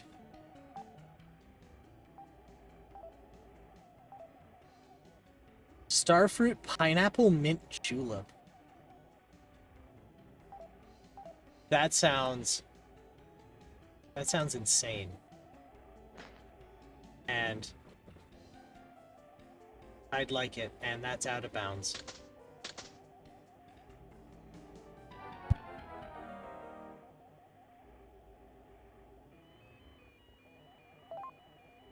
I fucked that up. I fucked it up. I think that's what I get for flying too close to the sun with my food ideas. But here's your starfruit upside down cake is the next recipe. Oh, they have a starfruit upside down cake.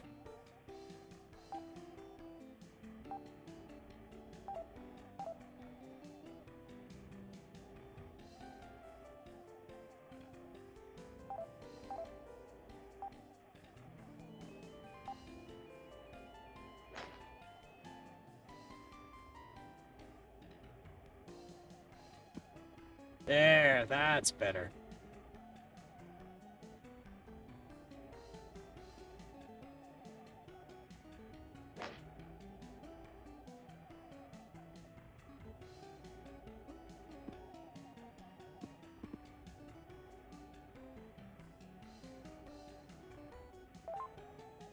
All right. We're dragging this across the finish line, kicking and screaming. I don't cheesecake, but there's one starfruit coconut cheesecake.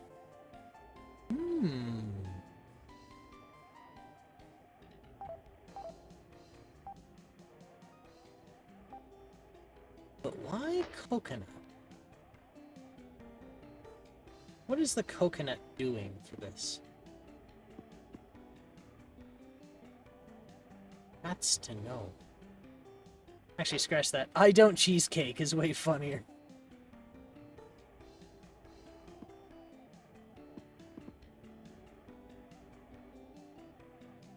Hey, we're going to the Cheesecake Factory. You want to come? I don't cheesecake. No. No. You guys have fun, though. I don't cheesecake.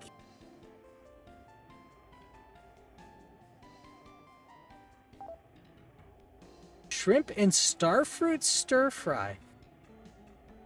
Huh.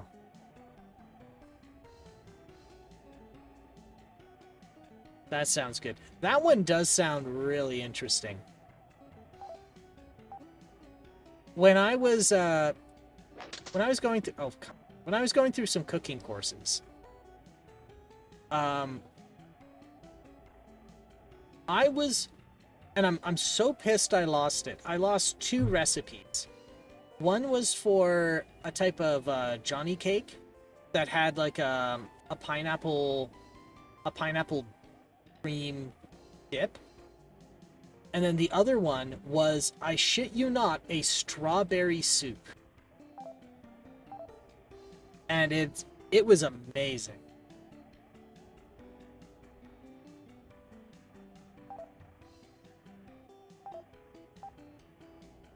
And it sounds horrific.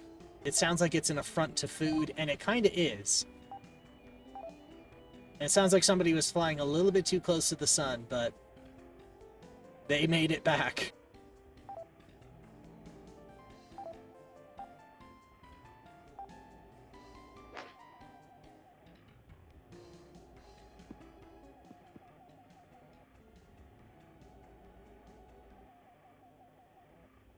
I have to be real. I can have cheesecake, but I just gotta be careful. found as I got older, I can't handle spicy food, and I can't handle a lot of dairy that hasn't been, a lot of unprocessed dairy, and cream cheese is kind of in that category of unprocessed dairy. Oh, that was way too hard. Oh, there's been a development on the GPU not showing if my BIOS is set to secure boot. Oh yeah, what'd you find? It turns out that the RX 580S were commonly used as mining cards. Okay. And some of their custom BIOSes would just nuke the UEFI GOP driver out of them.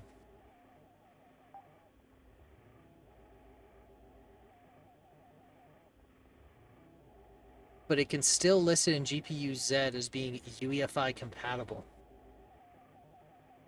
So wait, the mining board would alter the BIOS of the GPU? Is that what you're saying?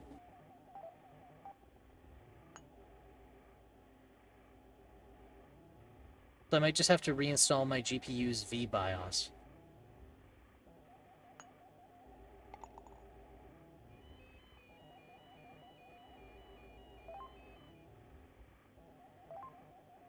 Well, I could see if the GPU is not being used to actually output any video, and it's just being used as some kind of coprocessor or compute accelerator.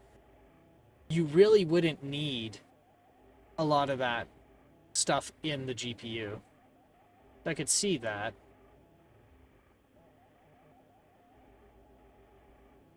Yeah, like for whatever reason, I don't know why they did it. Custom BIOSes used for mining could sometimes remove the UEFI driver.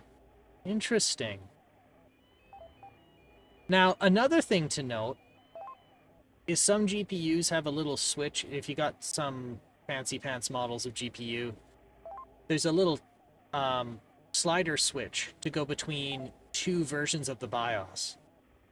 So you might have, if that switch is present, you might be able to flip that and see if it comes back. Mine is not a dual BIOS card. Ah, shit. Look at this. Plus 40 and minus 4. Amazing. Absolutely amazing. All right. So, you know what?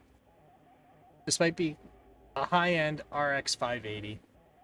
Yep. But that's kind of a, okay, admittedly, it's kind of a gimmick. The dual BIOS thing. Kind of gimmicky. You don't, not a lot of consumers really need it.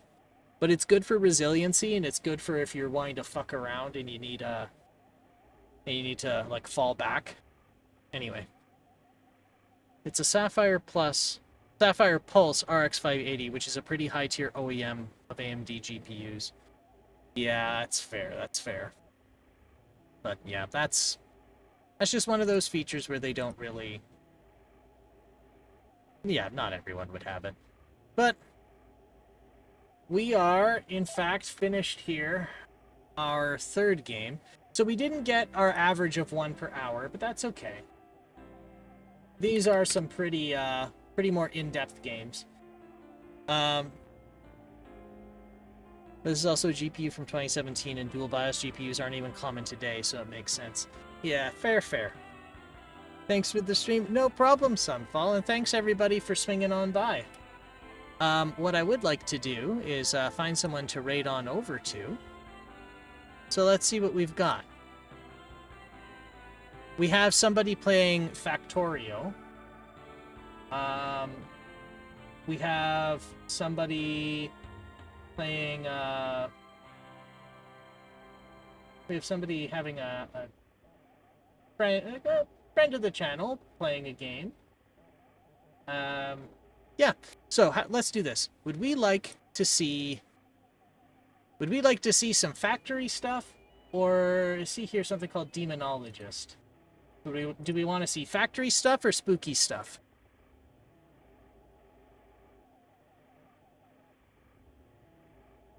Factory stuff or spooky stuff?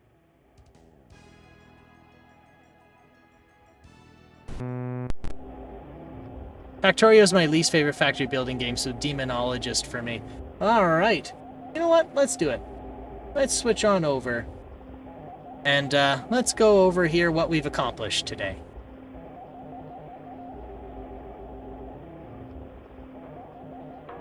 So we managed to finish up.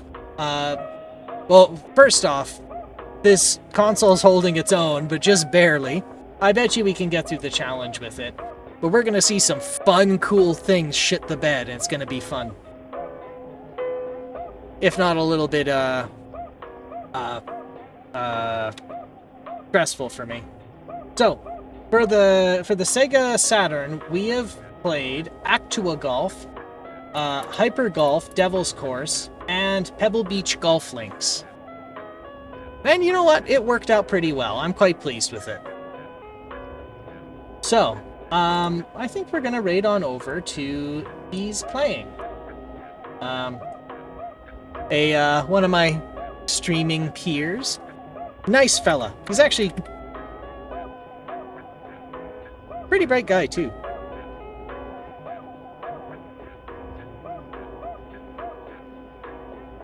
A really good fella to talk philosophy with. I think we went into like a half-hour conversation about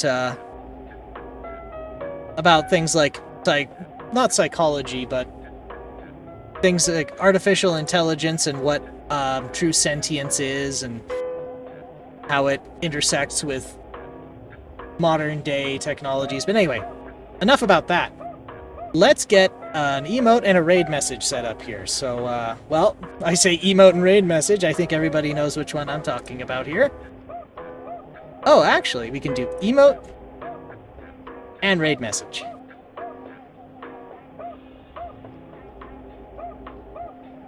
Or, actually, yeah, I think that'll do. And if you don't have the emotes, you can just use emote. I love that emote. It's great. It's the most versatile emote you can have. Anywho. So, thank you all for swinging by. This was good fun. We had, there's tons of ways you could spend your night, but you chose to spend it here, and I appreciate that. So as always, I'm not going to tell you what to do, so I'm not going to tell you to stay out of trouble, but all I ask is that if you do get in trouble, you make sure it's the good kind of trouble. And you all stay safe out there, and we'll talk to you soon. Bye-bye for now.